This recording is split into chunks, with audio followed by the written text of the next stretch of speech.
Volume 5. Chapter 401, 4th Grade Meditation Technique. 4th Grade Meditation Technique. I will only choose someone I like.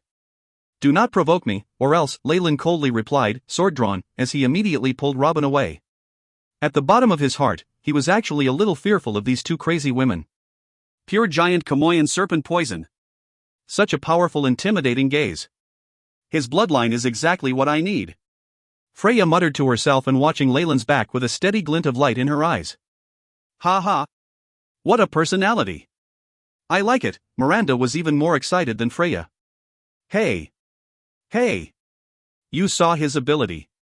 Although he isn't as strong as either of us, he will definitely escape if we try to get him ourselves. I suggest we join hands to deal with him. What do you think? Miranda moved close to Freya and bit her ears. When the time comes, I can let you be first. Of course, if you prefer a threesome, I have no objections, but... Nonsense.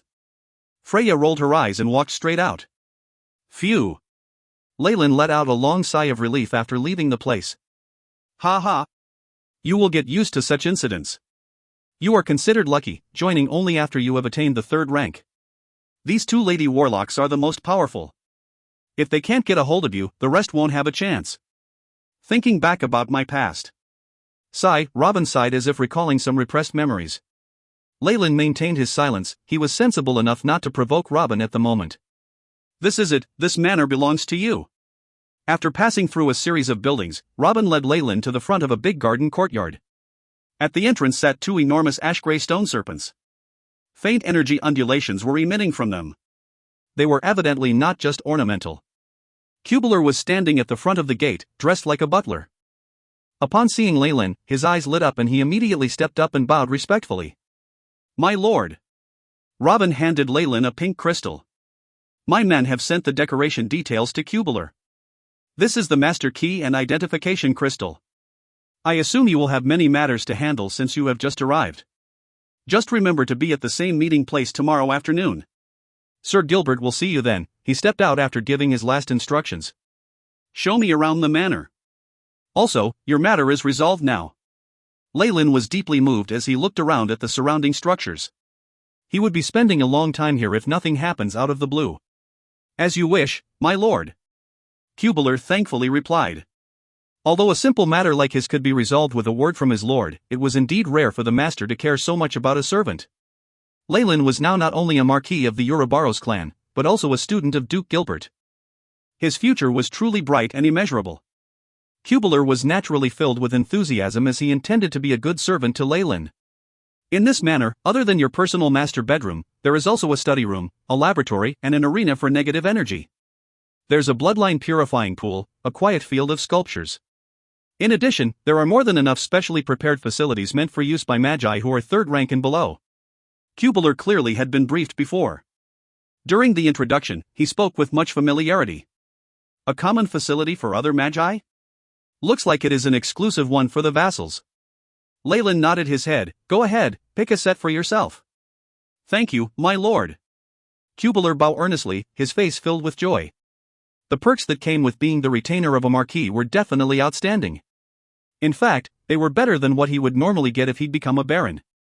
This manor is too big, and it is a little quiet. Look into whether we should recruit some acolytes or perhaps buy a few slaves. Leyland casually gave the order and Cubular listened intently. In the study room. Gilbert unrolled the document in his hand and analyzed it closely. According to what Leyland has revealed, his bloodline is that of Norco-Caratosfar. Yes, sir. Robin replied respectfully. This Norco-Caratosfar is registered in our records. It belonged to a marquis of the Kamoyan bloodline who went missing during an exploration. Looks like it had been disseminated to the south coast, and he also left behind a descendant. The south coast. I traveled there when I was younger. It was a barren place, Gilbert sighed. To Omegas of the central continent, the south coast and twilight zone were poor backwater regions. The energy in their atmosphere was extremely lacking and their resources were limited, which was the reason they'd left. As for the Norco-Caratosfar warlock, he is considered my senior. For Leyland to acquire such an inheritance, and the corresponding accuracy of events in the timeline, it is clear what will come next. Yes, our men from the south coast have sent over some information. Robin nodded his head. It is a pity that he only acquired part of the inheritance and didn't lay his hands on the 4th grade of the Chamoyan's pupil. Gilbert sighed, knowing very well and viewing the status of Leyland from the cinema room. If he had the full inheritance of a Morningstar Magus, perhaps it might have triggered his interest. However, Leyland had obviously inherited only the external portion, hence he lost all passion. I agree with you, Robin echoed. For Magi of the South Coast in Twilight Zone, even if they were to rise in rank to a Morningstar Magus, they would still be lacking in comparison to their peers from the Central Continent. There were many advanced and sophisticated experiments that could only be implemented on the Central Continent. Moreover, a single Magus lone research would never be on par with the accumulated research of a huge group. Since there are no problems, let's admit him. The clan has not had any new blood for a long time. Gilbert let out another sigh. Warlocks and Magi were created differently. Not only did they need innate skill with the soul, they needed to meet the required concentration of bloodline. Warlock bloodlines tend to dilute over the generations, hence the first and second generations' bloodline were the purest and they held the most accomplishments. Those who came after would find it difficult to surpass their success.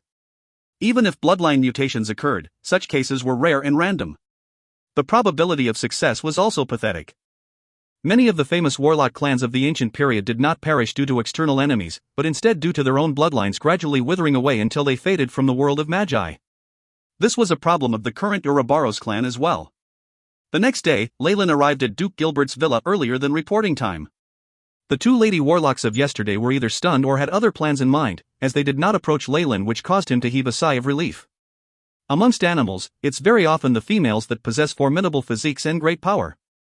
Serpents, too, are as such. This might have caused the yin element to become stronger than the yang element within the clan. In fact, it might be the root cause for the female warlock's bloodlines to be thicker than those of the males. Leyland walked on with a thought circulating non-stop in his mind. According to what Robin had revealed yesterday, within the Ouroboros clan, even if the ranks were the same, a female warlock's ability was distinctly higher than a male's. This seemed to verify his conclusion. In addition, even the legendary Snake Dowager was female. Leyland shook his head, trying to get rid of such mixed thoughts as he approached the main gate of the villa. Mentor. This is Leyland. He spoke into a purple morning glory hanging by the doorframe. Crack, the door of the villa automatically opened once Leyland's voice was heard. As he stepped in, he saw that the decorations were similar to the day before, resembling a commoner's grand mansion. The AI chip made a quick scan and discovered nothing out of the ordinary. However, the more normal it seemed, the more vigilant Leyland became. The decoration of a rank 3 warlock already made it beyond his ability to perceive energy. If Gilbert were to launch a spell in such a seemingly safe place, how frightening would it be? As Leyland stepped into the study room on the second floor, he once again came face to face with the bald glossy head of the rank 4 warlock, Gilbert. Mentor. Leyland bowed immediately, showing great respect and etiquette. Very good. Get up. Gilbert was reading a book that was made of bone. From time to time, green sparks and howls erupted from its surface, but they very soon vanished into thin air before they could come into contact with Gilbert. You saw the images yesterday, how do you feel about it?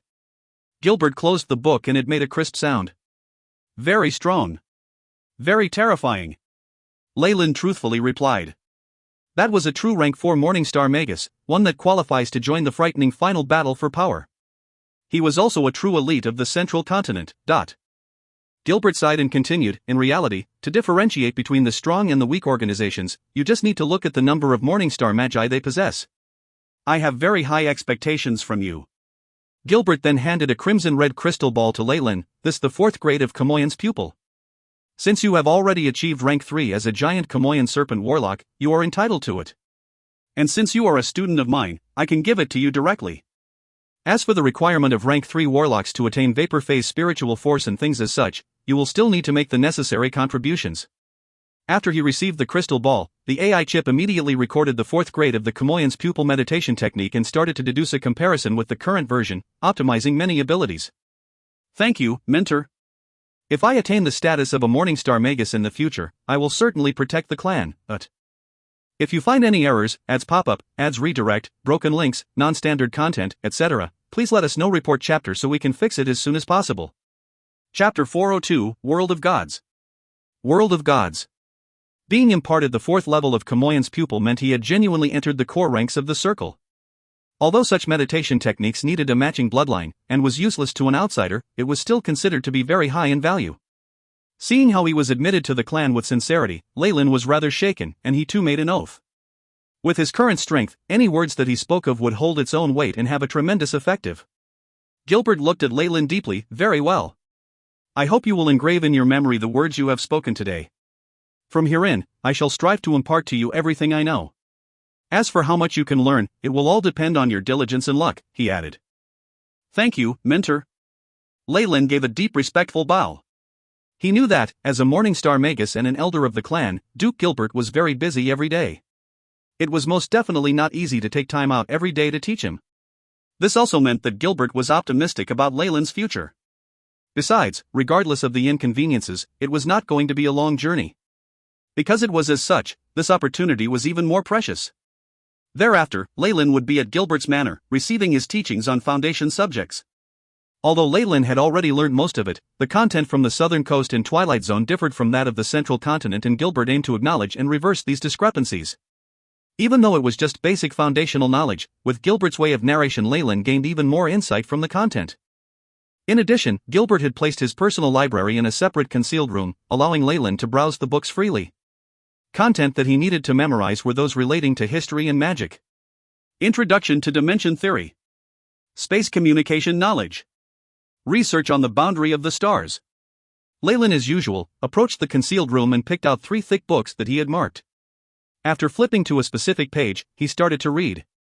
With the illumination of the unceasing flame in the concealed room, Leyland was focused and devout.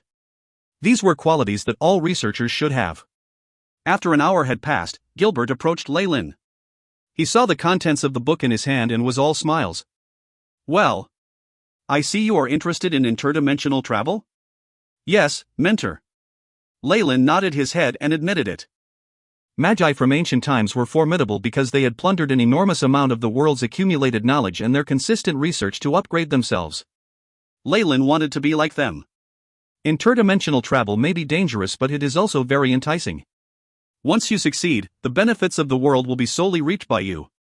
Gilbert let out a sigh and pulled out a chair. All right. Today I will tell you about the research the Central Continent has conducted on interdimensional travel. The Central Continent has already begun research in this field? Leyland's heart skipped a beat. He sat upright and was all ears. Gilbert gave it some thought and decided on where to begin. First of all, you need to understand the concept of worlds and dimensions.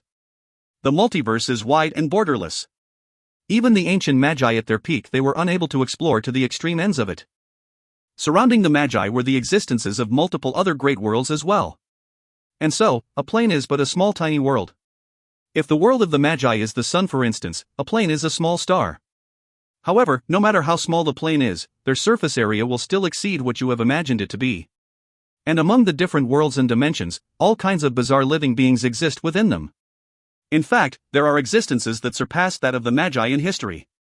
Some were the ones who initiated the start of a brilliant civilization, while others were the amalgamation of consciousnesses and concepts.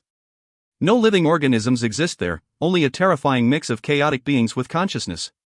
The ancient Magi won by means of conquering these worlds and researching their powers. They robbed the necessary resources and created their own splendid civilization, And so, the basis of interdimensional travel is a cosmic gate. One theory states that the cosmos is the highest state of the multiverse. It is also the core of all dimensions, time and space. Through the cosmos, the world of Magi could connect to any other world at will. I see. So it simply means that the so-called star realm is actually a central hub for various dimensions in the world. Leyland remarked after some thoughts. Yes, you can look at it that way. However, the mystery of the star realm can never be fully comprehended, so you need to show your utmost respect. Gilbert smiled and gave Leyland a stern warning. Yes.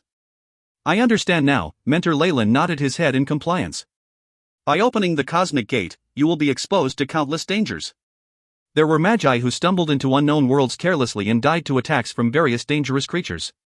And others who went and came back to the Magus world with unusual and terrifying curses. Of course, on the whole, Magi dominated the various worlds, well, except for that world. Are they the formidable enemy that we fought with during the battle that ended our golden period? Leyland vaguely remembered the details from the antique book he had read back in Twilight Zone. Right. Gilbert replied with a tone of seriousness. Magi from the ancient past conquered one dimension after another, causing many living creatures to bow and surrender and to be used as slaves. However, the huge victories and glory soon clouded their egos, and they became greedy for more insane strategies of attacks, ignoring all signs of dangers, until they met that world. What kind of world is that? Leyland couldn't help asking, knowing very well the formidable power it possessed yet not knowing the seldom mentioned details. It is a world that consists of multiple planes that can no longer evolve any further. Clusters of smaller dimensions are suspended at its edges. And surrounding the entire world is yet another strong layer of crystal walls. As a rank 4 magus of the central continent, Gilbert naturally knew the details of ancient secrets very well. There are many strong magi in that world, some at rank 7, rank 8. Of course, they are not called magi there, instead they address themselves as gods. Gods? Yes, and so that world is known as the world of gods. Although the opposing side is extremely strong and powerful, the Magi at that time were also at the peak of their own prosperity. Resources in the world of gods were plentiful, and this made the ancient Magi jealous. They saw great value in the gods' lands and sought to attain them. Hence, those rank 7 and rank 8 Magi who wielded horrifying powers started a war with them. What happened next, you should know very well. Gilbert turned to look at Leyland. Yes, I do. Neither side won. Many of the ancient Magi died one after another to the point that it ended our golden period. The door to the cosmos, on the other hand, had no choice but to be sealed too. All this led the collapse of the Magus world. The way I see it, our Magus world and the opposing world of gods are each at one end of a funnel, and the cosmos is the link between us. As for the planes and other worlds, they are sprinkled between us along the way. Gilbert explained his personal opinion. As the strength of both sides were similar, the opposing gods did not have an easy time. There were rumors that their most powerful, the supreme god, suffered an irreversible injury that caused him to sink into an eternal sleep. As for the other fallen gods, the numbers were astounding, hence it was termed the sunset of the gods. So, after finding out about it, the new generations of Magi recently reopened cosmic gates and started conducting interdimensional travel. Leyland guessed. This explains why the central continent is much more prosperous than all the rest. In the beginning, it was the lone decision of a single Morningstar Magus to do so, but when it was revealed that there were no signs of invasion from the world of gods and no adverse consequences, the other Morningstar Magi followed suit. Gilbert smiled bitterly. In the central continent, if you did not improve, the others would naturally improve and leave you in the dust. Since using cosmic gates would cause no harm and yet reap great rewards, then how could the rest of the Magi endure this temptation? After some cautious travel, we finally got word of the world of gods.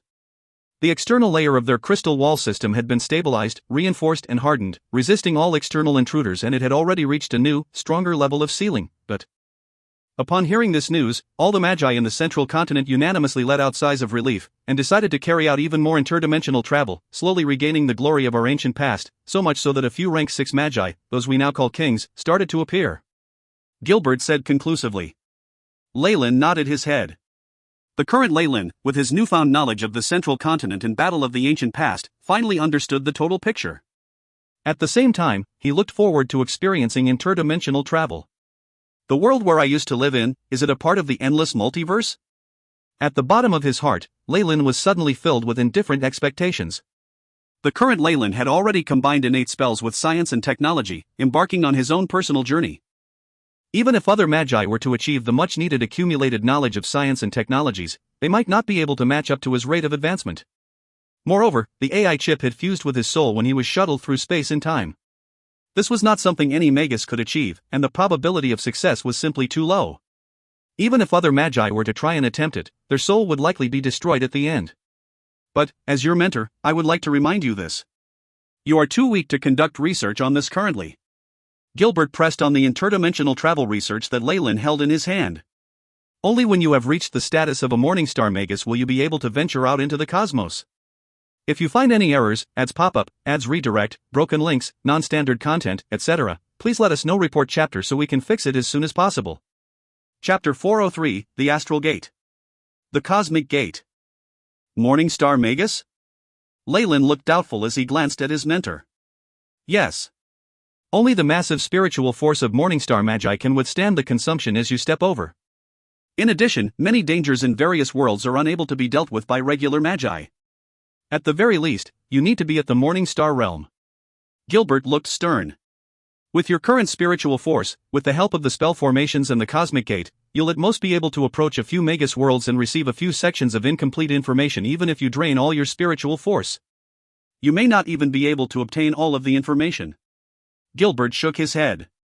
If you really must do this, you could aid me in my experiment regarding projection of coordinates. After that, through Gilbert's explanations, Leyland found out some fundamental information on how to use the cosmic gate. This experiment of crossing over to different worlds consumed a lot of energy, and there were rules when it came to transporting objects. In general, receiving information through spiritual force consumed the least energy, but the moment any substance was to be transported, the consumption would increase several times. If a Magus were to go over, the energy required was tremendous, to the point that it might even cause Morningstar Magi to exhaust themselves. In reality, in both ancient and recent times, there were so many Morningstar Magi who had consumed large amounts of resources and energy only to find a desolate world, ending up with nothing despite their efforts. The Cosmic Gate had always been a place where fortune and danger coexisted. The Magi in the central continent seldom traveled over. They preferred to send out a few spiritual force coordinates, as well as use things like teleportation spell formations. This was similar to setting down fish bait, and then waiting for the other side to accept it. Though the chances were so small that they were below 1 in 10,000, there was a real possibility of intelligent beings receiving the spiritual force tokens that were floating in spatial cracks. Next was to bewitch these beings and then gather information regarding these other dimensions and determine their coordinates. If this information was determined valuable enough, Morningstar Magi would then open the true cosmic gate and then travel there in great numbers, seizing control of the dimension. Why does it sound like we're doing the same thing as a cult, as if some satanic summoning ritual? Leyland was bewildered. It is something like that. Those devils or whatever they come from a different dimension near us. They like to gather spirits through this method. If not for them concealing themselves so well, we would have long since used the coordinates and tried to kill them. A killing intent rose in Gilbert's eyes. Well then, Mentor. I would like to enter your experiment with the cosmic gate. Leyland immediately requested. All right. While I am experimenting, you can be my assistant, observing and studying at the side. Gilbert watched Leyland's resolute gaze and nodded. After leaving Gilbert's villa, Leyland was in a very good mood. Not only had he gathered many ancient secrets, he was now qualified to participate in the space experiments. In the future, I want to make my own cosmic gate. Leyland decided. At the very least, he would need to go to that purgatory world at least once. He would gain a solution for the shackles of his giant Kamoyan serpent bloodline there. Of course, this was the hope of the entire Ouroboros clan. Leyland's mentor, Gilbert, and the 2 other Morningstar warlocks were crazily searching for the coordinates of the purgatory world. It was a pity that the multiple worlds and coordinates were like the numerous stars in the sky. With their method of trial and error, it was impossible to know how long it would take from them to find Purgatory World. However, Leyland had plans of his own. He would not mention them yet. Leyland! Around a corner, Leyland heard a voice and halted his footsteps, seeing a blonde middle-aged Magus walking over. However, there was no longer the calm and dignified look he had had. Instead, he was flustered, and even the energy fluctuations around him were unstable, as if he had gained injuries. What is it? Leyland was in no mood for this sheltered warlock who had once threatened him before. Woody. Don't think you can do whatever you want just because you have someone backing you, you gigolo. Woody's expression was terrible, looking as if he wanted to gobble Leyland up. Gigolo? Leyland's heart jumped, and he had a bad feeling about this. Woody. Aren't you starting yet? A female voice that made Leyland's hair stand. He then saw that Warlock Freya from before, pulling at a pet that seemed to be a black sheepdog. Upon closer inspection, Leyland realized there were complicated black patterns on its face, its eyes flashing with intelligence. However, all that was inside them was now despair, frenzy, and an unspeakable dread. Morphing technique. This is Johnny. Magi naturally did not recognize people by their appearances. The familiar spiritual waves immediately allowed Leyland to tell the true identity of this sheepdog. This is crazy. Seeing the dog leash around the sheepdog's neck, Leyland could confirm Johnny even had thoughts of suicide. Woo! After seeing Woody, the sheepdog began to whimper even more, as if hoping its original owner would save it. Woody paled in anger, but did not do much. He then gritted his teeth, bowing slightly to Leyland. Marquis Leyland, please forgive me for my previous offenses. Please do whatever you please with Johnny. Having said this, Woody immediately turned to leave, disappearing after turning a corner. How is it? Do you like my gift? To change him into this form, it used up a precious morphing scroll I got from my mentor. Freya pulled the black sheepdog till it reached his side, anticipating his reaction. Leyland could only force a smile. He had heard from Robin that compared to the wanton Miranda, Freya kept her chastity and did not do anything to charm male warlocks into becoming their toys. However, in order to improve the bloodline in her family, she would go around looking for suitable candidates. At this moment, she seemed to have chosen him. The earnest look on her face seemed to be giving Leyland a headache. Though she was a student of the Second Elder and was thus doted on, for her to become hostile to another giant Chamoyan serpent warlock and even punish members in the same circle as she was in, she would definitely be under immense pressure. Of course, as a warlock, she had inherited emotional instability and perhaps would not think too much of her actions. Through the AI chip, Leyland noticed the unstable aura on Freya's body. It was apparent that pressuring Woody was not such a simple task, and both sides would suffer losses. The reason Woody had automatically conceded was because his bloodline instability was not flaring up. He knew how to weigh his benefits. Whatever. Do whatever you want with Johnny. Looking at the whimpering sheepdog on the ground, Leyland really sympathized with it. Also, here are 2 things for you. Leyland passed her a high-grade healing potion, as well as a high-grade potion of tranquility. He was not one to accept favors from others.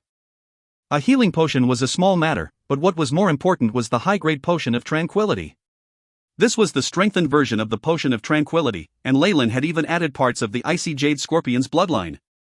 Though the effects were reduced, it was still very effective for giant Chamoyan serpent warlocks. He really hoped this potion could slightly inhibit her crazy tendencies and stop her from bothering him. Watching Leyland seemingly fleeing and disappearing along the road, Freya caressed the 2 potions in her hands and smiled. It's great as long as you have a good impression of me. You'll be mine. If Leyland knew what Freya was thinking, he would probably regret his actions. Now, however, he had found Robin. You want to take a look at your territory? Robin looked at Leyland in front of him. Yes. Mentor Gilbert has finished his teachings, and all that's left are preparations for the Cosmic Gate. There's nothing left for me to do, so I want to look at the territory. Leyland spoke. After his current trip, Gilbert was done with teaching him. He was a rank 4 warlock and had numerous tasks to carry out. On top of that, he had to focus on his research and could not continue coaching Leyland. Before conducting the Cosmic Gate experiments, a lot of time was needed to prepare the materials, adjust the frequencies and the like. Leyland wanted to make use of this time and first leave the headquarters. A part of it was because he wanted to see his territory, but another reason was because he was really a little scared and wanted to hide outside. Oh, it was Freya. Robin thought for a moment and suddenly began to laugh. He seemed to have some knowledge regarding what had just transpired. She's actually not half bad. She hasn't had a partner in the past, and her mentor is also a Morningstar warlock. You should just marry her. Robin even teased as he suggested. If I really want to marry someone, I can take her into consideration, but you know. Leyland's lips quirked in a wry smile. Though Freya was doing all she could to get into his good books, her final goal was to make him a breeding machine. Even if they did become companions, she would want him to marry into her family. How could he stand this? In the deepest part of his heart, Leyland believed himself to be a male chauvinist, and he could not stand for this. That's true. Besides, you're still young. Robin thought for a moment and then nodded, as if having expected this. Young? I'm almost 100. Leyland was speechless. I'm almost 500, and I've had 24 wives. I've married into several families. Robin's expression showed his experience in this area. When you're at my age, you'll think little of this sort of thing. If you find any errors, ads pop up, ads redirect, broken links, non-standard content, etc., please let us know. Report chapter so we can fix it as soon as possible. Chapter 404, Territory. Territory. The wind blew, bringing about with it a refreshing feeling.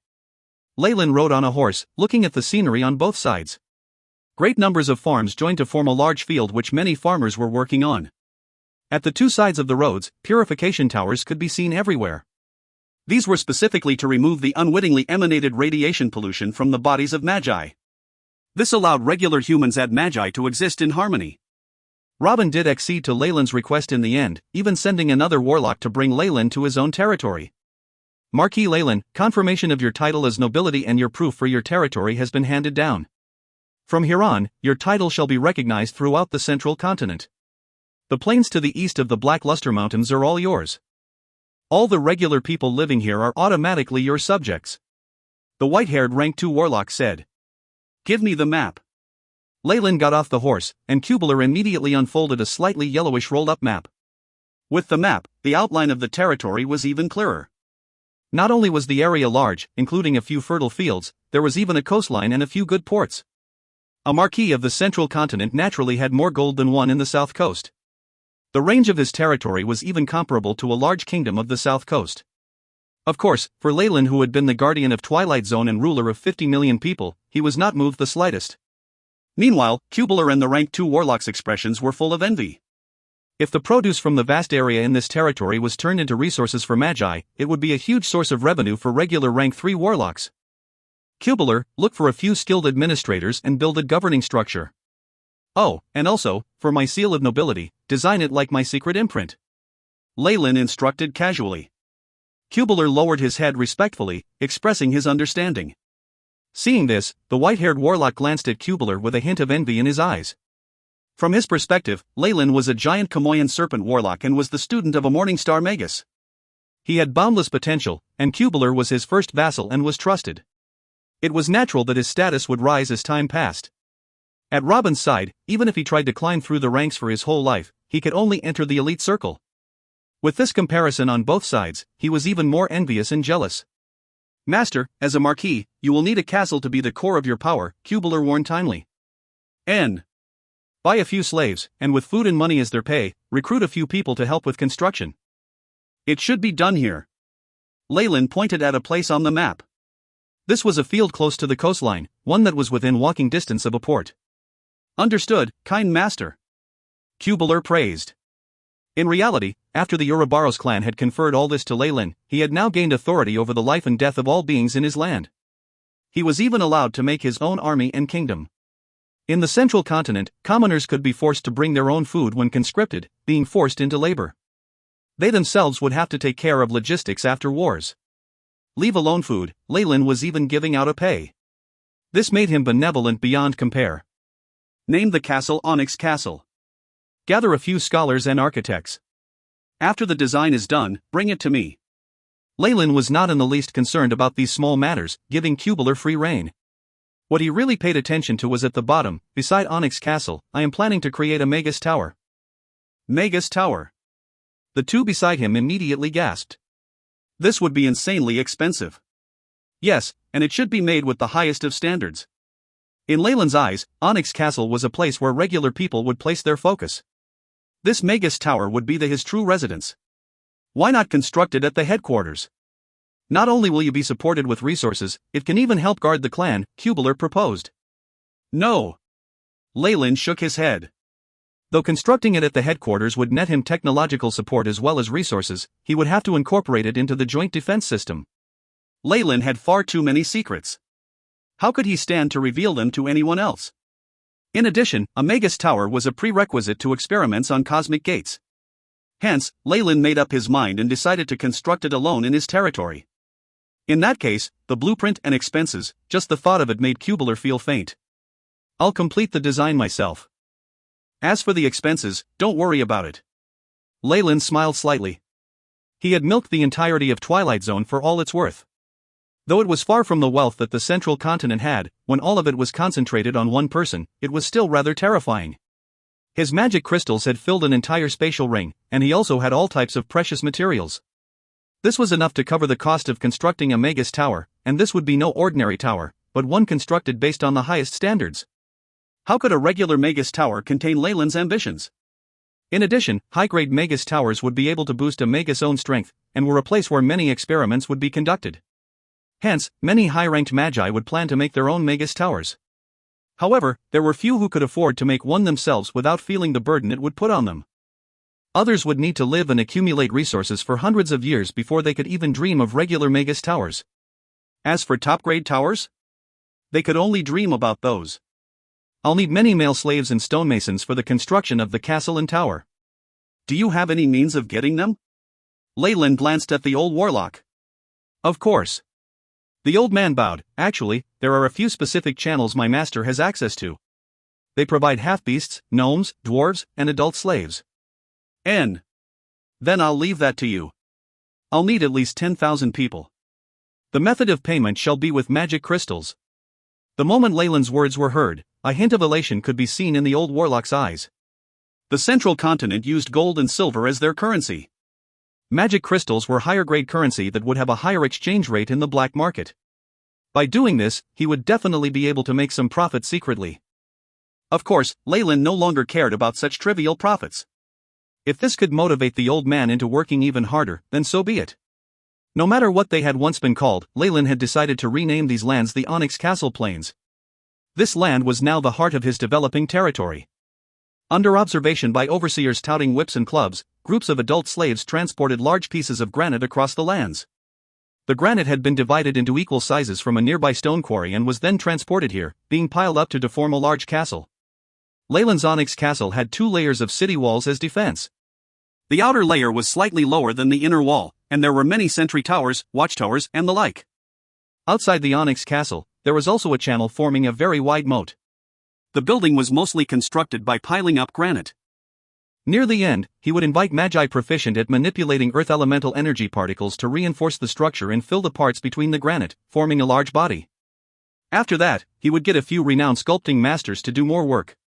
After the construction was done, it would definitely not lose out to the grandeur of common nobility. To complete the Onyx Castle, many slaves and the people that Leyland had recruited would put all their effort into working day in and out. The meals that Leyland provided were not bad, with black bread and fish soup. For slaves and poor peasants, all these were hard to come by. Hence, they worked even harder. Master, 10,000 male slaves have been transported over.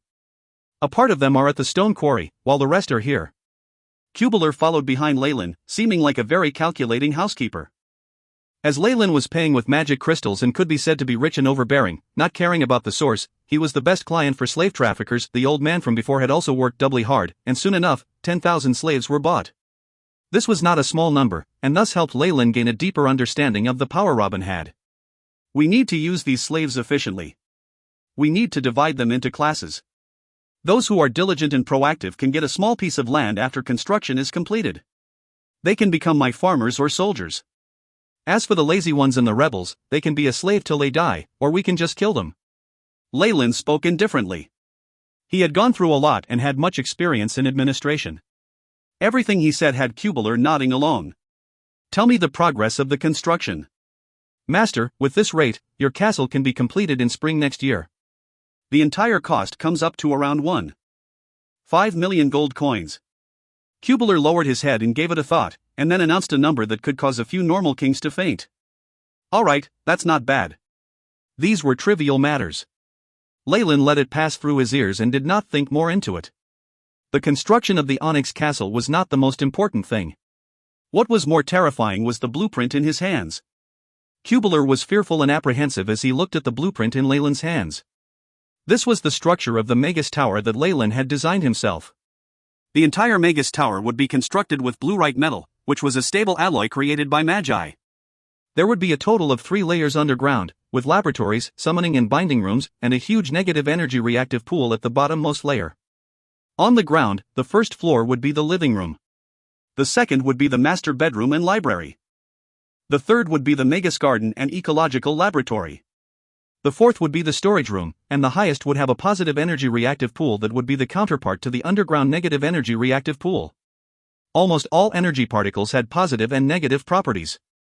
This sort of energy pool would seize countless energy particles and be a costly structure that could gather energy. If you find any errors, ads pop up, ads redirect, broken links, non-standard content, etc., please let us know. Report chapter so we can fix it as soon as possible. Chapter 405, Internal Affairs. Internal Affairs. In Twilight Zone, Siegfried had been extremely proud of just the Earth elemental energy particle pool that he had saved up for over hundreds of years. However, Leyland had basically constructed energy particle pools of various elements, and even made 2 pools for each element. This terrifying consumption was enough for Cubular to want to faint. This was not all. Cubular knew what his master was planning. Not taking into consideration the tower itself and the spell formations for each level, it was the intellectual core that Leyland was planning to make, one using a dom or crystal and a 4th-grade magic scroll that could give the crystal life. A 4th-grade magic scroll was not something that could be bought with magic crystals. If not for Leyland's status as Gilbert's student, he might not have even found a way to obtain it. With a tower genie, all the defenses of the tower would coordinate with each other. This intellectual being that would only recognize one master would be a great helper for a magus. After all these resources and materials were brought out, Cubular believed that this magus tower would not be unpresentable even for a Morningstar magus to live in. Its defensive abilities would be able to hold on for a long time against the joint attacks of multiple rank 3 magi. The construction of the magus tower is a large project. With the people we have now, we can only make some preparations. After the Onyx Castle is completed next year, I shall live here and watch over the building of the magus tower.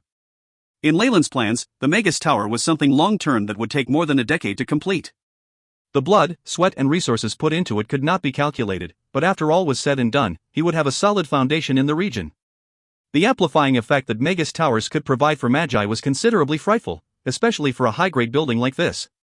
Leyland reckoned that as long as he was at the gaseous spiritual force stage and within the scope of the tower, he would not need to be afraid of any rank 3 magus, even if they were at the crystallized spiritual force stage.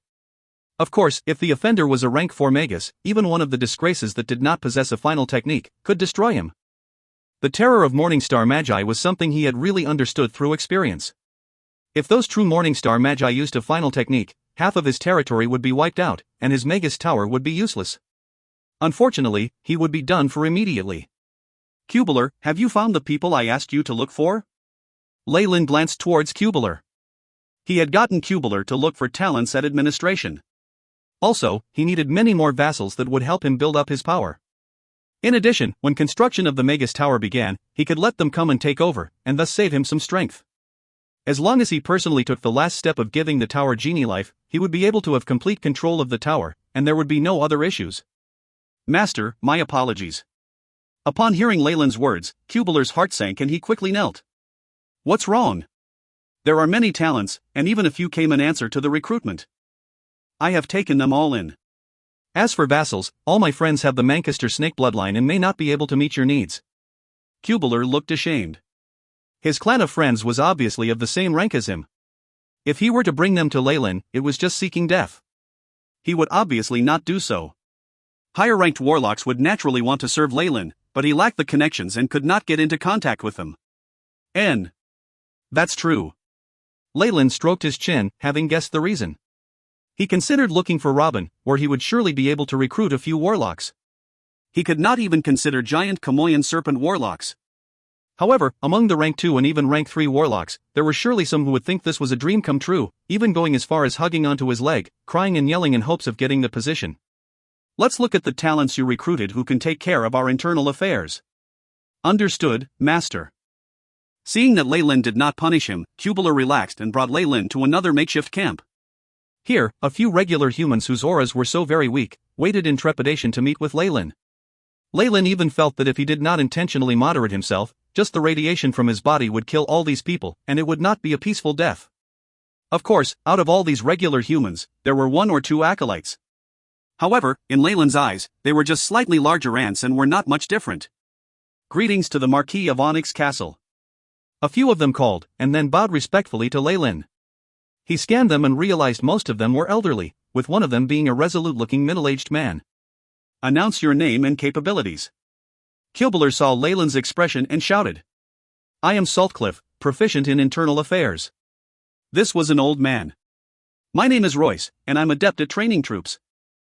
I was once the commander in a dukedom. This was the middle-aged man. My name is Alessander, and I'm proficient at internal affairs and law. This old man was brimming with the waves of an acolyte, and Leyland shot him a second glance. Alessander, have you taken the blueberry essence before? Leyland's nose wrinkled and he suddenly asked.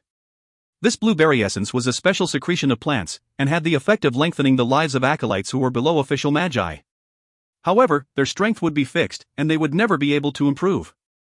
Yes, my lord. I am now only 150, and I have 100 or so more years to work under you. Alessander was truly a magician who knew the way they thought. What Leyland needed was long-term support. Regular old geezers would be so old they could not move in 10 or so years. What use were they? Very good. You and Royce, from just now have been recruited.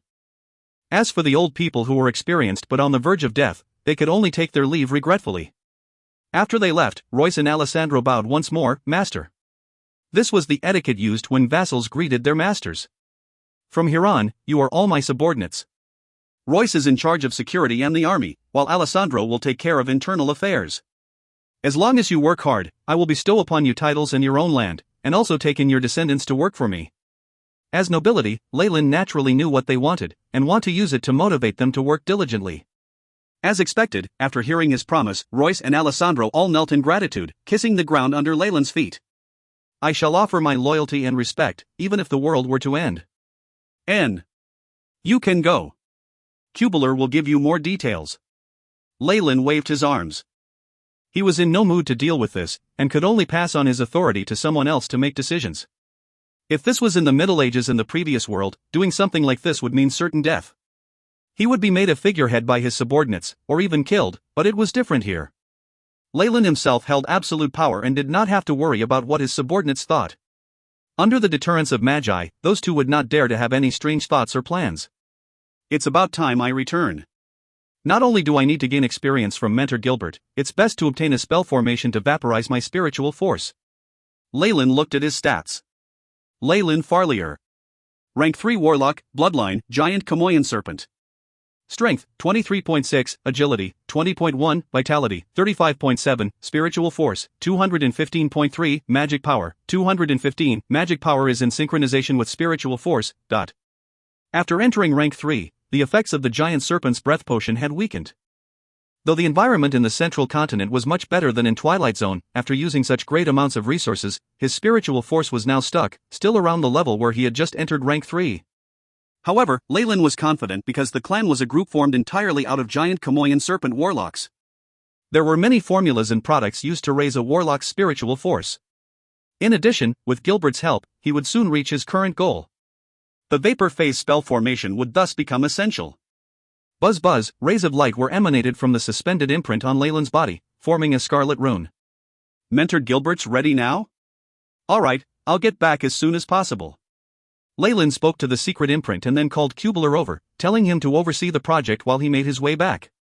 Phosphorescent Swamp. The black swamp held within an aura of death, occasionally generating green flames. Leyland walked atop the swamp, feeling his body jubilant and excited, and could not help but nod. As expected of the final choice made by the clan amongst many others. This environment with the particles around is very suitable for the advancement of those with Chamoyan blood. The headquarters of the clan were similar to before. Many warlocks resided, lived and researched in this small mega city. Leyland went straight to find Robin and found out that Miranda and Freya had received a mission recently and had left. Knowing they were no longer in headquarters, he could not help but sigh in relief. Would. Ha ha. Seeing Leyland like this, Robin as a senior could not hold back his laughter. After the teasing, the two doves into work. The Cosmic Gate experiment is very dangerous. The creatures from other dimensions could be terrifying existences with strength surpassing Morningstar Magi. In the White Terror incident 214 years ago, the great pioneer, Morningstar Magus Burrell made contact with another world recklessly and met with a fearsome consciousness formed from terror. Not only did he fall, all his descendants all died as well. Even if they were not on this continent, they met the same fate. I hope you can reconsider. If you find any errors, ads pop up, ads redirect, broken links, non-standard content, etc., please let us know. Report chapter so we can fix it as soon as possible. Chapter 406, Interdimensions Experiment. Interdimensions Experiment. Duke Gilbert has already told me in detail about the dangers related to the Cosmic Gate. Leyland had a smile on his face, but his expression was as resolute as ever. But if we don't communicate with other worlds and obtain their unique knowledge and resources, how can we improve?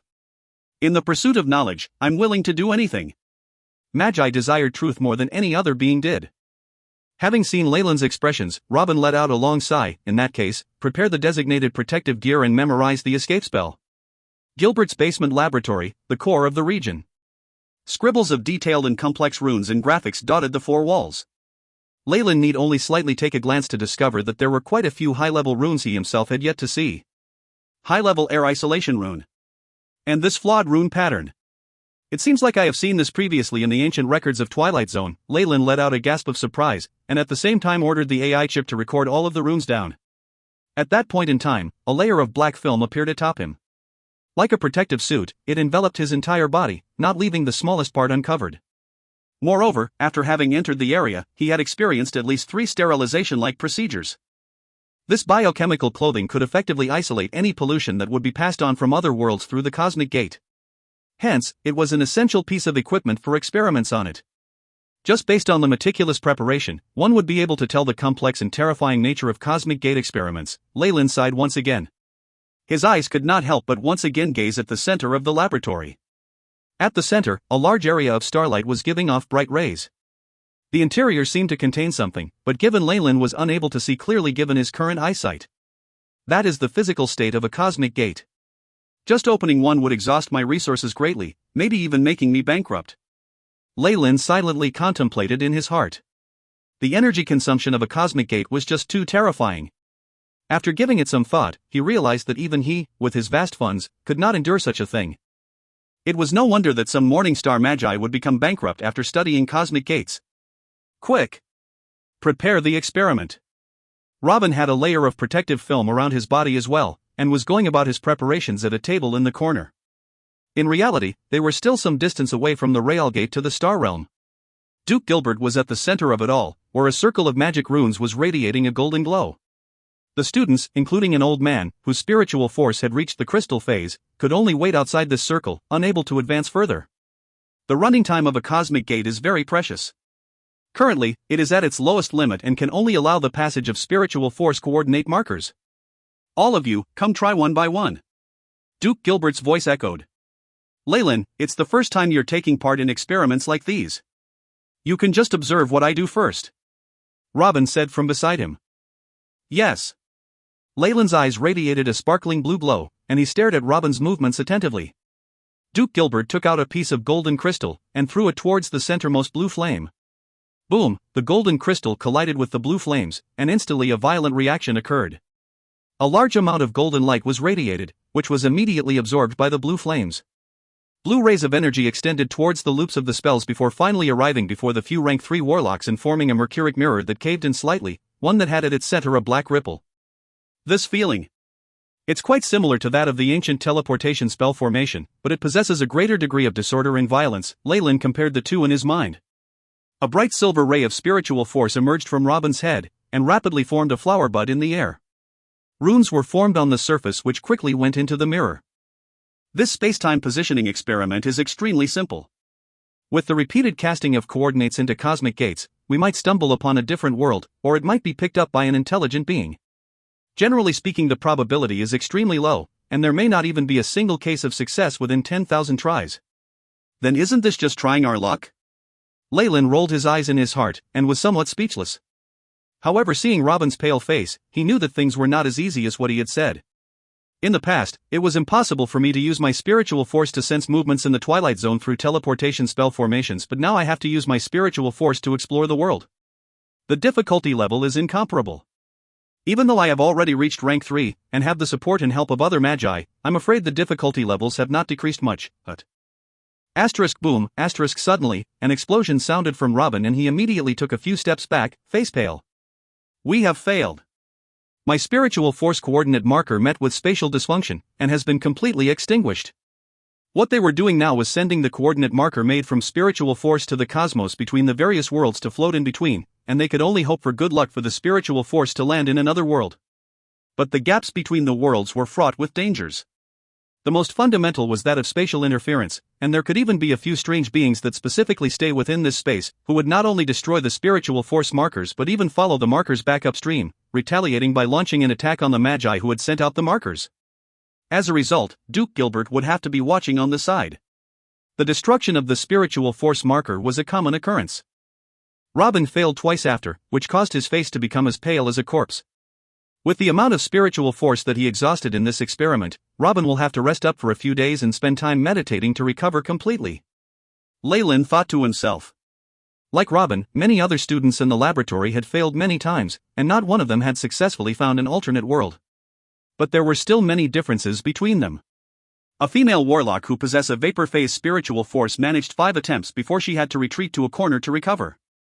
Meanwhile, Robin was at his 7th attempts, while the white-haired old man, the strongest of the bunch, had made more than 10 attempts.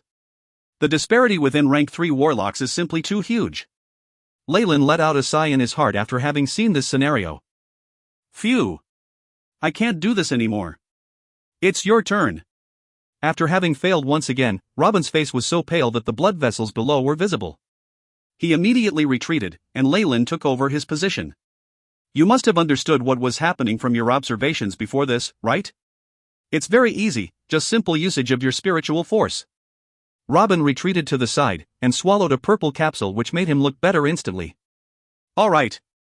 Let me do it. Leyland eagerly walked forward, and large amounts of bright silver spiritual force were condensed into silvery white seed-shaped substance. Constructing a coordinate marker from spiritual force only required a simple usage of spiritual force, and any ordinary rank 1 magus could do this easily. Under Leyland's control, the silvery white seed slowly floated beyond him, and touched the indentation in the mirror. Asterisk bloop, asterisk as if falling through a layer of water, the silvery white seed instantly penetrated the mirror. However, instantly, Leyland's face registered a change. He immediately felt his connection to the marker weakening. It took a large amount of spiritual force to maintain the connection.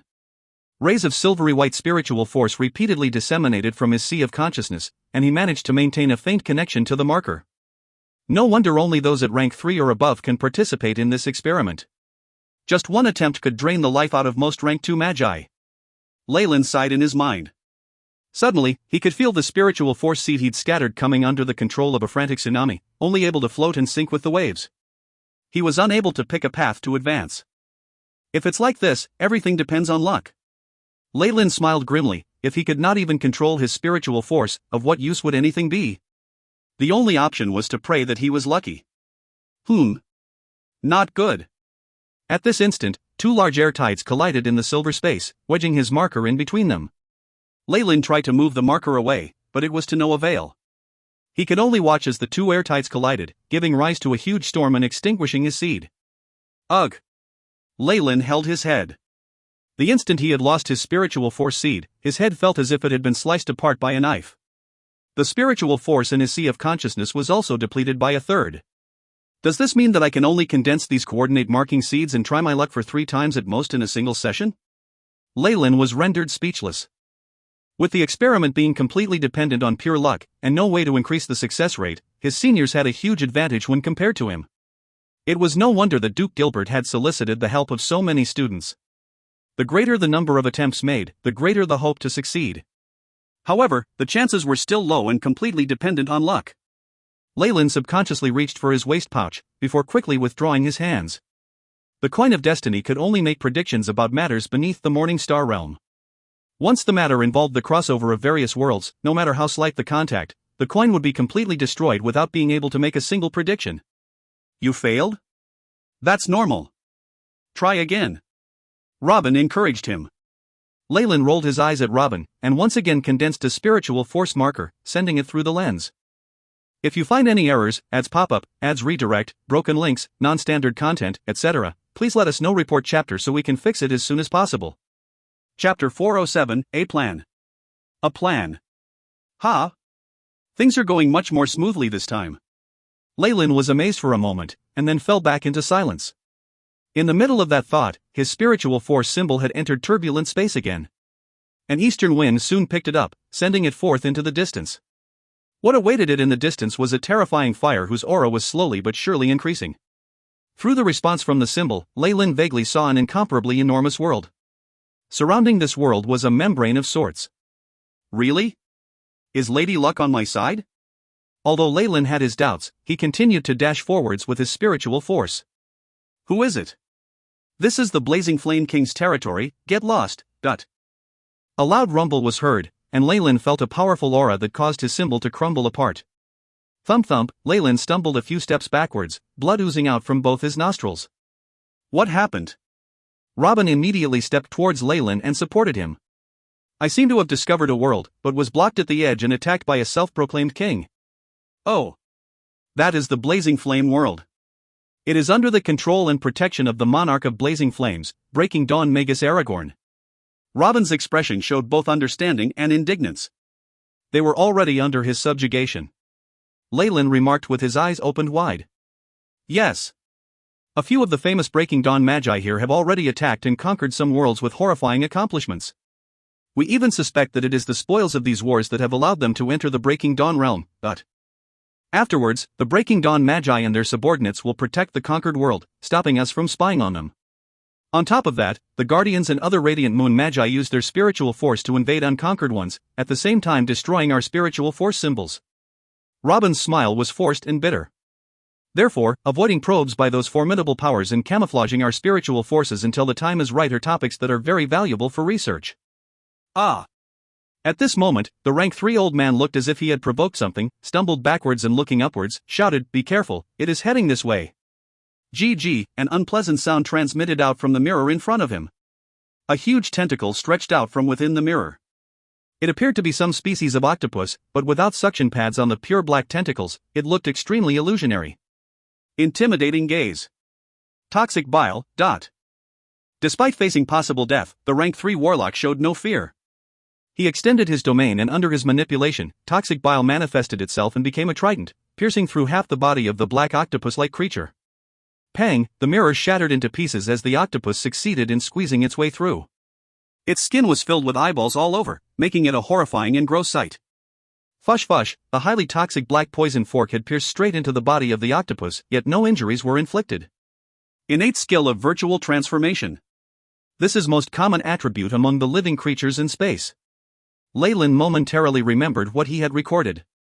Soon after, a huge ball of pitch-black smoke was puffed out from the mouth of the octopus and started to attack in the form of infrasonic waves. Leyland immediately retreated to a distance. The old man yanked the crystal crucifix that he wearing and held it up in front of himself.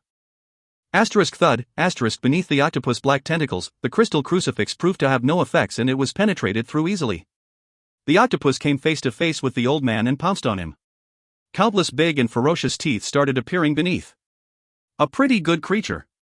However, the octopus did not come into contact with the old man's face. It was grabbed firmly by yet another palm. Snap.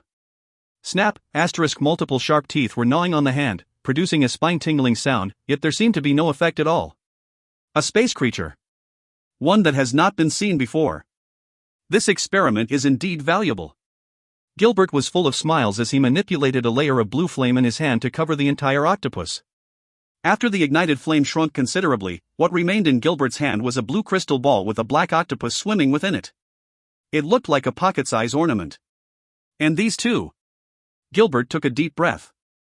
A huge hurricane was generated, and Gilbert sucked up the smoke that the octopus had puffed out into his stomach. In a flash, the smoke that had caused them so much trouble vanished into the thin air. Truly a morning star magus. Leyland exclaimed with a tense gaze. Great. It's all thanks to Lucian for this successful experiment. I will remember your contributions. As for the rest of you, everyone will get 10,000 contribution points. Gilbert then declared the conclusion of the experiment. Looking at his expression, Leyland was sure Gilbert couldn't wait to lay his hands on the newly captured strange creature for experiments. The astral plane might be dangerous, but the gains are rich too. Leyland felt gloomy from the bottom of his heart. While walking out of the laboratory, Robin smiled and turned to Leyland to make introductions. This is Lucian, and this is Kesha, they are both my fellow students. Lucian was in fact the old geezer who was in the crystal phase. As for Kesha, she too was a rank 3 and Leyland gave both of them a respectful greeting. Lucian and Kesha extended a warm welcome to their new junior before leaving. Both of their spiritual forces had been exhausted considerably and they needed to rest and restore their strength. Especially Lucian, he was almost seriously hurt in the process, hence he was in a dull mood. Leyland understood Lucian's feelings, but he was left speechless after he had to adopt 9 more purification processes after the appearance of the strange creature. At the trading hall of the clan, bright twinkling lights were being emitted from the huge screen. Some fixed assignments and resource exchanges appeared on it from time to time. Leyland intentionally looked for the poster selling the life seed. Little did he expect to see there were many messages left under it. That it was a popular item for sale left Leyland speechless. He only looked at the messages for a short while before turning elsewhere. After numerous promotions to a higher position, the processing capabilities of his brain had strengthened immensely. He was now comparable to a regular computer.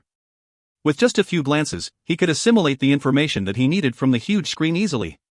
Rank 3 Vapor Phase Spell Formation, a must-have item for supplementing the vitality and strength of a Rank 3 Magus. Sale price, 100,000 contribution points.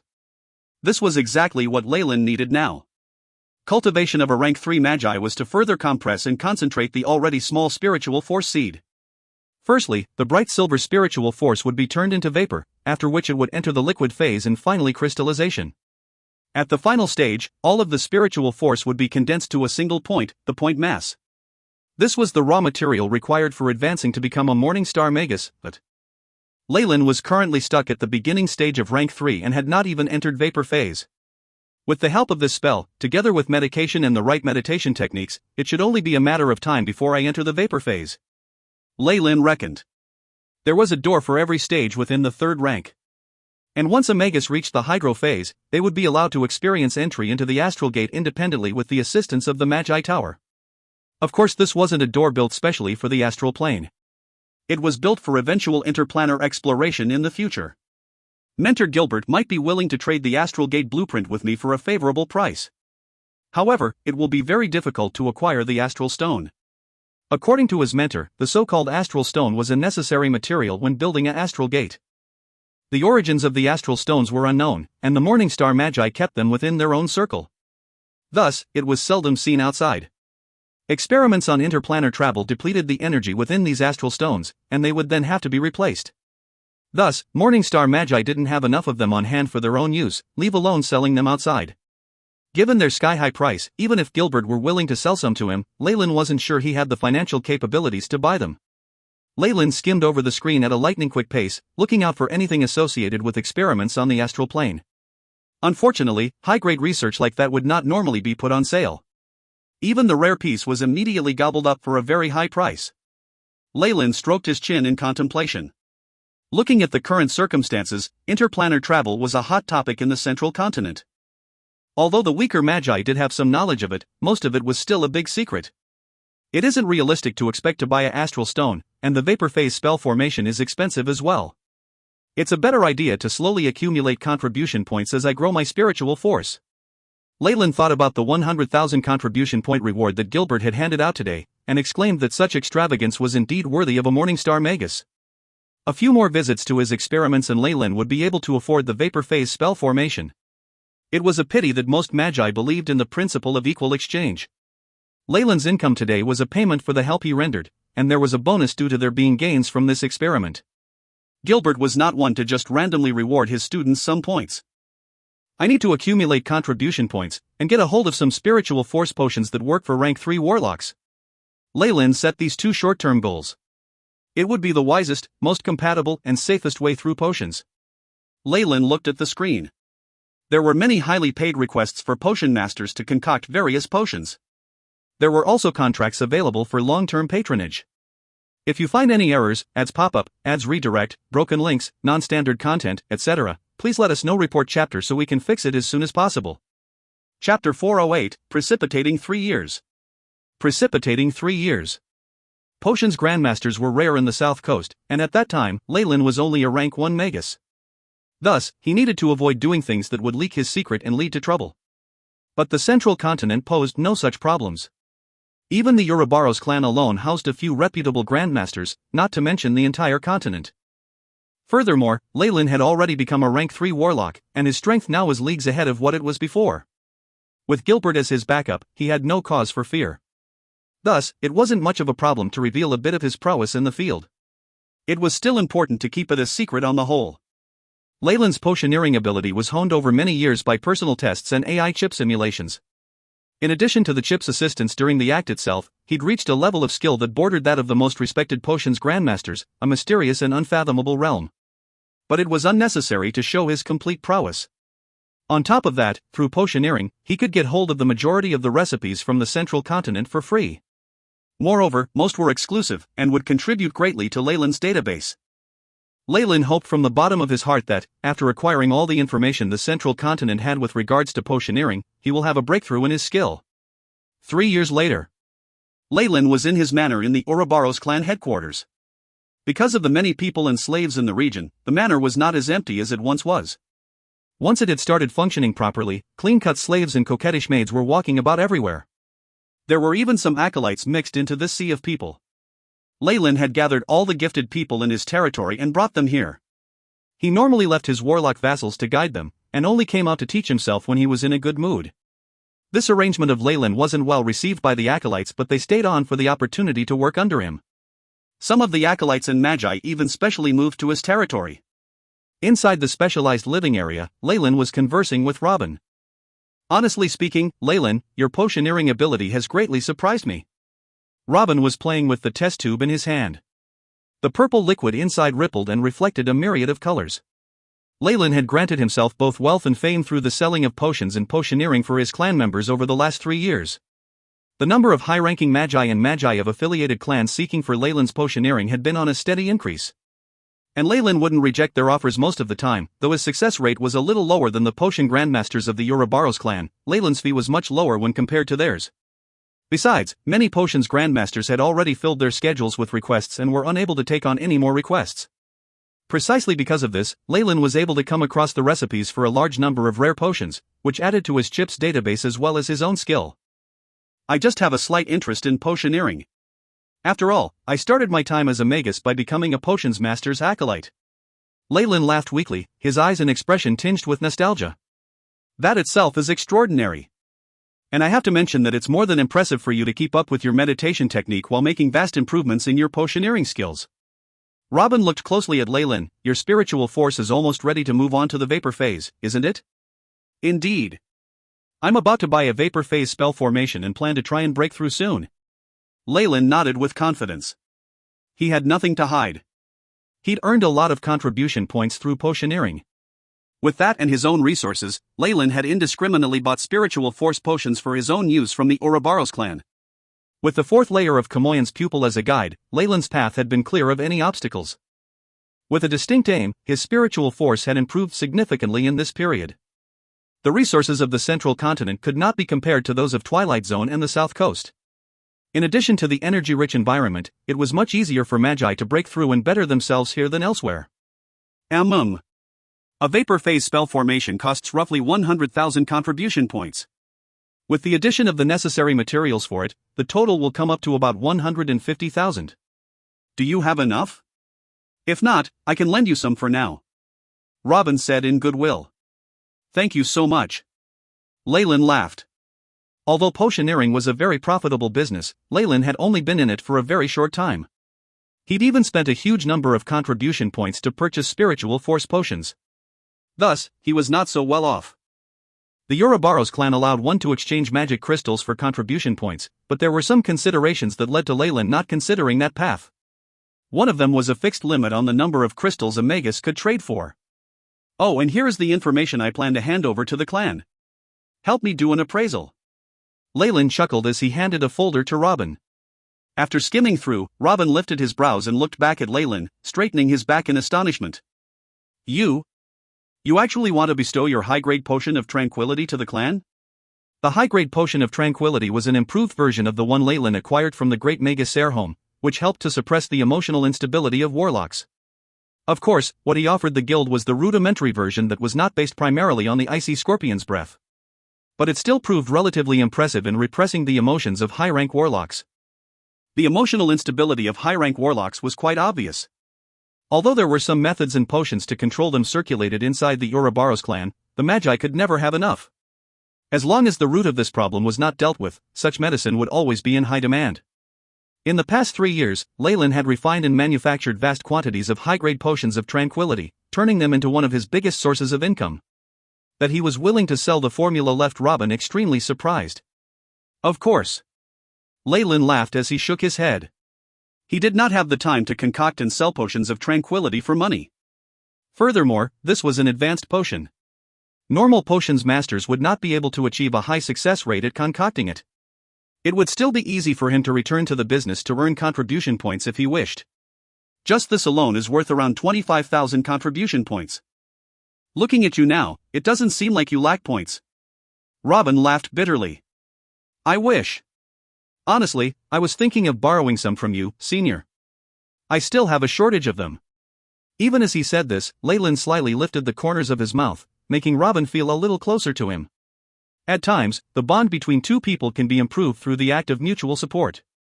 Oh. You won't be able to support your Magus Tower's construction much longer, will you? Robin's expression changed into one of understanding, and Leyland just chuckled bitterly. The construction of Leyland's tower was more or less done over the part 3 years, and now it was mostly down to the detailing and decoration of each floor. And Leyland's expectations were exceptionally high. The materials selected were practically the most premium ones, and the resources exhausted were comparable to a chain of mountains. To be honest, Leyland's wealth was enough to sustain the following add-ons to his tower, but he didn't want to be completely transparent. So the facade of a poverty-stricken individual was absolutely necessary. Ah. Leyland, I told you so. Why did you not set your standards lower back then during the planning process, or build it here at the headquarters directly? It wouldn't have resulted in this situation then. Robin consoled. No. Leyland shook his head with a resolute tone. The Magus Tower is a reflection of the rank of its Magus. If I were to build one, I will do it with the best of my abilities. Moreover, I have to think about the future. The tower being in my territory will act as a deterrent to the surrounding forces. Makes sense. But it is still unwise to use up all your resources for it. I almost prostituted myself when I was building my mine, even with my family and the clan's resource. Robin pummeled his chest, fear lingering in his voice. Leyland could only roll his eyes at the near promiscuous flashback as Robin moved on to the main concern. Anyway, how much were you thinking of borrowing? I'd like to ask, how much are you able to lend, senior? Leyland asked as a smile tugged at the corners of his mouth.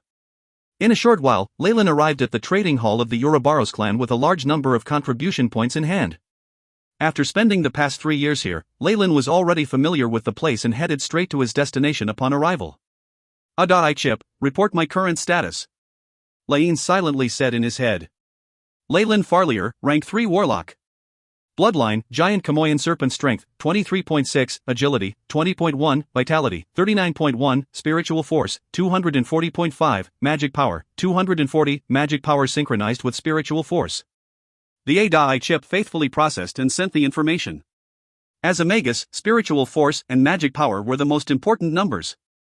Vitality was the foundation upon which Spiritual Force was built and sustained, and had to be strong enough, otherwise, the Magus body would collapse. When his strength and agility reached their maximum, Leyland temporarily took his focus away from them and raided for potions and alchemist spell formation in the clan that can boost his vitality, resulting in his terrifying increase to nearly 40. Looking at these numbers, Leyland felt that his own body terribly surpassed many high-energy beings. Not only was his rate of recovery alarmingly fast, he was able to take on any magi below rank 2 unarmed. His bulky physique made cultivating his spiritual force a piece of cake, and he was already prepared to break through the bottleneck that was the vapor phase. AI chip. Simulate my current shape and compute the conditions needed for me to move on to the vapor phase. If you find any errors, ads pop up, ads redirect, broken links, non-standard content, etc., please let us know. Report chapter so we can fix it as soon as possible. Chapter 409, The Completion of the Onyx Castle. The completion of the Onyx Castle. Leyland immediately commanded the AI chip again. Task established. Initiating simulation, preparing main stats, the AI chip rapidly operated, and projected a 3D hologram in front of Leyland, which faintly resembled himself. Apart from gathering and analyzing large amounts of data, it could also run breakthrough simulations and obtain concrete probabilities in numbers. This was what made Leyland different from other magi, who could only make deductions based on rough estimates of probabilities and slipshot experiments, or even through luck. And this was one of the reasons for Leyland's successful breakthroughs every time. Beep. Simulation completed. Conditions for breakthrough: sufficient spiritual force, the bloodline essence of the corrosive lizard, 3 portions of purple leaf snake scale fruit, and a complete vapor phase spell formation. Success rate, 86.9%. The AI chip presented this to Leyland. A close to 90% chance of success is enough. Leyland clenched his fist tightly. As they did not have the precise calculations of the AI chip, other magi could only gather some materials that would help in the breakthrough. One would already thank the heavens if they had more than a 50% chance of success, let alone such an accurate forecast. Leyland felt that after the AI chip had fused with his soul, it had improved with his own progress, and its strengths had been amplified largely. Its predictive ability now greatly surpassed even the best AI chips of his previous world. In other words, his current AI chip, even if placed in his previous world, would be too sophisticated to be copied. The purple leaf snake scale fruit and the bloodline essence of the corrosive lizard are the most commonly used supplementary materials when warlocks attempt to make their breakthroughs, and can be found in the trading hall. Even though they are pricey, I can still afford it. Having saved up money as a potions grandmaster for 3 years, and with a huge loan from Robin, Leyland could be said to have ample funds. After this, I'll have to return to my territory to make the breakthrough, as well as to take charge of the construction of the Magus Tower. Leyland thought to himself. A Magus Tower was being constructed next to Onyx Castle. This tower could be said to be his actual foothold in the central continent, and even as he was potioneering for the majority of the past 3 years, he had not once loosened his watch on the construction of the Magus Tower. Furthermore, the basic structure was already complete. The remaining portions, such as the installation of the elemental pools, adjustment of the spell formations and the like, would have to be done by himself. The other warlocks could only assist. After all, Leyland would not give anyone access to the secrets of the core of his tower. The ability of a rank 3 vapor phase allows the activation of rank 4 spell scrolls. Then, we can even purchase a scroll of life from Mentor, that can be used to construct the entire intellectual core of the Magus Tower. Hopefully Mentor's price won't be too hefty, Leyland thought casually, while looking for the data from the screens to carry out his transactions. Even though he seemed preoccupied, under the tremendous assistance of the AI chip, all the resources chosen were top-notch, and even the vapor phase spell formation was successfully obtained. However, during the transaction, he had also obtained some news that made him frown. Miranda and Freya returned after completing their task? But they were seriously injured? Why is that so? Leyland asked. These two were rank 3 Hydro Phase warlocks. With the addition of their bloodline, their strengths were a few levels higher. That they would be seriously wounded had piqued his curiosity. Sorry. This is a secret. Even I am unable to get any news. The peddler who had transacted with Leyland was a skinny magus with a huge grin on his face. He did not dare offend Leyland. After all, Leyland was a big customer, and he had previously earned a huge sum from a previous transaction involving potions of tranquility. The magus came closer and lowered his voice. However, reports say that a mysterious person attacked them when they were exploring some ruins. This left the second elder furious, and he swore to find the culprit. So it's like that. Leyland nodded, and quickly completed the transaction. He had to return to his territory as soon as possible to make the breakthrough. He'd merely asked out of curiosity. No matter how chaotic it was here, it would not affect him. Onyx Castle. Construction had been completed in the last 3 years. The entire structure was built out of sturdy granite, and was reinforced by earth elemental spells that closed up the gaps between the underlying rocks. From the outside, the entirety of Onyx Castle looked grand and expansive, exuding a feeling of deterrence. This was the core of Leyland's territory. With the amount of reinforcement it had gotten, Onyx Castle could last a few thousand years at the least. After seeing it, Alessander remarked that he could hold the fort against 50,000 elites with just a few thousand men, but of course this only applied to regular humans. The castle was carpeted in cashmere. Silver cups and golden lampstands were everywhere. The place was filled with a flowing light, and its luxury was something few royal palaces could rival. If a commoner were to use the castle, it might have stirred up criticism and attacks from other jealous leaders. But since the lord of the castle was a strong magus, there would be no problem. The strength Leyland possessed was enough to let anyone with negative intentions despair. The people would only compliment the nobility of its lord, and not for a moment have any designs on it. Looks like Royce and Alessander have taken care of this place fairly well. Leyland slowly walked into the castle. He looked at the castle's surrounding farmland. A lot of it was already being cultivated, and large windmills were turning slowly as farmers cleared the earth of weeds. These were slaves he had previously purchased, with a portion of them being leaders. In the process of the construction of the castle, a portion of the outstanding slaves and citizens had received rewards in the form of land. Since then, they had settled down and built a relatively prosperous area. Soldiers and tall knights patrolled the place from time to time. Royce and Alessander, who were appointed and nominated to oversee politics and military matters respectively, had exhausted their time and effort into building a foundation over here due to the temptation of status and territory. At least in Leyland's eyes, the Onyx Castle looked more or less like a marquee palace. "Welcome home, my lord." Once they neared the main gate, Cubeler quickly hurried out. He was wearing a butler uniform and looked very energetic, with Royce and Alessander following behind him. Well done." Leyland nodded his head slightly, and acknowledged Cubeler's work. He was not one to leave the power in the hands of only 2 people, and hence he'd left Cubeler here as well.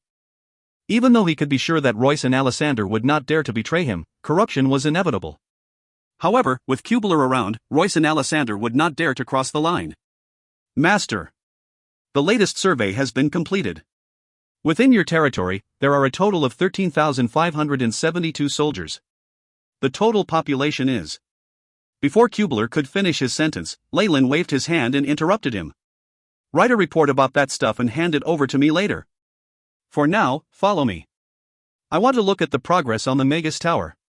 Leyland had invested in the Magus Tower more than 10,000 times what he had invested into Onyx Castle.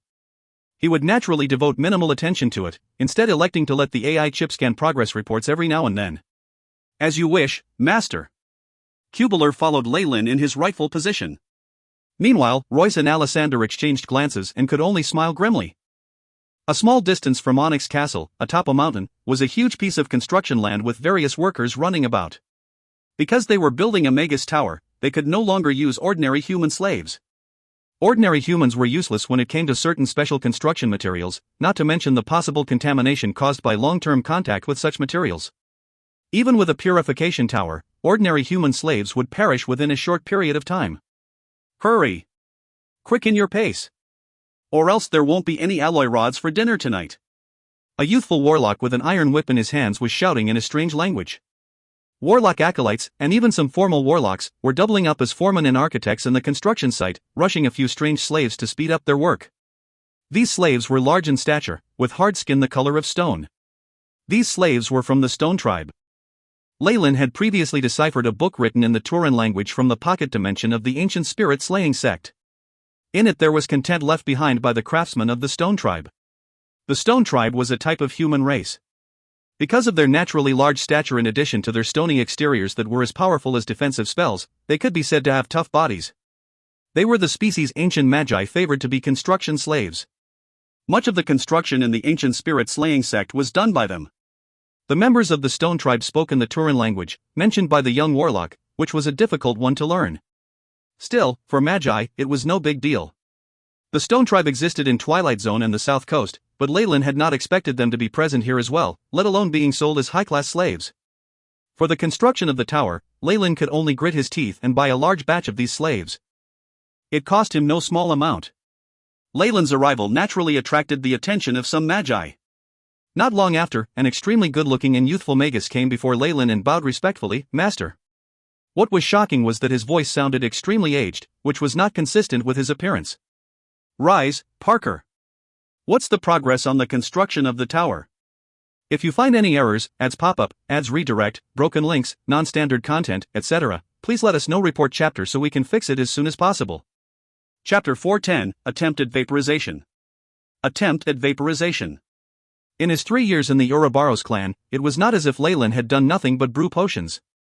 Through the support of Robin and a few other seniors, he'd gathered a few henchmen and organizations under him. In the Ouroboros clan, it was a fixed tradition for lower-ranked bloodline warlocks to support higher-ranked bloodline experts. Leyland was a pure-blooded giant Kamoyan serpent warlock, and even had a Morningstar mentor. He could be said to have boundless potential, and it was obvious that some warlocks would want to side with him. Of course, as he was still not as strong yet and had not done anything to gain himself a reputation, no powerful people would side him. This Parker in front of him was Leyland's biggest gain. Parker had been introduced to him by Robin. He was a black Horal Snake warlock, and his limit was rank 3. Giant Kamoyan serpent warlocks would obviously not become someone else's subordinate and become a vassal. Besides, Parker had only just entered rank 3 and had not even reached the vapor phase. Due to his age and the injuries and poison accumulated in his body due to his adventurous lifestyle, he had lost all hopes of advancing. He had joined Leyland's side to make preparations for his family. Despite all that, Parker was a rank 3 warlock, and was Leyland's strongest vassal. Thus, Leyland naturally treated him well, and even took in his grandson as a disciple to strengthen their bond. The main structure of the Magus Tower has been completed. It's exactly the same as is in your blueprint, but the energy circuit and spell formations need to be done by yourself, my lord. I wouldn't dare make that decision myself. Parker had experienced much in his life and knew what could be done, and what could not. Just these few sentences pleased Leyland a lot. Leyland couldn't help but turn towards the construction site. A tall black spire had already taken shape, possessing a vast power within, as if making its presence known to the whole world. Parker continued with his report. Also, we have already stocked up on many of the materials to create the elemental reactive pool and garden. There's also something regarding the Fanes family. The Fanes family? Leyland's brows furrowed. That was Freya's family. It was said that there were signs of their bloodline declining, and it had been a long time since any descendant had awakened their giant Kamoyan serpent bloodline.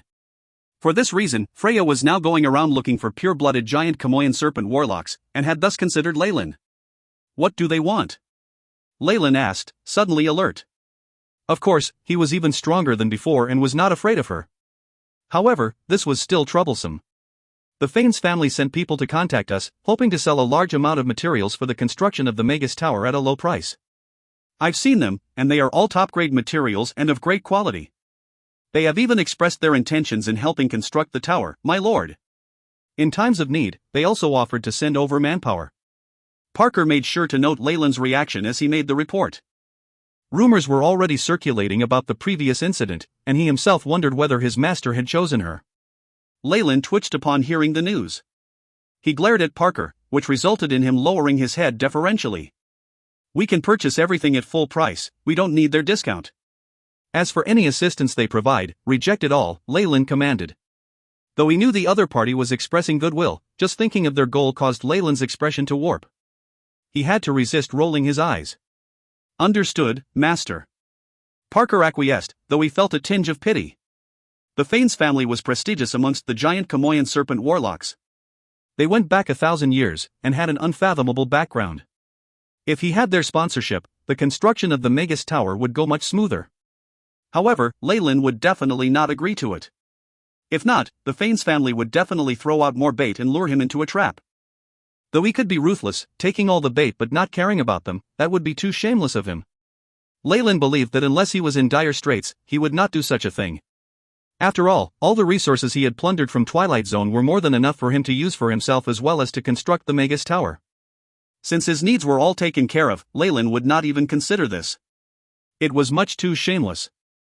It was now night. In the large onyx castle, candles and oil lamps were used everywhere to illuminate the area. There were even illumination spells such as eternal light in several areas, filling the interior of the castle with light. From afar, the castle was like a large, dazzling column of fire, overflowing with radiance and heat. All his subordinates and vassals were gathered in the ballroom. After enjoying a sumptuous meal together, Leyland returned to his bedroom alone. This was the most secure area in Onyx Castle. Not only were there many regular elite human troops patrolling, if one went further in, some specific detection spell formations and guard warlocks would appear. He closed his eyes inside his bedroom, and the general situation in the castle entered his vision. He could not help but nod. Looks like Parker and the rest are doing quite well. The defense of Onyx Castle was not bad. Though it was far from perfect, it was impossible for rank 2 magi to sneak in. To truly make Onyx Castle a strategic stronghold against magi, it might take over 100 years to strengthen the defensive spell formations bit by bit. The radiation unwittingly given off by high-ranked magi residing here has to affect the whole castle and strengthen it, Leyland rubbed his chin as he pondered. The higher ranked a magus was, the easier it was for them to affect their surroundings. Leyland believed that just by emitting the terrifying might of their bodies in the castle, Breaking Dawn magi could affect the quality of the castle itself. The powerful members of the magus world could even give the castle a life of its own, having it give birth to many strange creatures. These were the best foundations in creating defensive spell formations. As long as one subdued the castle's spirit and enslaved all the strange creatures, the defense of the castle would reach its peak. With his own radiation, he could achieve a similar effect. However, the time taken would be more than a century. If numerous magi were to reside here, this time could be shortened. Hence, the older a magus castle, the more profound the strength of the defense. There would also be many strange occurrences that even the magus family occupying the castle would not be able to explain. But now?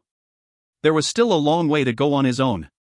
Leyland calmed his thoughts and conveniently pressed some button on his bed. With a mechanical sound, the large bed in front of him opened up and revealed a passageway that led downwards. Leyland walked in expressionlessly. After he entered, the machine closed itself and no trace of it could be seen from the outside. The path was long, and by the time Leyland had walked to the end, he had reached deep underground. It was at least several thousand meters below the surface. At the end of this path, there was a standard underground laboratory. The surrounding stone walls were full of runes that prevented energy from dissipating and isolated all auras. Though this is still very crude, it's good enough. Leyland waved his hand as he entered the laboratory, and a defensive screen of light closed off the pathway. This screen was still flickering with a glaring light, and it was obvious that it concealed an extremely powerful defensive spell formation. This was a temporary laboratory Leyland had constructed. Before the Magus Tower was done, some secret experiments could be done here. Leyland patted the spatial pouch on his waist, and silver rays lit up. 3 items appeared on the ground. One was a giant green crystal that contained a spell formation. Within the transparent crystal were a few runes that were constantly shifting like a fog. Another was an irregular black vessel in the shape of a shell. It held within it green blood that emitted a nauseating smell. The last was a set 3 purple fruits that looked like apples, although they had a fine layer of snake-like scales on top. A vaporization spell formation, blood essence of the corrosive lizard, and purple leaf snake-scaled fruit. Leyland extended his slender fingers, looking through these items once more. The AI chip cooperated with a scan, and then relayed the news that there was no mistake. Let's begin. Leyland muttered, sitting cross-legged at the heart of the vaporization spell formation. With a flick of his hand, 2 pieces of pure magic crystal essence entered the groove in the spell formation. The vaporization spell formation trembled, and the runes within began to undulate violently. Host body beginning attempt to break through the bottleneck of the vapor phase. Beginning real-time monitoring, the AI chip's robotic voice followed soon after. Next is the blood of the corrosive lizard. 2 streaks of black shot out of Leyland's eyes, disappearing into the black shell. Plop plop, the green blood began to bubble, mist rising and forming a large green lizard in the air. On its skin were numerous signs of corrosion, and its white bones and internal organs could somewhat be seen. Hiss hiss, the green lizard's front claw scratched at the earth, as if it was eager to give something a try. As if provoked by the corrosive lizard, Leyland felt the giant Kamoyan serpent bloodline in his body begin to stir. If you find any errors, ads pop up, ads redirect, broken links, non-standard content, etc., please let us know. Report chapter so we can fix it as soon as possible. Chapter 411, Banquet. Banquet. Leyland's pupils turned amber in an instant. As if it had been provoked, the giant Kamoyan serpent bloodline in his body operated frantically, emitting mysterious energy. This energy was nutritious to him, and thus his body immediately absorbed it. Under the effect of these mysterious substances, Leyland's spiritual force began to increase, slowly, but surely. This is the power of the Kamoyan bloodline. Warlocks definitely have a huge advantage in this regard. He exclaimed. The giant Kamoyan serpent was a terrifying ancient species, adults of which possessed morning star strength. In other words, until a Kamoyan bloodline warlock attained rank 4, the giant Kamoyan serpent bloodline in his body would release a large amount of power to help in his advancements. All bloodline warlocks would receive this aid, but not all bloodlines were created the same. For instance, a black Horal snake bloodline would exhaust its aptitude when helping the warlock rise to rank 3, and could not help with the advancement to the vapor phase or further breakthroughs. It would even become an obstacle to the warlock's progress. It is likely that the improvements of warlocks, and my previous personal breakthroughs were largely attributed to this mysterious energy. Of course, the bloodline shackles thereafter is also largely due to this cause. Leyland ordered the AI chip to record the nature and content of this particular energy so as to allow for future study. At the same time, under the influence of the boiling giant Kamoyan serpent bloodline, a terrifying phantom in the shape of a black snake had appeared behind Leyland, exuding a powerful and cold majesty. Thankfully, Leyland had gone underground and even set up a spell formation specifically to isolate his aura. Otherwise, he would definitely have alarmed the nearby magi and warlocks. Hiss, the enormous lifelike giant Kamoyan serpent phantom flicked its tongue, and rushed towards the corrosive lizard. Compared to the enormous snake, the corrosive lizard was alike to a pitifully small rat. Even its roars had been suppressed into whimpers. Rumble, the giant snake phantom opened its big mouth and swallowed the corrosive lizard whole. Just at the instant when the giant snake shadow had swallowed the corrosive lizard, Leyland felt the bloodline strength in his body surge, as if it had become more concentrated. A large amount of strength began overflowing from his body. The AI chip showed that his spiritual force had begun to skyrocket. 255. 267. 289. It only stabilized at a value of 299. The abrupt surge of spiritual force caused Leyland's vision to blur even as his brain ground to a momentary halt. Compress. A spell entered the vapor phase spell formation. Very soon, a resplendent glow erupted from the spell formation and enveloped his body. The originally violent bright silver spiritual force in his sea of consciousness shrunk under the pressure. The large amounts of spiritual force particles, under repeated compression, gave off a greater bright silver glow, and in the end slowly gathered together to form a fog. That was spiritual force in vapor phase, the result of a successful compression of his bright silver spiritual force. Leyland was overjoyed at the sight. Originally, the bright silver spiritual force was only an indistinct glow. But now, it had become corporeal. After the first trace of spiritual force had taken shape, the rest of the spiritual force followed suit, and the conversion became much easier. Leyland shut both his eyes tightly. The energy around him shrunk, but it now held increased longevity and was more terrifying than before. Kacha.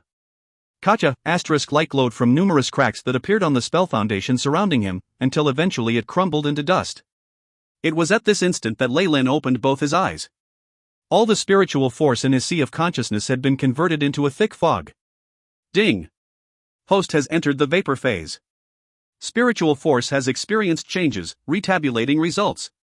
The AI chip intoned, and not long after a set of data was projected before Lylan's eyes. Lyle Farlier. Rank 3 Warlock, Vapor Phase.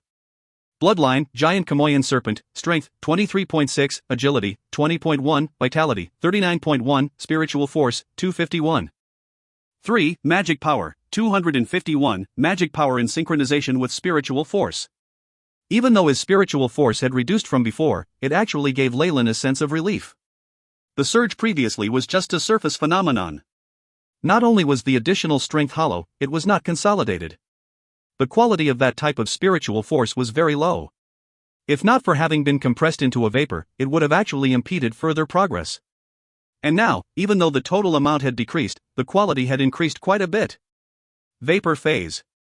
Lyle lightly waved his hand, and a foggy spiritual force immediately appeared at his fingers. This was the first time that his spiritual force had taken a physical form. The bright silver previously was just an indistinct glow, but this haze now was tangible. Just that alone showed how tremendous the changes to his spiritual force had been. This is but the beginning. Rank 3 Magi at the crystal phase can actually directly condense their spiritual force into crystals that would not dissipate easily. Even after long-term storage, these crystals could be used to replenish their spiritual force, or even sold to others. According to a few deductions of the AI chip and Lylan's own conclusions, this was his future path. Warning! Warning! More than 12.6% of the host cells are injured. Immediate treatment suggested. The emotionless voice of the AI chip sounded out and Lyle stumbled, almost falling to the ground. This must be the aftereffects of the surge and sudden concentration of spiritual force. I'm afraid that, apart from my cells, even my sea of consciousness might have been affected slightly. Lyle smiled wryly, and thereafter waved his hand once again. The 3 sets of purple leaf snake-scaled fruit that he had bought appeared in his hands. Thankfully, Giant Kamoyan Serpent Warlocks have a lot of experience, they even knew of some suitable medicine.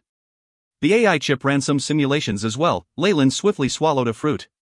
The exterior of the fruit had fine scales that felt like hard ice to his gums and teeth. When it entered the stomach, the icy sensation of the fruit immediately disappeared, instead being replaced by a flow of warm heat that swiftly spread throughout his body. Lylan's cells were like humans that had almost died of thirst in a desert, rapaciously sucking up this warmth. The agent's cells have absorbed an unknown strength, and are currently in recovery. Current damage, 9.6%. The damage reported by the AI chip was decreasing, and eventually stopped at around 2%. Minor damage to the body was the most cumbersome to heal. Even with the best medication, Lyle could only heal himself down to 2% damage, after which it wasn't easy anymore. After breaking through, Vapor Phase Warlocks would have to treat the damage over a long period by using the radiation they emitted during constant practice. Of course, that was a minor price to pay for the breakthrough. The Onyx Castle was holding a banquet to celebrate Lylan's breakthrough. It was, of course, a gathering of warlocks. The only ones invited had been Robin, a few other seniors, and other members of the Ouroboros clan that Lyle had connections with. This was another tradition of the central continent. Lyle originally should have held the banquet upon the completion of Onyx Castle, but he had decided to delay until the Magus Tower had been built completely. Now, however, Lylan's breakthrough called for a celebration, so he decided that he might as well hold a banquet to take care of both obligations. In the wide hall, large chandeliers hung up high from the ceiling, radiating a bright glow that was a mixture of spells and man-made flames. The numerous warlocks were all gathered in a hall. Since Lylan's status was not too low, there were many warlocks who attended the event. Furthermore, because of the added value of their bloodline, all the warlocks were good-looking, and even the old men looked handsome. Many female warlocks wore gowns with plunging necklines, revealing their snow-white back and cleavage, whereas the male warlocks wore black swallow-tailed coats. From time to time, they would talk over a drink or invite the females for a dance. At the corner of the large hall, a band was performing with all their energy, and next in line were poets and dancers. Ha ha! Lyle, I knew you would succeed. Even though advancing to Vapor Phase is an obstacle for ordinary rank 3 Magi, Giant Kamoyan Serpent Warlocks like us will never face such a problem. Robin laughed dramatically. Given how high this junior's innate talent was, he was becoming increasingly important to the short warlock. Even at the banquet, the differences in ranks between the various warlocks was very obvious. The few rank 3 Giant Kamoyan Serpent Warlock Marquises, including Lyle, had gathered in a circle and none of the other warlocks would dare to interrupt them. A few rank 1 or rank 2 warlocks with pure bloodlines had the fortune to listen at the side, but even they had no right to speak. With regards to the other circles, Leyland needed only to make a toast and say a few words, but the guests in this circle required his personal accompaniment. Not only were there seniors like Robin, Lucian and Kesha around, there were a few merchants whom they had good ties with along with their children. They were essentially his mentor, Duke Gilbert's influence, and hence good connections would have to be made. Speaking of which, Leyland was more familiar with them, and had held a few transactions with them, and even coordinated on some experiments. This is the younger generation of my family. Come and see Uncle Leyland. Kesha called forth 2 of her nephews and nieces. Those 2 youths though looked a bit reserved and flushed, but still respectfully bowed and said, Uncle Leyland. Hello, you too. Leyland said, his face stiff. He was not even 100 years old. These 2 warlocks with pure bloodlines, who were their family's hopes, were probably older than him. Senior Kesha's 2 nephews and nieces have a very rich bloodline within them, looks like they have a bright future ahead of them. Leyland complimented, which had caused Kesha to beam with delight. If you find any errors, ads pop-up, ads redirect, broken links, non-standard content, etc., please let us know. Report chapter so we can fix it as soon as possible. Chapter 412, Lania Hare. Lania Hare. Much to his chagrin, Leyland had discovered that even though the Ouroboros clan had a long heritage and was a large, powerful organization, there were many traditions and complex regulations that were very tedious. Especially in terms of hierarchy, nobody knew whether it was inherited from the giant Kamoyan serpents, but their hierarchy was very rigid. Previously, even if they were all giant Kamoyan serpent warlocks, Kesha who had reached the vapor phase would pay no attention to someone like Leyland. Yet, the moment he made the breakthrough himself, here she was, her attitude having flipped completely. This had dumbfounded Leyland. Lucian was the same. He who was at the crystal phase was the strongest here, and sat quietly in a corner, drinking smugly. Unfortunately, everyone had already accepted such behavior as a norm. Even if he rolled his eyes internally, Leyland understood that he could only do things according to the rules. Senior Lucian has always been like this. He has suffered a lot previously, and just can't bring himself out of it. Robin transmitted after noticing Leyland's gaze. Actually, he's extremely delighted at your breakthrough. Normally, he wouldn't even deign to take a glance at a banquet invitation. Perhaps because he was Gilbert's butler, Robin's communication and observation skills were outstanding. Just a glimpse at Leyland in his peripheral vision and he'd realize things, explaining Lucian's attitude. Don't worry, I understand. Leyland smiled wryly. Even if Lucian decided not to show him respect, he could do nothing about it. Even with all his trump cards, Leyland could at most deal with a Hygrophase rank 3 Magus. With that kind of difference in strength, it was useless to talk about it. Had Lucian not considered his mentor Gilbert and the fact that it was Leyland's first invitation, he might not even have come. Oh, right. Let me introduce you to my apprentice, Snoopy. A reserved youth walked up at Leyland's introduction, a dimpled smile on his pockmarked face. Hello, distinguished masters. Snoopy greeted all the magi, stumbling on his words. A few rank 3 warlocks merely nodded aloofly and did not pay much attention, and even Kesha's 2 younger generations looked down on him. They could see Snoopy's black Horal snake bloodline at one glance. Even though a rank 3 warlock bloodline was considered a big deal even in the central continent, those with higher bloodlines thought nothing of it. Immediately, they linked the sight to Leyland's top subordinate, Parker, and guessed the motives behind Leyland's acceptance of this apprentice. They would naturally not pay any more attention, but on account of Leyland, they had nodded their heads in recognition. Fortunately, Leyland had only brought Snoopy out for exposure, and quickly dismissed him after he had bowed to everyone. Snoopy's response was quick, and his withdrawal was even faster. With a tinge of embarrassment on his face, it appeared to Leyland as if he was fleeing. This is the hierarchy of warlocks. Leyland sighed internally. In comparison, though Kesha's 2 younger generations were slightly lower in strength, because their bloodline was distinguished and there was the possibility of making a breakthrough to rank 4, they would immediately receive more attention. Even the rank 3 elders would consider this normal. For warlocks, even though bloodline could not determine your lowest achievements, it could dictate your greatest. Take for example the 2 giant Kamoyan serpent warlocks Kesha had brought along. They needed only to put a bit more effort and spend more time, and it would be child's play to reach the vapor and even hygro phase. However, the advancement to the crystal phase depended on one's innate talent. As for the breakthrough to the Morningstar realm, innate talent alone was not enough. There was a huge amount of luck to be factored into it. After all, they were not first-generation giant Kamoyan serpent warlocks. Their bloodline was not as pure, and could not allow for the adults to easily advance to rank 4. In actual fact, in the entire Ouroboros clan, there were already no more absolutely pure-blood giant Kamoyan serpent warlocks. Their bloodlines had faded with the passage of time. For the three elders to break through to the Morningstar realm required not only a large amount of resources and effort, but also a stroke of luck.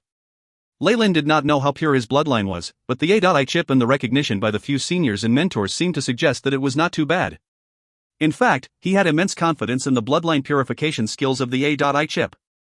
During the period of time he was in the Ouroboros clan, he had discovered that even in the central continent, there were no microscopes here that could form images at the genetic and atomic levels. Their research at most halted at the cells. Their best microscopes could at most see the structure of a cell. Previously, the A.I chip had directly extracted the part of the genes that belonged to the giant Kamoyan serpent from the bloodline essence of the black coral snake, and reconstructed them. Leyland even suspected that the bloodline within his body could compare to that of a first-generation giant Kamoyan serpent warlock.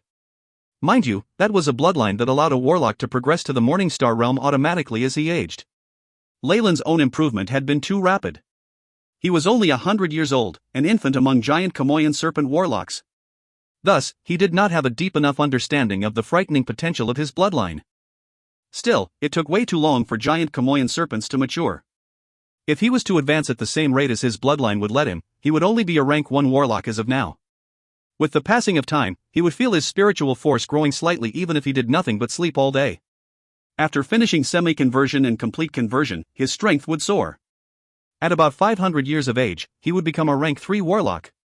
As for a Morningstar warlock? That would take him until he was 900 if he only depended on his bloodline.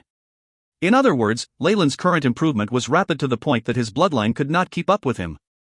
Even if I have almost 900 years of life according to the A.I chip, the risks with waiting that long are way too high. He thought as he stroked his chin.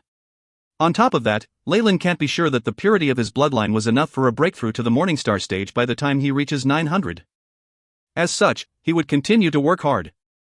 At the very least, his bloodline shackle would not retard his progress before he hit rank 4, and he would be able to advance to that realm without any obstacles. Penny for your thoughts? His introspection had obviously drawn Robin's attention. Oh. Leyland summarized his ruminations on his bloodline growth, obviously concealing his conjecture on its purity and instead diverting the conversation to how he could develop his bloodline. So, you wish to find out whether there are any medicines or materials the Ouroboros clan uses to speed up bloodline growth? Robin looked at Leyland, and did not know whether to laugh or cry. Many warlocks depend on the strength of their bloodlines when using their meditation techniques to slowly improve in ranks. A case like yours, where the host's strength surpasses that of the bloodline's growth, is extremely unlikely. Unlikely, but not impossible. Leyland was determined. The central continent had many groundbreaking talents, and the Ouroboros clan was where giant Kamoyan serpent warlocks congregated. There must be a way. Still, any solutions that existed were sure to be extremely precious and hidden. Leyland had never seen such a thing in the trading hall. Indeed. Like you, Leyland, our organization has had a few warlocks in the past whose strengths far surpass their age. Kesha interrupted, and they used a top-notch precious material to increase the growth of their bloodline to remarkable results. What material? Leyland's eyes glowed. Lamia hair. Kesha did not intend to leave Leyland in suspense, and gave him a specific term. A.I chip. Leyland recited internally, query the database for Lamia hair. Collecting data and books was habitual for him. Naturally, he hadn't slacked off on it in his time in the Ouroboros clan.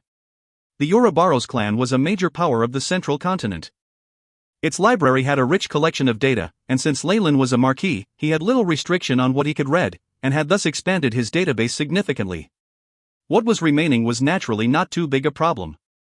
Although he could not claim that he knew everything about the central continent, the knowledge he had accumulated in this period would not lose out to that of a scholar who was a few hundred years old. Lamia hair, it is an ancient precious material. Legend has it that a strand of hair from the ancient Lamia has an extremely horrifying ability. Rank 3, rarity 4, description. The Lamia was an extremely tyrannical being in ancient times. Other than strange spells, they were experts at controlling lower serpents to attack, and normally lorded over snakes. Legend has it that they were direct descendants of the snake dowager, and were comparable to radiant moon magi in adulthood. Leyland saw the description given by the A.I chip and could not help but smile wryly. A description in terms of rank and rarity was standard on the central continent. Rank 3 indicated that the material was only effective for rank 3 magi, while the rank 4 rarity meant only Morningstar magi could get their hands on one. Needless to say, the assessment on how it could compare to a radiant moon magus in adulthood shocked Leyland completely. A radiant moon magus was at rank 5. They exceeded Morningstar Magi by 1 full rank, and there were few Magi on the central continent who possessed such strength. How would Leyland, who could not afford to offend even a single Morningstar magus, dare to think of a plan involving radiant moon Magi? Of course, the strength of the beings themselves was one matter, the resources were yet another. For Senior Kesha to mention it, could it be that Mentor has strands of lamia hair? Leyland's eyes lit up. The ancient lamia had been extinct for a long period of time. But some remains could have been discovered by Magi, and it would be extremely normal to obtain these resources as a result. If you find any errors, ads pop-up, ads redirect, broken links, non-standard content, etc., please let us know. Report chapter so we can fix it as soon as possible. Chapter 413, The Forgotten Land. The Forgotten Land. It looks like you're extremely familiar with this material, Leyland.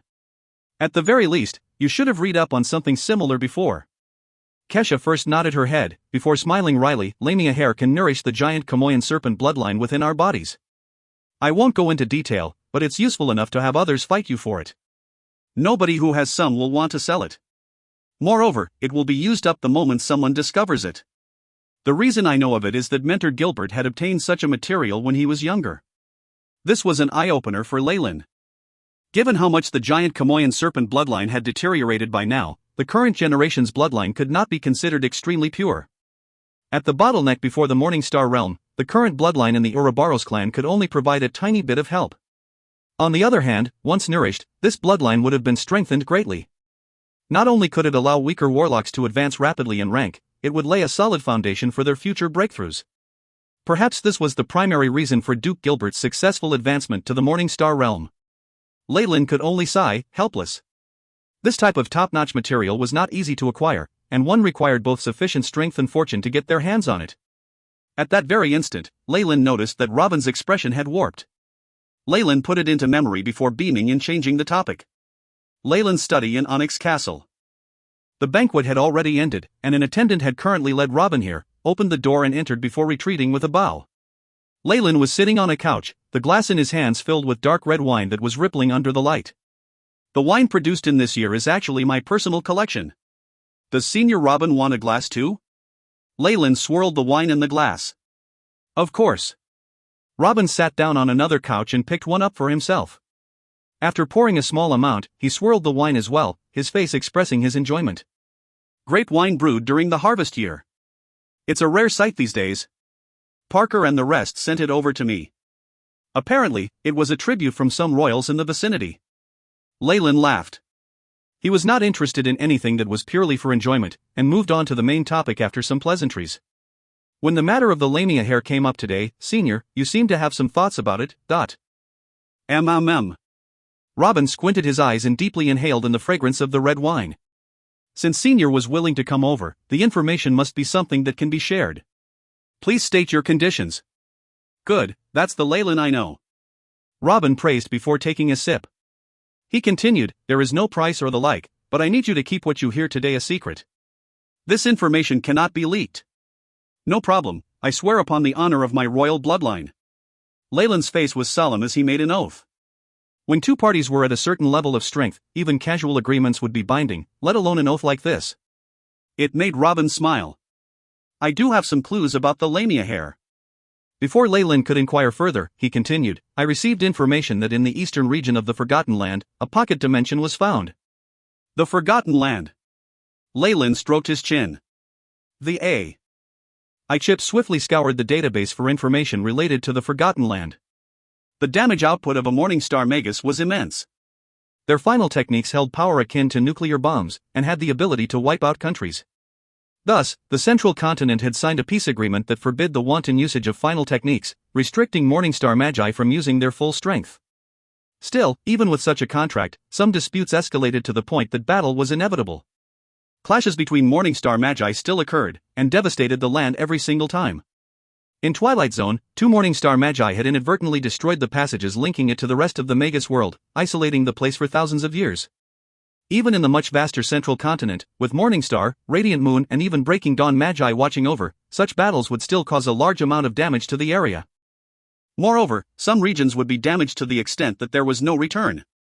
All sentient species would go extinct, and elemental particles would start leaking whenever someone visited the area, causing the strength of a visiting magus to drop greatly.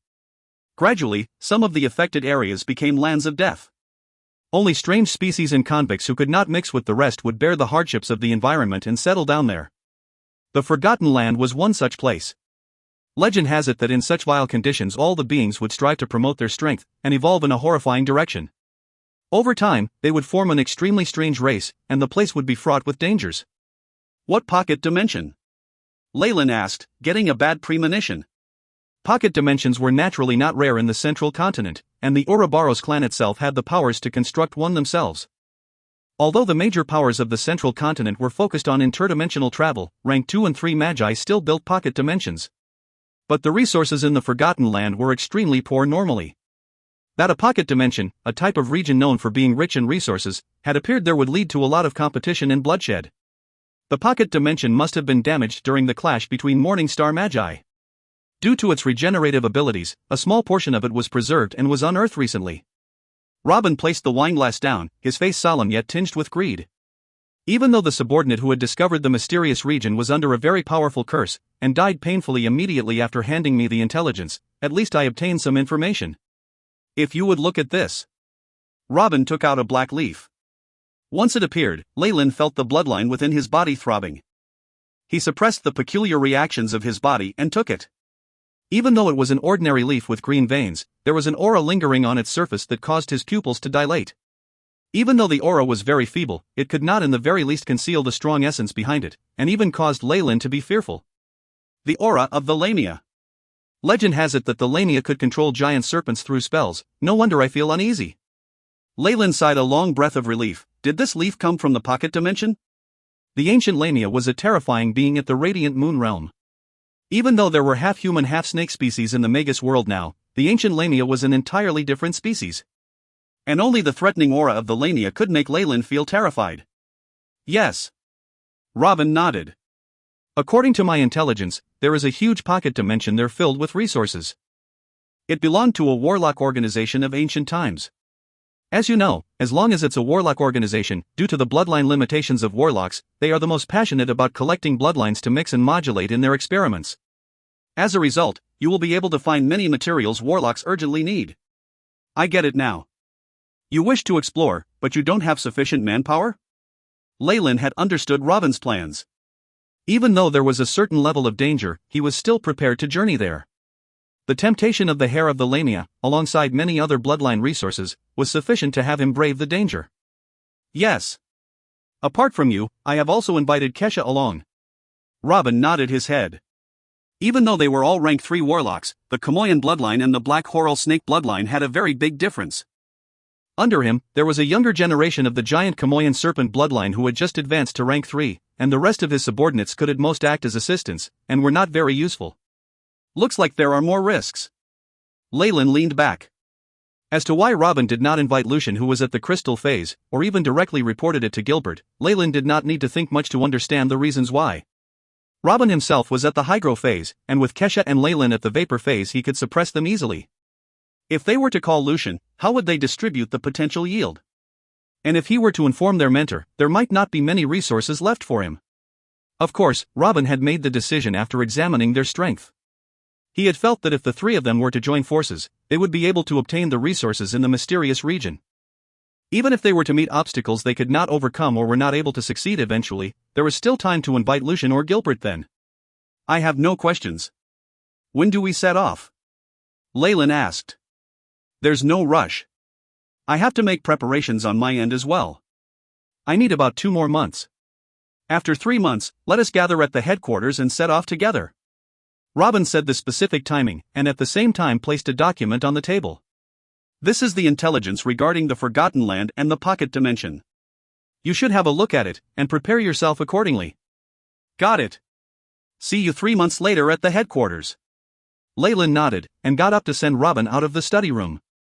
After which, he sat down and did not utter a word. The AI chip was swiftly scanning the documents Robin had left behind, and was carrying out comparisons and making deductions. There are no problems with the data, looks like Robin is sincere, Leyland stroked his chin. The data related to the Forbidden Land which Robin had provided was generally similar in content to the data the AI chip had collected, and was even more comprehensive and detailed. Quicksand. What a weird name for an organization. Is that a warlock organization? Quicksand was the organization that created the pocket dimension. Legend had it that it was a warlock-based organization, but it was unlike that of the Ouroboros clan which only accepted warlocks of the same bloodline. Instead, it was heterogeneous, and would accept warlocks of any bloodline. As a result, the condition of the members was extremely complicated, and there were even some members with bloodlines that were only heard of in folklore. And this pocket dimension seemed to have been constructed by the Quicksand organization, as a place meant for experimentation on the modulation and combination of bloodlines. Of course, no matter how formidable Quicksand once was, it had disappeared in the ancient Final War, and was now an abandoned mysterious region. But Leyland delved deeper into his thoughts. If you find any errors, ads pop up, ads redirect, broken links, non-standard content, etc., please let us know. Report chapter so we can fix it as soon as possible. Chapter 414, Noah. Noah. Perhaps the Lamia hair within the pocket dimension was not obtained by capturing an ancient Lamia. There might have been someone who advanced their own Lamia bloodline to the extreme and has even gone through atavism, thus leaving this item behind. When a warlock's bloodline was concentrated to its limit, it would transform into its original form. Once this process was over, a warlock would discard their original appearance as a human, and completely turn into a creature alike to his bloodline origin. By that time, the warlock would no longer be human. Even those with the same bloodlines would not be able to tell that it was a warlock who had gone through such a process. In other words, if Leyland did so, he would truly turn into a giant Chamoyan serpent. Forget it. Leyland imagined himself as a giant serpent, only able to swallow raw food every day and looking for female serpents whenever he had to sate his desires, and it made his whole body shiver. The Morningstar morphing technique is enough. I have no desire to really become a giant serpent, he decided. He pursued strength and dominance, as well as his own freedom. If the option was that he obtained unequaled strength and yet suffered for eternity, it was fine if he was not unrivaled. In addition, the closer he was to the source of his bloodline, the greater the suppression of his mind by higher members of his race. In the ancient war of the icy world, the snake dowager was the only thought in mind. Many giant Chamoyan serpents who risked their lives and battled with beings from other worlds were more than aware of this. Leyland did not want to be controlled by someone after all his efforts and become cannon fodder. Of course, all this was far into the future. Right now, all he was focused on was using the Lamia hair to nourish his bloodline, allowing it to mature faster and bring him to the Morningstar realm. In the central continent, rank 3 warlocks were respected, but only Morningstar Magi held any actual clout. Only after reaching the Morningstar realm could he perform experiments on astral gates alone, attempting to traveling between various places and worlds. This was the only method for Leyland to solve the issue of his bloodline and could not be substituted. After thinking about it for a while, a silver light flashed in his hands, and a dull gold coin appeared. If I go to the pocket dimension, will I be able to get all that I want and leave safe and sound? With this thought in mind, Leyland tossed the coin of destiny in his hand. Pack! The coin landed steadily on the back of his hand, revealing the image of a luckbird. At the same time, slight cracks appeared on it. Noticing this situation, Leyland kept the coin away, and a flash of excitement could be seen on his face before he turned serious. It'll work out, but the power of a morning star will hinder me? The coin of destiny was a unique magic item that Leyland had sacrificed blood and tears to make.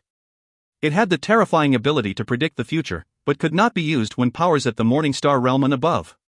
Every time a prediction involved a being with Morningstar strength, the coin would crack further and further until it would eventually be destroyed. Leyland had a feeling that after losing this coin of destiny, he would not be able to create another for a long time. What does this prophecy mean? Is there a Morningstar creature slumbering in the pocket dimension, or will there be Morningstar Magus outside who'll interfere? Leyland rubbed his eyebrows, the many possibilities flying through his mind and giving him a headache. The coin of destiny was a non-living thing and its prophecies were vague enough to baffle him on occasion. In addition, destiny could not be grasped so easily. Even the coin could make some wrong predictions, especially in a place like the central continent where almost every area was overseen by Morningstar Magi. They would affect destiny even more. Morningstar strength was already able to slightly affect the force of the River of Destiny. The strong grasped their destiny. This was an eternal truth. Hence, the prediction of this coin could only act as a reference and might not be accurate. Blue light flashed in Leyland's eyes, and all sorts of possibilities streaked through his mind. About 2 months had passed in the blink of an eye. Leyland was now in front of the Black Magus Tower, with various runes and strange metal plates on the ground. Enchant! Foggy spiritual force congealed to form a solid rune pen that carved out refined, complicated patterns on the metal plates. All the patterns combined to form a dazzling spell rune and imprint. After the last stroke was completed, the many metal plates were shrouded with dim light. Your enchantment techniques have probably reached the level of a master and are not far from those of a grandmaster, my lord. My respects towards you. Parker glanced at the enchanted metal plates, of which almost all had been done successfully, his expression revealing his admiration. The young man in front of him had reached the vapor phase before he turned 100, leaving him biting the dust. His knowledge in potioneering had even reached the level of a grandmaster. It seemed like his enchantment knowledge was also not to be underestimated, at the level of a master. Looks like my master's future will be hard to predict. Parker suddenly had this thought. This is good too. I've made the right choice. Leyland cared little for Parker's thoughts. He glanced at the enchanted metal plates that he had worked on, looking satisfied. In actuality, with the support from the AI chip, what he was least afraid of was complicated things like this. His skills in enchantment and alchemy had long since reached the level of a grandmaster. He had even intentionally failed a few so that he would not be seen as terrifying. He would be considered a genius if he could be 1 or 2 steps ahead of everyone. However, being 10 or more steps ahead would cause panic, and he would be seen as a freak. Leyland obviously did not want that to happen. Parker, spread these isolation plates within the positive and negative energy elemental pools based on the blueprint from before. Is that understood? Leyland took a white towel from a deferential Snoopy and wiped his hands as he spoke to Parker. The Magus Tower was now completed with the efforts of the stone-tried men. The next order of business was to carve defensive runes and activate spell formations. The warlocks that sided with Leyland were like him, spending all their time adding these runes on all sorts of materials. After inspection, they were stored until the building's construction was completed. Understood, Master. Parker respectfully bowed 90 degrees, leaving Leyland flabbergasted. This new vassal of his seemed to be even more respectful than before. However, this was to be expected. The might of a leader was built from strength and obedience. Also, I'm planning to leave. When I'm not around, you're in charge of everything regarding the construction of the Magus Tower. A few supportive facilities have been built. However, the activation of the spell formations will wait until I'm back. I'll do that myself, Leyland commanded. These miscellaneous matters could be passed on. As long as he was the one checking everything and activating the spell formations, there was no problem. The last step, which was to give life to the structure, was enough for Leyland to make the whole Magus Tower perfect and even have a spirit of its own. If there were any issues, all would be known to him. Understood. Master, are you going on a long journey? The Magus Tower was only half done, and it was the lifeblood of a Magus. Usually, nothing could move them from the tower, which was why Leyland's actions were very strange. Yes. I'm going to the headquarters, but it is not certain how long it will take. Leyland glanced up the sky, into the distance. He had a reason why he had to go there. The temptation of the Lamia hair was too much for him. In addition, besides the last few steps, the construction of the Magus Tower now was all about the details. There was no need to stay here and supervise. A few days later, outside Phosphorescence Swamp. Leyland, you're finally here. We've been waiting for you. Upon seeing Leyland's figure, Robin immediately moved over and gave him an enthusiastic hug. My apologies. I had some work to do, so I'm a little late. Leyland had an apologetic look on his face as he greeted Kesha. Besides Robin and Kesha, there were 9 other warlocks whose auras made it evident that they had reached rank 3. Leyland couldn't help but sigh in admiration at these warlock families who had accumulated their bloodline and strength for a long time. Just a casual request would call forth many powerful warlocks. This is Noah. You've seen him at the banquet before. Robin laughed as he pulled Leyland aside. Uncle Leyland. This young man named Noah had wine-red eyes that were very memorable. This young man was Robin's nephew, and he had a very concentrated bloodline. He had already reached rank 3 and Robin thought highly of him. Leyland had also seen him once before at the banquet. As for the rest of the rank 3 warlocks, Robin merely skimmed over them. Headed by Leyland and the other 3 giant Chamoyan serpent warlocks, the 8 other black coral snake warlocks were also at rank 3 but had a lower status. Out of these 8 rank 3 warlocks, Robin had brought over 5, and with his nephew added in he held the most authority in this small group. Kesha had brought 3 black coral snake warlocks from her own family over. Those rank 1 descendants from before had not appeared at all, and it was probably because she knew this expedition would be dangerous, and it was pointless to bring them along. Leyland was alone and looked quite pitiful. Out of all his subordinates, only Parker was somewhat acceptable. However, he was useless in this expedition, and might even have hindered them. Leyland though it'd be better if he just stayed and looked after domestic affairs. All right. Since everyone is here, let's go. The Forgotten Zine is very far from here, and it will take a month by airship. Robin waved his arm in high spirits. If you find any errors, ads pop up, ads redirect, broken links, non-standard content, etc., please let us know. Report chapter so we can fix it as soon as possible. Chapter 415, The Descendants Issue. The Descendants Issue. Leyland and company's departure did not rouse much commotion in the Ouroboros clan. Warlocks did not spend all their time on research. Adventuring and the exploration of pocket dimensions were also deemed normal for them. Due to their longevity, even were they to disappear for a few years, their absence would be inconspicuous. The 12 rank 3 warlocks moderated the horrifying radiation and energy undulations on their bodies and went under the guise of a regular troop of adventurers from the central continent. Discreetly, they all boarded an airship at a city not far from Phosphorescence Swamp. Standing on board the deck, Leyland fell silent as he looked at the illustrious symbol of the Faller family splashed across the body of the airship. They are indeed the rulers of the skies. They single-handedly dominate and monopolize the entirety of aerial transport in the central continent. From the bottom of his heart, Leyland sighed without any inhibitions. What are you looking at? A whiff of perfume, and seconds later, Kesha walked over, half leaning on the railings and revealing her sensual, beautiful body. Due to the enhanced bloodline of warlocks, her skin was more delicate and exquisite. Coupled with her slim, shaped eyes and slightly curled cherry lips, she eluded a kind of demonic charm that caused some travelers to have rumblings in their throat and flames burning in their stomach. Leyland's eyes naturally swept across Kesha's body unrestrainedly, paying particular attention to the vital parts. He. Kesha laughed tenderly and without a qualm arched her back and pushed her bosom forward. The journey is getting rather boring. Would you like to go back to my room for some fun? Leyland rolled his eyes. Lust and illicit sexual relations among the nobles were common. It was even more normal for those who grasped great power and possessed a long life. Of course, there were some exceptions among the warlocks. To attain an even more outstanding and pure bloodline, female warlocks would go all out and embrace craziness. In fact, they had the advantage for seduction. Leyland smiled and replied, "Pardon me. Not today. You will be the first to know when I decide to sell my seed, though." All right then. Such a pity. Kesha licked a finger, revealing no hint of her humiliation. But still. I really do like you, Junior. She placed her finger on Leyland's chest and with a smile, twirled it in circles. However, that was the furthest Kesha went and she attempted nothing else. In the end, she appropriately settled for casual conversation with Leyland. Do you know Freya and Miranda? Kesha asked out of the blue. We have met a few times. Leyland replied with some uneasiness as he drew out the air from his breath. As far as those two nutjobs were concerned, especially the more powerful one out of the two, he really had a hard time dealing with them. Then are you aware? Kesha smiled mysteriously, with an added crafty look of a little girl.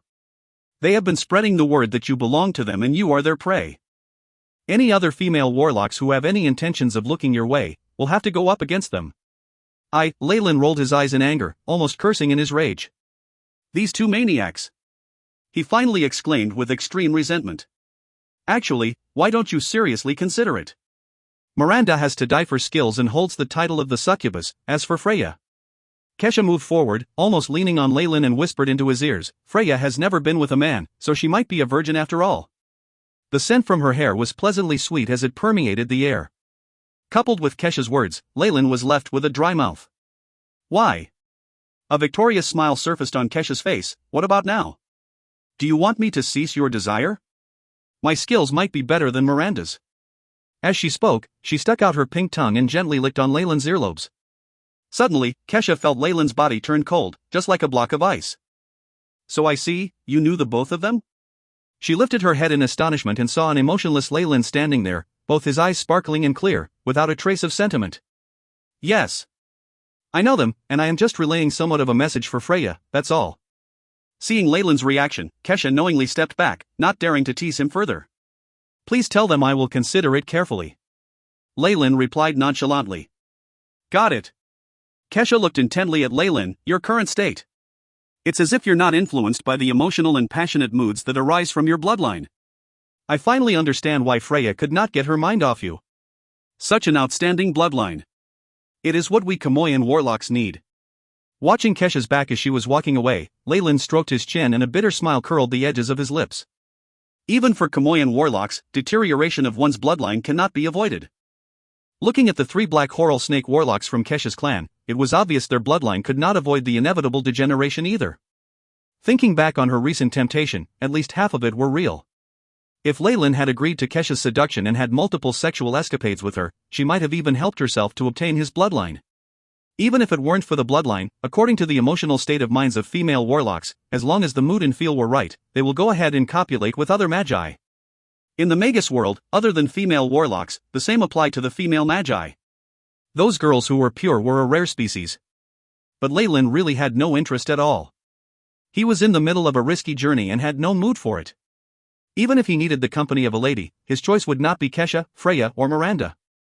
These ambitious female warlocks would do anything for the continuation of their bloodlines. As female warlocks, they must have done their research on the nourishing of the bloodline with some specializing in techniques and spells to do it. They were well aware of the ways to attain the seed of a male, something which did not surprise Leyland at all. He was not completely confident in the AI chip's ability to calm him down, as well as his control over his own body against the methods they deployed to acquire his bloodline. If anything unthinkable were to happen, resulting in a pile of descendants that were raised and taught by other clans, it would be mind-boggling, and Leyland dreaded the idea. Besides, there was another hesitation in his heart.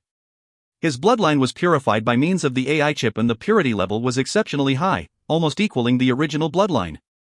With his own ability and with the help of the AI chip, he was able to conceal his true strength and capabilities from others, but a newborn baby could not. If his peculiar bloodline were to be discovered, given the greed of those Morningstar Magi, he might have been captured to become a reproductive machine for the next generation. God knows, they might even be able to extract and strip him of his bloodline. Therefore, until he was absolutely sure that it was safe, he would not allow the outflow of his bloodline, not to mention having descendants. But, nevertheless, if I am promoted to the rank of a Morningstar Magus and I want to start a clan of my own in the central continent, I am afraid those female warlocks are my only choice. Leyland stroked his chin. Being a pure Kamoyan bloodline warlock, in order to have strong and powerful descendants in the future, it was naturally more suitable if he chose a female Kamoyan warlock. As for female commoners and ordinary warlocks, children he had with them would have their bloodline diluted to half of his, something which was unacceptable. The quality of a warlock's bloodline was known to be the best in the first generation. The more concentrated it was, the better they would be. These minute details flashed across his mind once before he tossed them aside. This is not the right time for me to think about such matters. Leyland squinted his eyes, enjoying the natural and pure sunlight from the deck. A look of satisfaction gleamed in his eyes and his thoughts wandered to a faraway place. As far as warlocks were concerned, long and slow journeys were not torturous. At worst, they might have to stay in their room every day and meditate to pass time. And since the Fowler family had provided such excellent services in the first-class cabin, Leyland was satisfied, especially with the meals provided. Given how poor Twilight Zone's environment was, the food and drink of the central continent were worlds apart. And no matter how long a journey was, it had to come to an end. The huge airship started descending, casting a huge circular shadow on the ground. The shadow kept spreading until at last, a loud thump was heard. This is Sin City Station. All passengers who are alighting, please maintain order. After the airship had stabilized, a group of workers and slaves opened the warehouse latch and started unloading the goods. A few flights of stairs were unfolded and secured to the ground. The passengers who were going to alight got ready and started forming a queue. We are finally here, the border of the Forgotten Land, Sin City. Even the name is unpretentious with no need to cover up. After multiple flights on airships and a month of travel, Leyland had finally reached his destination as he mingled among the other tourists. He fixated his eyes on the orange sun in the distance, and the dilapidated gray and brown walls under it, as he sighed. The AI chip issued a warning. Beep. The energy particle concentration here is about 10 to 20% lower than the outside world. Please take note. The spells of warlocks and magi were cast through their own energy, which galvanized the surrounding energy particles. Low concentrations of the energy particles would cause a weakening of their power, leading to greater consumption of their spiritual and magical energies. If they were to face such a situation all of a sudden, many magi would probably be thrown into a flurry. The elemental leakage had affected even the Forgotten Land. Leyland sighed, the power of Morningstar Magi is too devastating. Although the energy particle's concentration level was lower than that in the outside world by 20%, it posed no problem to Leyland. The concentration level of energy particles of his homeland, the South Coast, and the Twilight Zone, were less than half of the central continent. Spellcasting with such low available energy was natural for him. If you find any errors, ads pop up, ads redirect, broken links, non-standard content, etc., please let us know. Report chapter so we can fix it as soon as possible. Chapter 416, Nephas. Nephas. Leyland remembered the relevant information. Immediately, he looked at his surroundings. Sure enough, the tourists who had departed the car had solemn expressions, an aura on their bodies that clearly indicated that they were not to be messed with. Some of them had even covered up their faces. Those were the slaves and coolies who had been transporting objects underground. They would size up the batch of tourists from time to time, and their docile gazes concealed a malicious bloodthirst. It was as if they were waiting for the tourists to reveal a slight opening, for them to rip them apart and devour them like wolves. A chaotic region where strength rules all. A place that reeks of sin. Nephas is the city of sins indeed. Leyland thought of the information mentioned by his I chip previously, and along with Robin and the rest, subtly mixed in with the crowd. Nephas city had no city guard to speak of, and there was obviously no entrance fee. As a result, there was a lot of human traffic, but none of it was particularly good. Of course, anyone who was forced to come here did not exactly have a stellar character. Rascal, what are you looking at? An extremely muscular man who was close to 2 meters tall gazed at a youngster with an unfriendly expression. Oh. Sorry. The youngster had eyes that were triangular in shape. His mouth opened and he started to smile apologetically, at the same time nodding his head and bowing. Just as he had bowed down in his apology, a cold glint emerged in the youngster's eyes. He violently whipped out a black dagger and stabbed the strong man in the stomach. You! The strong man's face registered rage as he was caught off guard. Still, a thin layer of defense formed on his body. That strong man was actually a Grand Knight that could incite life force. A defense made of life force was very useful at mitigating the damage from clubs and the like. Even for sharp blows, it greatly reduced the strength. Whoosh, the strong man's eyes shone ominously as he decided on how to torture the youngster to death. But instantly, the ominous glint in his eyes disappeared, replaced instead by terror. The defense he was so proud of, a Grand Knight's defense, was cut apart like paper by the black dagger. The black dagger repeatedly, as if following a trajectory, stabbed the strong man's stomach before violently pushing it in. The strong man's foamed at his mouth and he collapsed. He struggled in pain on the ground, and one could faintly see the ruptured organs and intestines through the wound. With that type of injury, unless a magus were to help, the man would completely not have a chance of survival. The youngster kept his dagger, and swiftly squeezed out of the crowd before disappearing around a corner. What a pity! The strong man was at the very least a knight. If they were to fight properly, even 10 dwarves would not have been able to win against him. What pity! That dwarf's weapon was something that, at the very least, was leaked out of the magus world. With something like that against him, even a Grand Knight would suffer if he was not careful. The pedestrians on both sides did not panic at all, and were instead rejoicing at the misfortune of the strong man who had collapsed in the middle. There were even a few people who exchanged glances before moving toward the direction in which the dwarf had escaped. After a long time, a batch of patrolling soldiers arrived, serving well their roles as cleaners and corpse collectors. The object the dwarf was holding on to was a dagger with a weak spell attached to it. Even though it had not reached the rank of a low-ranked magic equipment, that alone is not too bad. Leyland saw the scene unfolding before him and shook his head internally. He had seen such a situation occur about 4 to 5 times ever since he entered Nephas city. There was simply nobody watching over this place. The pathways of the city were paved with knife shavings and hammer splints. There were even bloodstains that could not be washed off, having long since turned a brownish black. In general, this was an extremely chaotic criminal town. Robbery, murder, rape, and lewd behavior could be seen everywhere.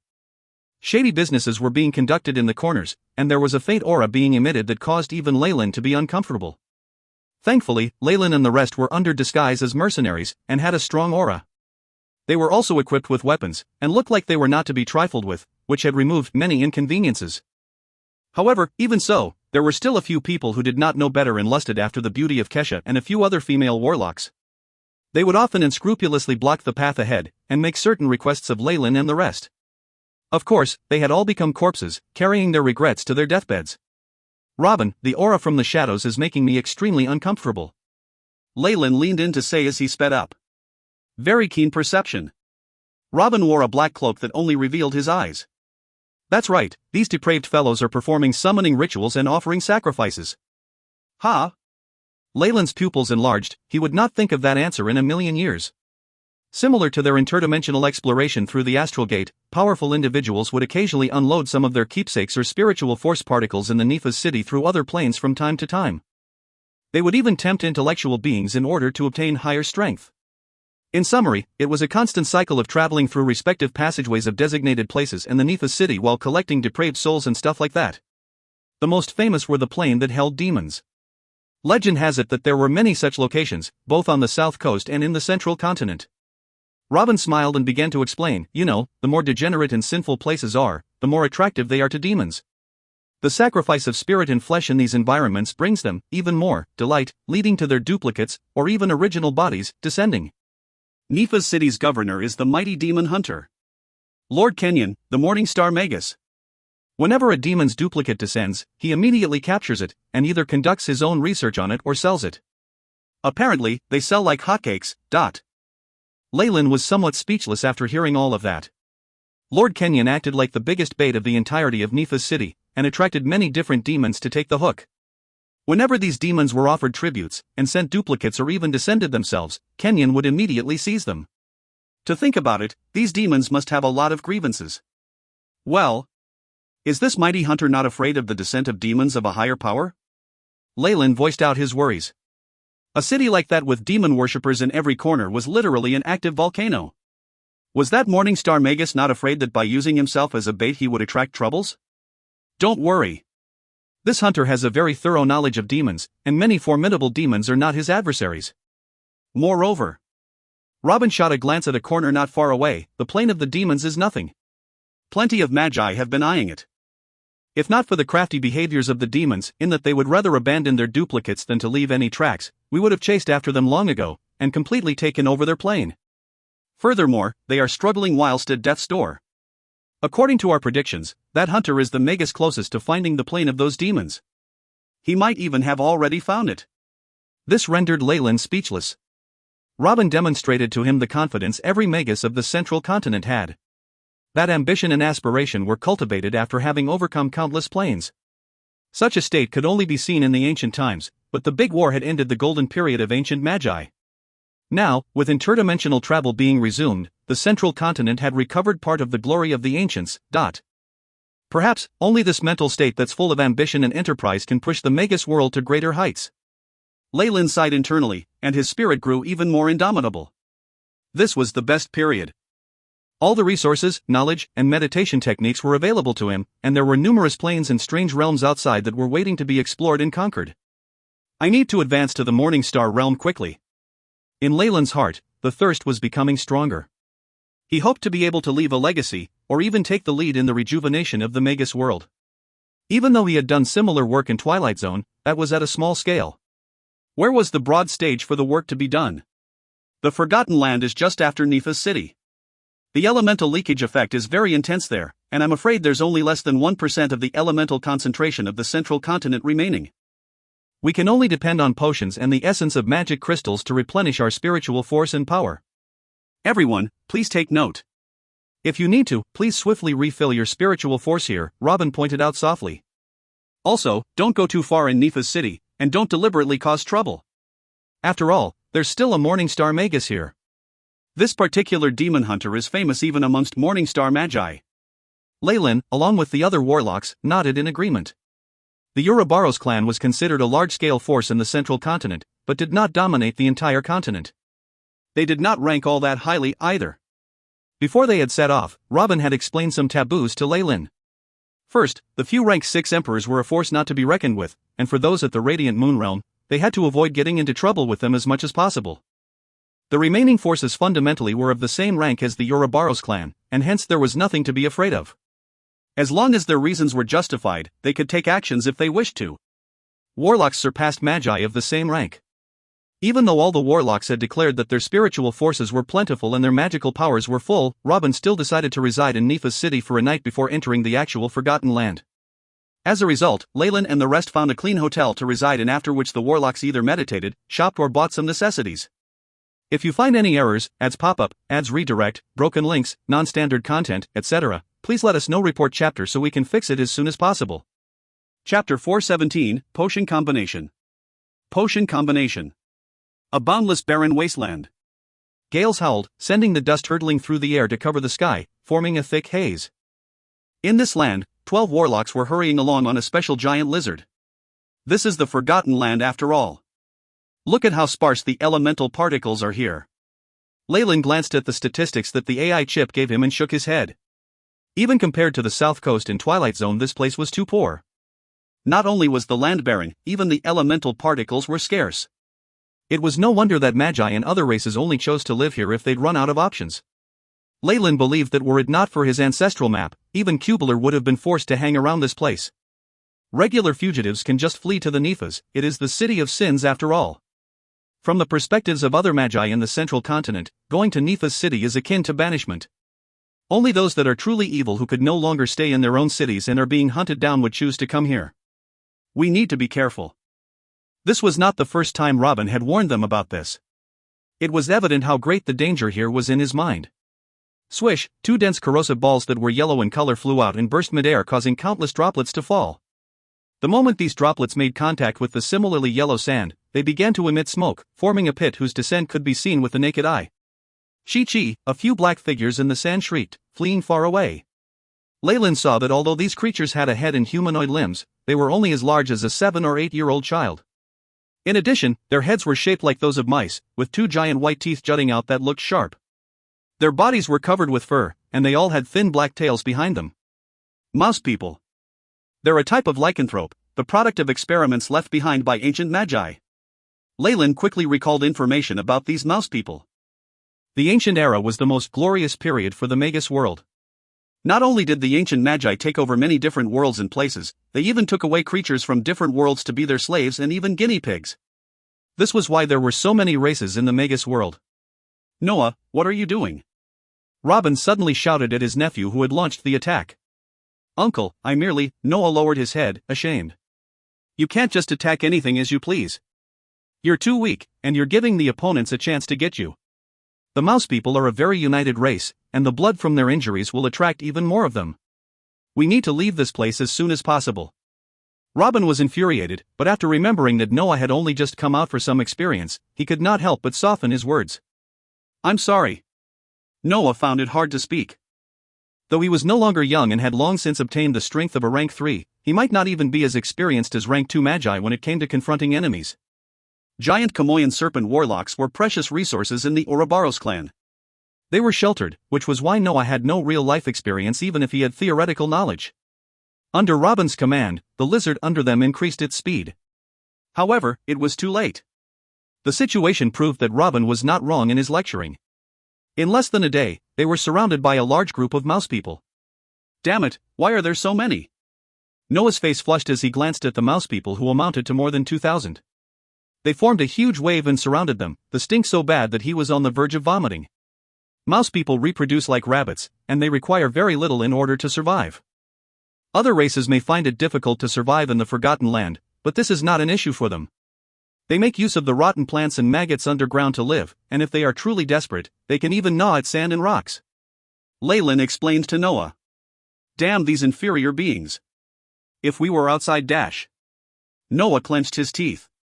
Though they had spiritual force potions for replenishment, they still needed to be frugal. It can't be helped.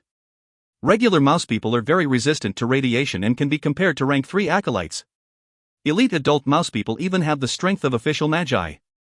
The leader of this group here is very sly, and I suspect it isn't even here. Robin closed his eyes, a white eyeball appearing on his forehead. It was evident he was using detection magic to search for the tracks of the leader of the mouse people. In this situation, in order to keep depletion at the lowest, the best idea was to kill the other party's leader.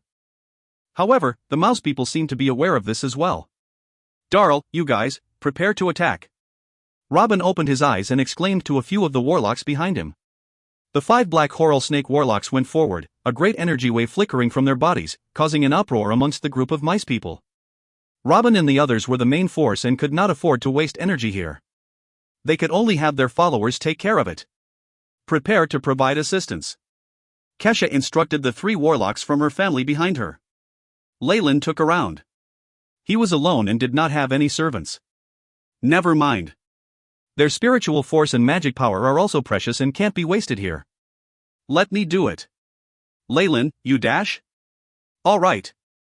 Only you are the most suitable in this situation.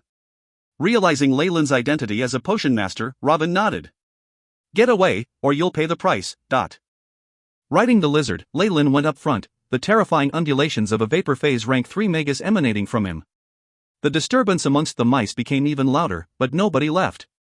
Leyland couldn't help but admire them. The use of his aura to suppress them might be easy for creatures with lower intelligence, but the moment it was used on creatures with an intelligence similar to humans, it was useless. This was especially so if they had a leader commanding them. Of course, if Leyland used his rank 3 innate talent, intimidating gaze, there was no problem.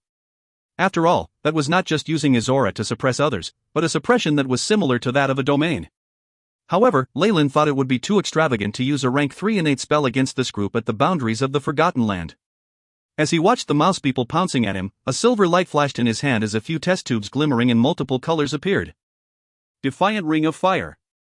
A fiery red test tube was tossed out with a swish and exploded in the air to form a giant ring of fire encircling Leyland and the others. Wind Blast. Immediately after, another 2 light green test tubes flew out, and great gales broke out, blowing the flames in all directions. And lastly, Oil Roasting Potion. With another toss, a purplish-black potion exploded in the air, and something like crude oil in gaseous form was dispersed. Rumble, the fire from before made contact with this oil and grew even more powerful, tongues of flame sweeping in all directions. Rank 3 potion combination spell Divine Prairie Flames. Great flames rushed along the ground, and as if pushed by a powerful invisible force, began to surround the mouse people. Many fire serpents engulfed the area and swallowed many of the mouse people. The cracking sounds of meat being roasted filled the air. Chi-chi, chi-chi, they were burned to ashes, and this horrifying scene motivated the mouse people at the sides to flee. However, this was merely a small number. At the end, many mouse people were charred and became conjoined to the ground, forming a single entity. A disgusting stink that was 10 times worse than before was produced. He actually used a few rank 1 and 2 potions and simulated the effects of a rank 3 spell. He really is a potions grandmaster. Robin praised from the bottom of his heart. Also, this battle style does not consume spiritual force nor magic power. It is the most appropriate to use in the Forgotten Land. It's only the results of an ordinary experiment. Leyland smiled very modestly. In actuality, those were his true thoughts. The amplification of effect from such a combination only reached around 70%, and was far from what could be produced from the Morningstar final technique that used a few spells and produced an effect that had a huge change in quality. However, Leyland had gained a very large interest in this method of combination and had been doing research on it. This potion combination technique was a result of one of his successful experiments. Everything is great, but this is a little too disgusting. Kesha used a gold-laced handkerchief and covered her nose, her expression revealing a look of revulsion. The other rank 3 warlocks were not in good shape either, especially Noah, who was deathly pale and seemed unable to hold back his urge to vomit. After surveying this region, they realized that besides the earth under their feet, everything else had become charred. That unique stink of the mouse people had become even denser after the burning. All right. Get used to this kind of thing, because you're going to be experiencing more of it in the future. Robin patted Noah's shoulders, gaze unable to conceal his admiration towards Leyland. Over here, only he and Leyland could chat without a change of expression. To take care of everyone, Robin quickly led and continued the journey. With the previous experience, everyone was even more cautious this time. Even Noah exercised restraint and followed along at the back of the group, gathering experience. After that, Leyland found that this Forgotten Land truly was a large dump. They met all sorts of strange creatures that were all the products of failed experiments who had escaped. Some of these species were very rare in the central continent. No matter what they were, they all had a common point: they were either plagued with flaws, were corrosive, or had powerful poisons. There was one way to sum this up. They were hard to make use of and were of no value to Magi. If you find any errors, ads pop up, ads redirect, broken links, non-standard content, etc., please let us know. Report chapter so we can fix it as soon as possible. Chapter 418, The Kobolds. The Kobolds. Maybe that was why the Forgotten Land was not overtaken by the Magi. Otherwise, the barriers between dimensions would not deter against the greed of Magi. There were, of course, a handful of rare species who voluntarily entered the Forgotten Land to escape the grip of the Magi, however rare the cases might be. The Magi here were so few in number that Leyland only caught a glimpse of one in all this time. And it wasn't without the aid of his AI chip that he could make out some of his features. The said Magus was a mature male with peculiar scales embedded in his face, probably the result of a mutation. With the unexpected negligence of Robin, however, he fled at the speed of light upon noticing Leyland's group. The concentration of energy particles continued to drop drastically as time passed and the group headed further into the Forgotten Land. Often, there was no soul in sight. Those they did come across were mostly some rare species or exiled magi who couldn't survive in the central continent. More often than not, these meetings ended up in a battle. While they showed mercy to many creatures, keeping in mind to conserve their energy, some of these creatures actually initiated the attacks. The most threatening one was a profuse chase by a rank 3 Cthulhu beast which bore the physique of a hill. It took Kesha, Robin, Leyland, and the surrounding warlocks before the Cthulhu was wholly taken down, and the death of it actually garnered them a heap of rare materials. But unfortunately, a black Horal Snake warlock was sacrificed in this face-off, removing a member from Leyland's group. Flap Flap, Kesha's pet, a pristine white bird, flew to a stop on her shoulder. Leyland often wondered why Kesha chose to keep a creature that only possessed an investigative nature instead of fighting abilities as her contracted partner. Guys, a tribe of kobolds lies ahead of us. It is a sizable one with a manpower of more than 1,000, I'm afraid we'll have to make a detour. Kesha announced as she opened her eyes. Kobold? Upon hearing that, Leyland did a thorough research on this species through the AI chip. Kobold, ovipara, said to be a subspecies of giant dragons. They will reach a height of 3 feet, around 1 meter, upon maturity, and their outer appearance is characterized by a scaly skin which can range from a dark reddish-brown to a faded black. There are 2 taupe horns on the crowns of their heads and their fiery red eyes possess infrared vision. Furthermore, they can obtain spells through their bloodline and become an expert similar to that of a bloodline warlock. Giant dragons? The frightful creature that was mentioned in his high-grade meditation technique, Dragon King's Mystic Might, came to his mind in that instance. The image of the kobold on his AI chip was, however, not close to his imagination of the creature. Nonetheless, the giant dragons of the ancient era were famous because of the majority Ehia subspecies which was said to be able to mate with any species. Thus, these kobolds were only to be expected. But the thing that caught Leyland's attention was actually their bloodline. Rank 3 creatures still existed in small numbers on the central continent despite their rarity. Moreover, Leyland had already reached the status of a rank 3 warlock, it was about time he explored things in that field. Unlike Leyland, other warlocks did not own an AI chip, nor could they extract ancient bloodlines from the blood of rank 3 creatures. As long as there was an adequate source, Leyland could extract as much of the ancient bloodlines as he wished. The bloodline of ancient giant dragons? Leyland touched his chin, uncertain. We can't be sure if there are any rank 3 kobold warlocks, but it's definitely possible in a large tribe with a population of over 1,000. Kesha spoke after that. I found several rank 2 kobold warlocks within them and there are no signs of division in the tribe as of now. They are definitely under the control of a stronger warlock, there must be a rank 3 in there. A rank 3 kobold warlock backed up by numerous kobold warriors and low-grade bloodlines. That is enough of a threat to us, we have to take a detour. Robin did not hesitate in his decision. It was an after-effect of the death of his subordinate, the Black Horal Snake warlock, earlier. After all, he had spent a painstaking amount of time and effort in nurturing him. Leyland was about to make a comment but said nothing upon seeing everyone's approval towards Robin's decision. It was clearly impractical for Robin to go against a huge kobold tribe. Besides, the kobolds were known for having diluted bloodlines and were already very distantly related to giant dragons. So it was almost impossible to extract giant dragons' bloodlines from them, even for Morningstar Magi. Wouldn't Leyland be digging his own grave if he persisted in moving ahead? To put things into perspective, Robin and the rest were all bloodline warlocks. They could start suspecting Leyland's intentions in collecting bloodlines. Well, I guess we can only make a mark and return in the future. And Leyland stealthily marked out the place on the map of his AI chip. Leyland and his group made it to their destination in spite of the many mishaps on the way. A saffron bonfire danced from below as an alluring aroma of roasted meat filled the air. The meat was dripping golden and glistening grease every now and then. A small stretch of white tents encircled the bonfire. How are things going? Are the sentry and camouflaging spells up? Kesha walked out of her tent, a cloud of steam still surrounded visibly. She had only clothed herself in a loose bathrobe and was still drying her hair. She had obviously just come out of the bath. Nobody knew where she got the water for it, but it was a simple thing for a high-ranking warlock like her, even if a waste of resources. It's all done, we're undetectable. Robin furrowed his brows and replied, and I remember reminding you not to use any spells here. Don't worry. The water was from my spatial item. Kesha was noticeably annoyed and even threw a coquettish glance at Noah, who turned beet red.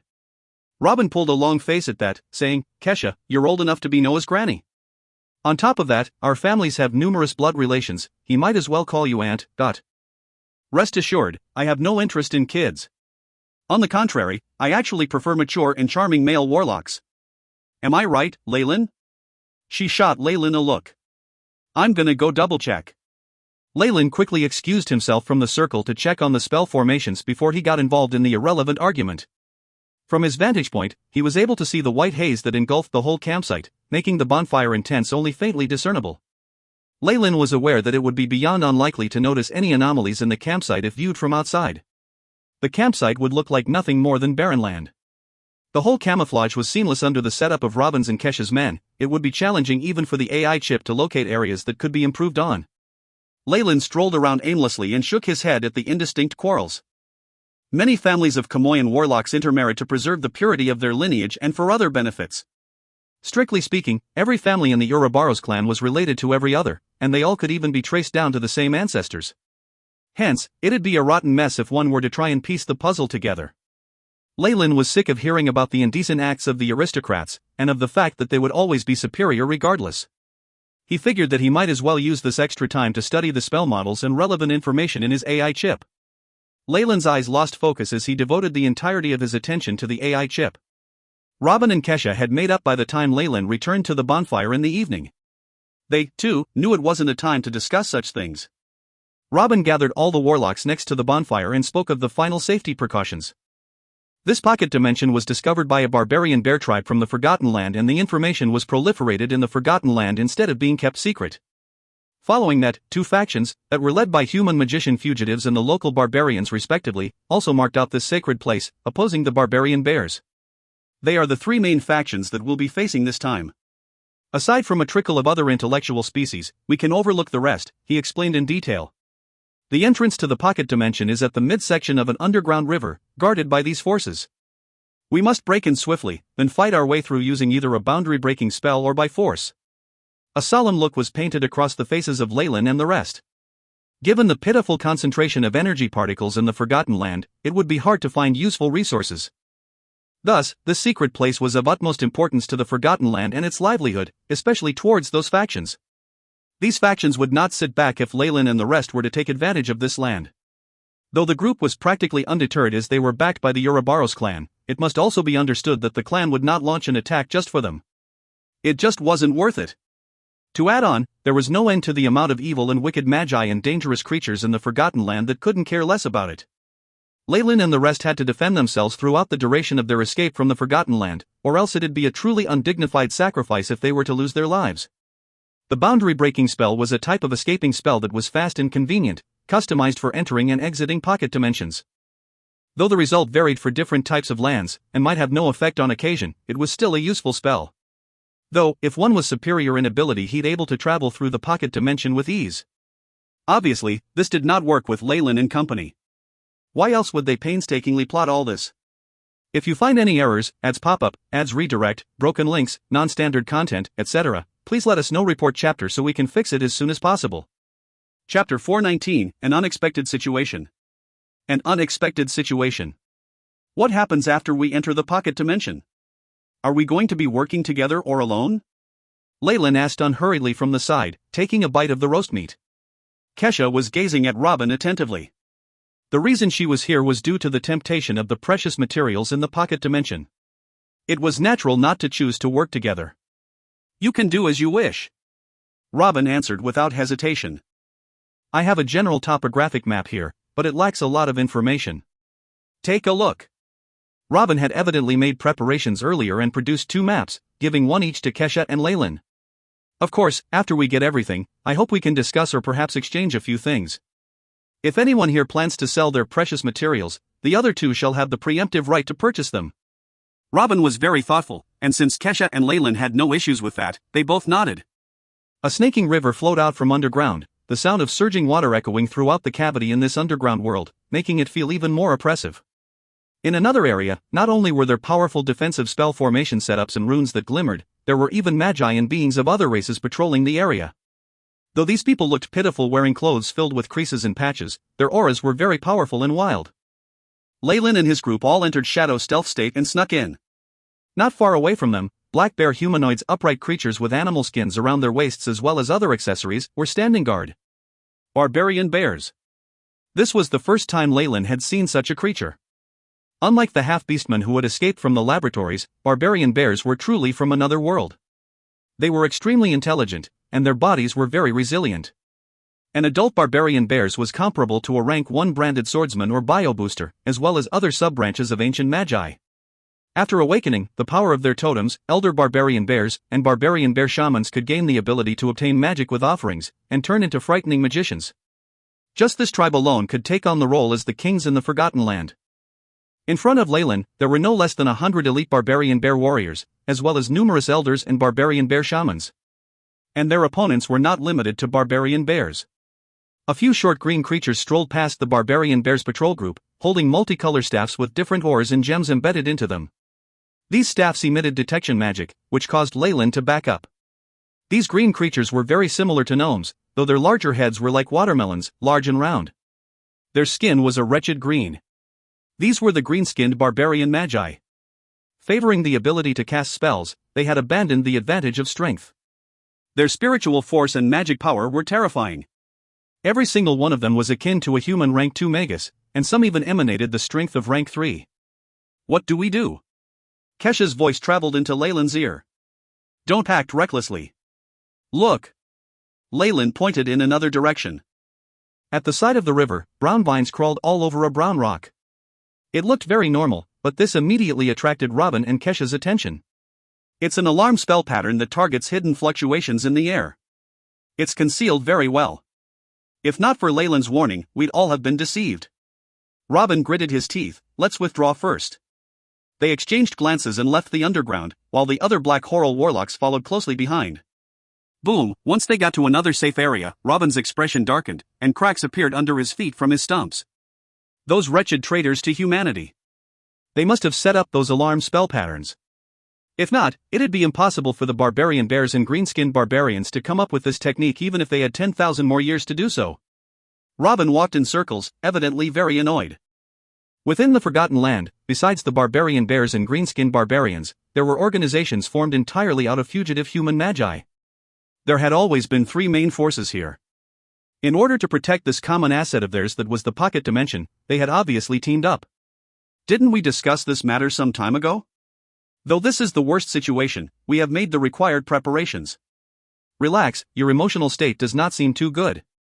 Kesha watched Robin, whose eyes were turning red, and quickly warned, damn it. Leyland, Robin's probably going to have another episode. Upon hearing this, Leyland was stunned and turned to look at Robin's bewitching handsome face. It was now distorted, and bloodlust was beginning to converge. This was obviously an effect of the emotional instability caused by his bloodline, resulting in Robin losing his senses. Wake up! Robin, you might need it. A high-grade potion of tranquility appeared in Leyland's hands as he stared at Robin. Besides Noah and Kesha, the few other Black Horal Snake warlocks had retreated a distance. It was not out of fear of being hurt by accident, but because of the bloodline, Robin's outburst might even affect their own bloodline and cause them to descend into a state of confusion. No, I've had enough of that potion. Robin's eyes were gradually turning red, dense spiritual particles almost solidifying in front of him. Has your uncle been having these episodes lately? Leyland asked Noah while watching Robin. No. It hasn't been that long since the last episode. With the potion and suppression from the spell formations, it shouldn't be happening again so soon. Noah looked helpless. What should we do? If he really goes crazy, he'll definitely kill us. Kesha stood beside Leyland, now evidently on the same side. What else can be done? Hold him down and force him to calm down. Leyland's eyes turned amber, and a pair of vertical pupils produced a terrifying chill. After a few advancements, Leyland's bloodline was even more concentrated, and the aura of the giant Kamoyan serpent had also risen. This feeling was most evident to Robin. He took several steps back, his expression alternating between mania and rationality. Robin, we're helping you. At this moment, Kesha went forward, a powerful aura emanating from her body. The two of them worked together and evidently gave Robin a terrifying amount of pressure. At this moment, while he was breathing heavily, the rational expression stayed on his face longer. You're right. Robin's voice became coarse and thick, completely different from the gentility it held before. He produced a high-grade potion of tranquility from his spatial equipment and gulped it down. A bracelet formed using white crystals was glimmering with tiny white rays, producing a chill that spread in all directions. Robin let out a long breath, his expression becoming gentle. He took a look around, eyes clear and wise. Many thanks, everyone. I'm better now. That's great. Noah cheered, while Kesha and Leyland looked like a weight had been lifted off their shoulders. If Robin really were to act up now, they would have to give up on the plan despite their unwillingness not to. Robin, what's going on? Why did it suddenly happen? Kesha expressed her disapproval towards Robin. My apologies. The outburst of emotion was too sudden, and I could not control it at all, Robin laughed wryly. The defect of emotional instability caused by the bloodline had always been an issue for warlocks. Even with all types of suppression potions and spell formations, they could only ease the issue, not cure it. This was why Leyland's potions of tranquility were in such high demand. With Robin's strength and thoughts, he shouldn't be stirred up so easily and invoke the emotions from his bloodline. Looks like there's something he must have from the pocket dimension, which caused him to be so irritated and be made susceptible to those emotions, Leyland rationalized. Compared to other high-ranked warlocks, he had used the breath of the icy Jade Scorpion Emperor to treat his bloodline in Twilight Zone. That was why he had experienced no episodes till now. Based on the AI chip simulations and Leyland's own calculations, he did not have to worry about this until he reached the Morningstar realm.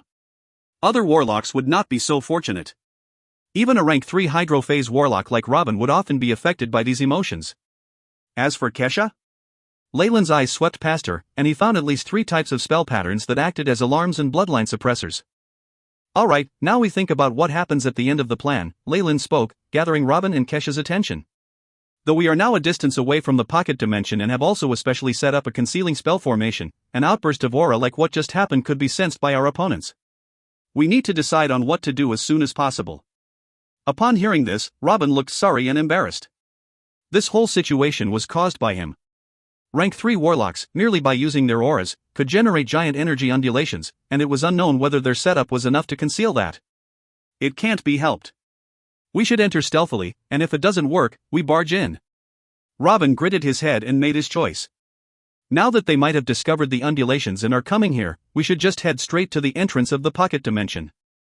As I am the reason for the delay, I will place myself at the back of the group and enter after all of you have done so. Robin bowed slightly. At the rear, he would require much strength to face the crazed counterattacks from other powers. Even Robin would find this difficult to bear, which made his sincerity clear. Hence, Leyland and Kesha immediately agreed to Robin's suggestion. If you find any errors, ads pop-up, ads redirect, broken links, non-standard content, etc., please let us know. Report chapter so we can fix it as soon as possible. Chapter 420, Being Discovered. Being Discovered. Leyland and Kesha were both unemotional, knowing that it was not the time for any disputes. Their opportunity was fleeting, and could not be wasted.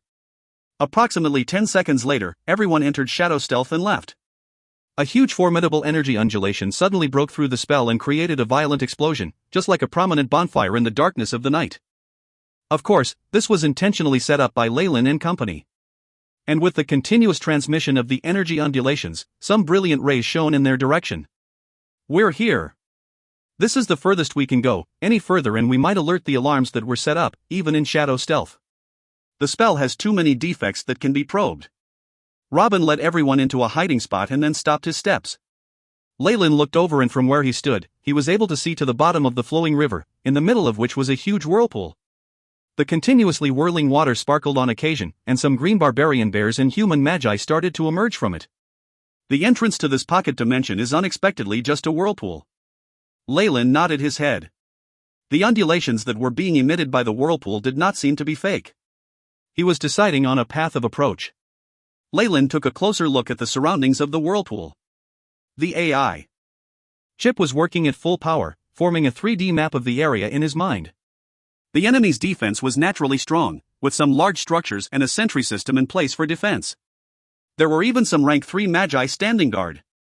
Leyland shifted his line of sight to the center and shot a glance at a barbarian bear. It had a thick neck with a weird-looking flag on its back. There was another big-headed, very old-looking green-skinned barbarian. Lastly, there was an unassuming human mage robed in gray. These three, Leyland's pupils dilated, they're at least at hydro phase. As for the barbarian bear, it might already be at the crystal phase. Leyland and company were nearly equal in power to these magi, and only held a slight edge in power. Once the patrols were counted in, numbering 10 times their own, it would be very difficult to defeat them. I will make use of the secret gem to cover up our tracks. Wait for my signal and move together. My men and I will take care of the back. Robin took out a black ring and spoke in a heavy tone. Leyland and Kesha both nodded their heads and walked in a straight line towards the whirlpool in the dark river. There were some scattered buildings around where they were that looked brand new.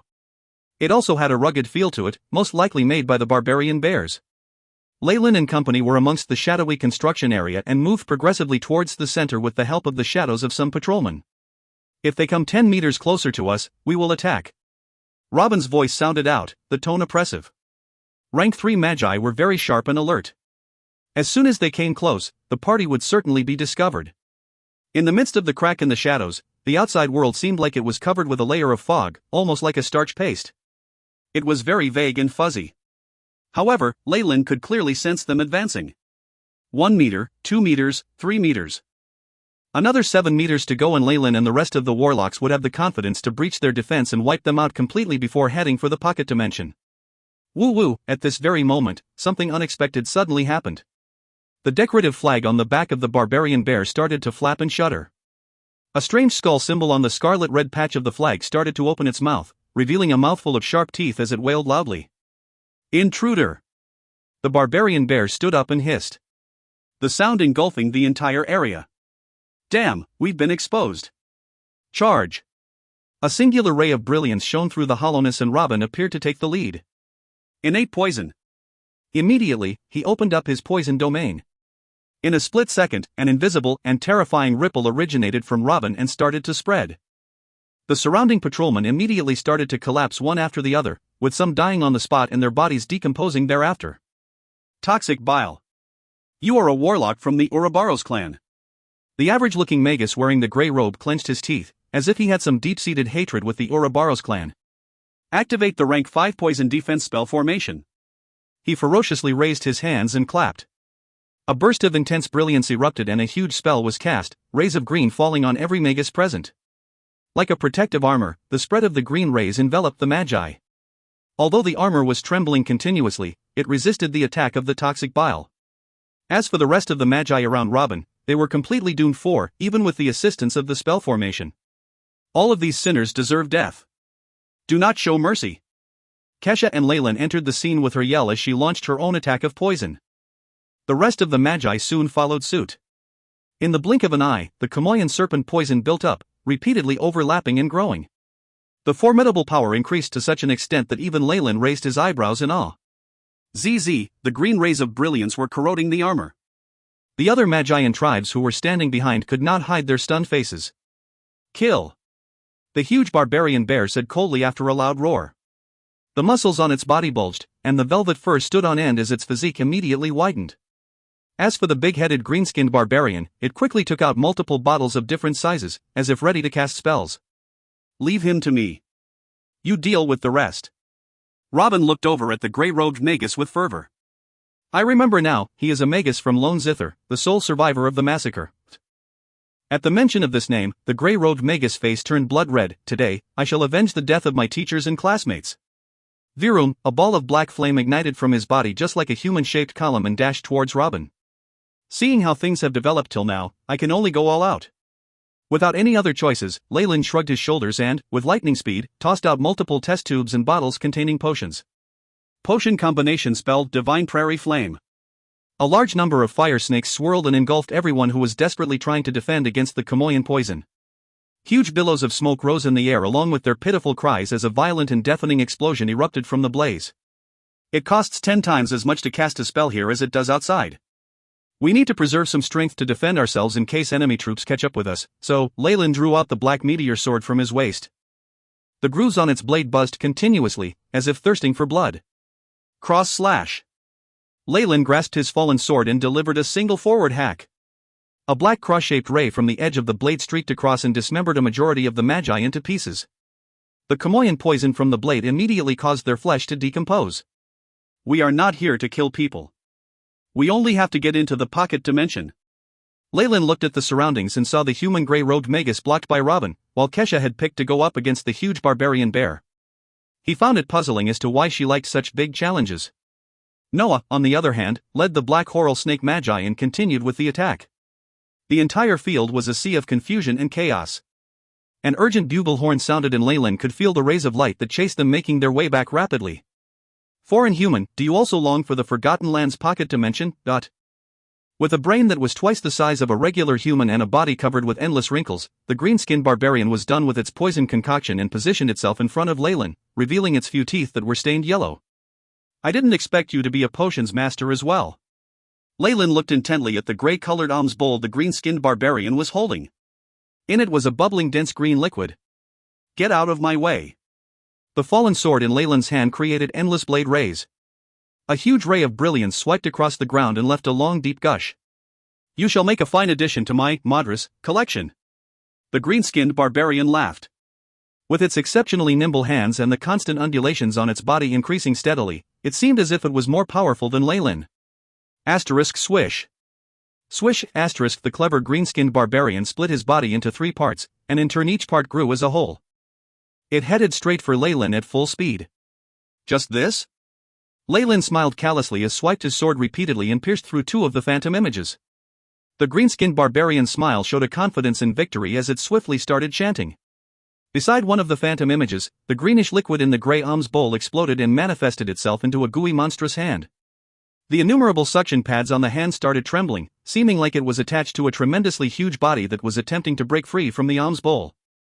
Green billows of fog filled the air as if a cage and attempted to trap Leyland within. But suddenly, the green-skinned barbarian's eyes shot open. Leyland showed no signs of panic or fear amidst the fog, and on the contrary, took out a potion of his own from his belt. A layer of pink smoke slowly dispersed, enveloping the alms bowl. The pink smoke neuralized the green gas in moments, and soon droplets of liquid started to form that sprinkled onto the ground. How?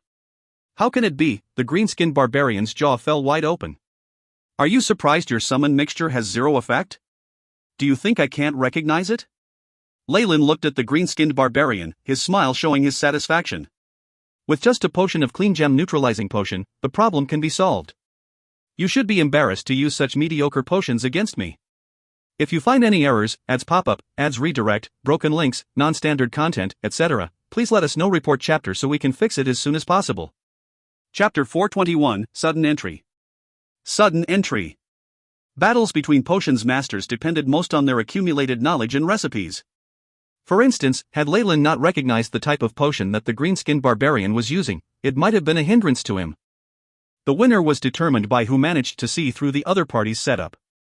When it came to all this information, how could the green-skinned barbarian match up to Leyland, who possessed the AI chip? The opposite green-skinned barbarian's fingers began to shake, evidently in fear. What? Are you planning to use the star-traced amulet and activate the icy frost potion above your waist, or are you going to use the corrosive poison arrow potion at your back? Leyland measured up this green-skinned barbarian, obviously ridiculing it. Oh. No, I think you're doing this as a cover for you to activate your wind spirit's fury under your feet. All sorts of expressions crossed the opposite green-skinned barbarian's face, and it was truly difficult for it to have so many expressions and movements on his creased face. At the end, all this turned into terror. Ah. You're the devil. The devil. The green-skinned potion master yelled, and actually abandoned his race and companions, fleeing from the battle area first. It evidently had a very high status here. After seeing it flee, the other green-skinned barbarians were startled, and with some of them shouting at the top of their voices, they rapidly left the area. Good job. Robin, who was not far away, revealed a smile. He was the strongest of the 3 of them, and the opposite grey-robed Magus could only fend for himself. Kesha, who was on the other side, was not so lucky. When she had chosen her opponent, she had no AI chip and depended on her judgment. She had actually chosen the barbarian bear shaman, which was likely at the crystal phase. This barbarian bear shaman not only had unimaginable strength but also a tough body. Even Kesha's Eye of Petrification could only hold it for a second and had no other effect. Rank 1 or 2 spells that struck it would char the fur, but there would be no substantial harm. As for rank 3 spells? Not only were such models difficult to get a hold of, to use them in the Forgotten Land required that one pay a huge price.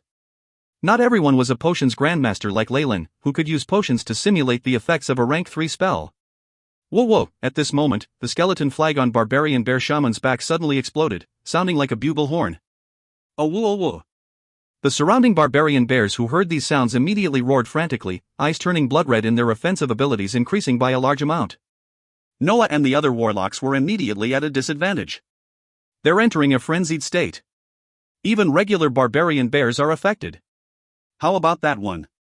Leyland immediately shifted his attention to the barbarian bear shaman. Along with the sounds of the horn, the barbarian bear abruptly roared towards the skies, slapping its chest. Thick veins that were like old tree roots occupied its hands, chest, and back. Kacha, the skull of this barbarian bear cracked open, revealing a muscle similar to a brain that was beginning to glow with warmth. Oh whoa! Under its crazed roar, this barbarian bear shaman's body began to expand. Its body that was about 2 floors high became taller, turning into a gigantic humanoid bear-shaped monster. Energy undulations typically produced by crystal phase magi burst out from the body of this giant barbarian bear. Crystal phase. Kesha looked pained. The barbarian bear monster obviously did not care about that. With its paw that could cover the heavens, it swiped at her. Under this terrifying might, the air seemed to solidify and began to attack Kesha. With a boom, Kesha's figure was sent flying, slamming into numerous buildings. Explosive fireball. Countless giant fireballs exploded on the barbarian bear's head, but the groove with what seemed to be a brain was not the least bit damaged. All these attacks successfully incited the fury of the barbarian bear monster, and attracted its attention elsewhere. Kesha, how is it? Are you dead yet? Who asks questions like that? Bricks exploded, and Kesha's figure appeared. However, she was not in a very good condition. Her clothes were tattered beyond repair, revealing dense snake scales. Kesha was now in her snake form, and not only did her Kamoyan scales cover her entire body, even her pupils had elongated and turned vertical. Even with the most powerful defensive form of giant Kamoyan serpent warlocks, there was a huge wound on her arm and it was slightly twisted. Even her bones had issues. I used a diversion technique and shifted most of the attack to my left hand. Kesha revealed her mangled left arm and smiled wryly as she explained, I didn't expect that barbarian bear to be so fierce. It's very dangerous today. To be defeated by a creature that used brute force and its physique, it was a huge blow to her. Leyland smiled wryly and quickly pulled Kesha aside, dodging a large Blackfoot. Boom, the building from before was smashed, leaving behind a gigantic footprint. What we need to consider right now is how to get away from them. Besides, the support troops and magi who we attracted before are coming this way. The traps we set up can't hold them for too long, so we need a plan. Leyland quickly told Kesha, his words reaching Robin who was a distance away. Oh whoa! At this moment, the giant barbarian bear monster was already destroying everything, whether it was its ally, the green-skinned barbarian, fallen magi, warlocks of the Ouroboros clan or even barbarian bear warriors, all were attacked without distinction. A black coral snake warlock was grasped in the palm of the gigantic barbarian bear monster, and produced miserable shrieks of fear. You monster! Die! His facial muscles twisted as he yelled, terrifying rays converging in his hands and turned into a large axe, striking down at it. Ka-cha! The axe, which had the terrifying might of a rank 3 spell, made contact with the monster's chest, and actually produced sparks. Asterisk boom. Boom, asterisk the barbarian bear monster took 2 steps back, shook its head, and continued roaring. With a swing of its arm, it threw the rank 3 black coral snake warlock into its mouth and began to chew. Asterisk gachi. Gachi, star. Flesh, blood, organs and bones slid out from its mouth. The might of those jaws, as well as its physique and sharp teeth, turned the barbarian bear monster's mouth into a grinder, turning the warlock into minced meat. Oh no! Alfredo! Noah screamed. It looked like yet another warlock from his family had died, while Robin's expression turned as gloomy as dark waters. When he saw a few rays about to catch up to them, his eyes revealed a steely determination. Quick, get into the pocket dimension. I'll bring up the rear. He opened up his hand, illusory terror. Formless thin lines like a large web trapped all the human grey-robed magi within. There were even all sorts of strange laughter being produced in the air. After that, he stood in front of the giant barbarian bear monster and helped Noah and the others stall for time. The seal spell formation is completed. At this moment, a warlock who had been by the dark river called out. A scarlet rune launched from his finger and entered the whirlpool of the underground dark river. Pila, a giant blue web immediately appeared on the surface of the river. Open. Leyland's eyes flickered with blue rays, his meteor sword streaking across with a strange arc and slashing at the web. Black light flashed, and the blue web immediately broke apart, revealing the black entrance to the pocket dimension in the whirlpool behind it. Quick, quick, quick! Hurry up! Many warlocks immediately jumped into the whirlpool, and immediately disappeared with silver spatial rays. Senior Robin, let's go! Leyland slashed at the area with the meteor sword and terrifying Kamoyan toxins appeared once more, before he unhesitatingly jumped into the whirlpool. Oh whoa! The giant barbarian bear monster's eyes glinted with intelligence, and it charged towards Robin in a frenzy. What a pity! This is something I only just got my hands on. Robin took a look at the monster and tossed a black ball at it. Pack! Countless vines appeared in midair, with green shoots and leaves that formed a large green web that trapped it within. Ball of Binding. This is a one-time use magic object passed down from ancient times. Even crystal phase magi will be held back for at least a minute. Robin sighed, and then jumped into the whirlpool. Silver-white rays flashed, and he disappeared. At this moment, a few splendid rays charged to the camp and the lights vanished, revealing the forms of a few people who looked terrible. Douglas, stop, you idiot! A barbarian bear with golden fur immediately went forward and roared using a unique method. This roaring was at a specific frequency that prevented the monster from moving. Looks like someone broke into the pocket dimension. I smell the disgusting scent of warlock blood.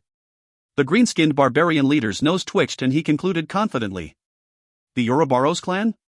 Even they have to abide by our rules in the Forgotten Land. Together with these two magi was a human magus with a strange brand on his face that seemed like some kind of symbol. If you find any errors, ads pop-up, ads redirect, broken links, non-standard content, etc., please let us know. Report chapter so we can fix it as soon as possible. Chapter 422, The Sun's Child. The Sun's Child. So what now? Do we continue our chase? Upon hearing the howl of the barbarian bear, the huge monster had already returned to its original state and was currently lying on the floor, depressed. Or we could simply destroy this entrance. The golden-furred barbarian bear proposed. Are you mad? It would be a waste to destroy such a good pocket dimension. Nobody will agree to it. The green-skinned barbarian shook his head and continued, besides, those magi can completely escape from other small cracks. This is such a silly plan. The barbarian bear groaned coldly, revealing a big flag on his back. Alright, currently we are allies and we need to discuss as to how we will handle our enemies, said the human magus as he was stuck in between the green-skinned barbarian and the barbarian bear. What else can we do? If we have no intentions of letting our enemies mindlessly plunder from our pocket dimension, then we must send people in. But you've seen their strength, we'd be sending them to their deaths. The green-skinned barbarian's eyes flashed with a tinge of helplessness. Then we'll have to deploy hydro and crystal phase magi. In the worst-case scenario, we just abandon our bases. First, we must gather our men here. The human chief replied. Since you said so, the green-skinned barbarian and barbarian bear chiefs looked at each other. Then it's settled. We will immediately send out the signal. Is this the pocket dimension that was established by quicksand in ancient times? Leyland said whilst standing on a huge plane that, every now and then, emitted wisps of fog. Leyland looked at the statistics gathered by the AI chip and nodded his head. From this mapping of energy particles, the concentration here is almost the same as that of the outside world.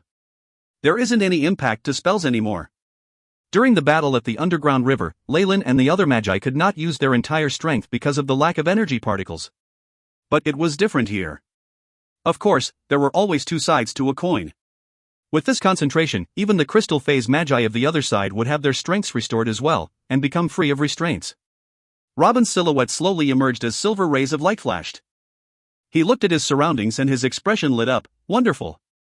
These are the purple plains, which are not very far from the magi buildings in the center. Where do you intend to go? If we have different targets to plunder, we need to separate here. He asked Leyland and Kesha for their opinions. Of course. I want to go to the core of the magi buildings, Leyland said with a know-it-all look on his face. The Lamia hair was likely to be kept in the core of the pocket dimension. Why would he go to other places? Me too. Kesha followed. Each pocket dimension had its own set of rules, and the resources were most plentiful at its core. Furthermore, the ruins of magi are there, so there definitely would be storerooms and laboratories inside, making it the most sought-after place. That's good then. We shall go to the ruins of the central continent together, then split and start our mission when we arrive. Robin nodded his head. In any case, the ruins there are expansive and we can't say for sure we won't run into. There could still be remaining magi and other creatures from the previous three forces that dwelled in the pocket dimension, and not to mention the possibility of armies chasing after them. They ought to move as a group to achieve better security to prevent any mishaps. To make full use of time, Robin immediately announced the start of the mission. Although they had lost 2 men in their lineup, the remaining 10 shot out blazing rays of light from their pupils, which transformed into 10 black streaks that pierced through the horizon. Bang! A green-skinned barbarian magus was thrown to the ground with no light in his eyes. His forehead had a massive and terrifying hole in it, and one could faintly see a portion of his brain. But it was already thoroughly destroyed and looked like a lump of starch paste. This green-skinned barbarian magus originally had rank 2 strength. But because his brain was damaged and he did not deploy a clone seed beforehand, he was actually doomed to die. As his body twitched, the flames of his life were slowly extinguished. Kesha, who was beside him, took out a gold-trimmed handkerchief and cleaned her hands of the brain remnants.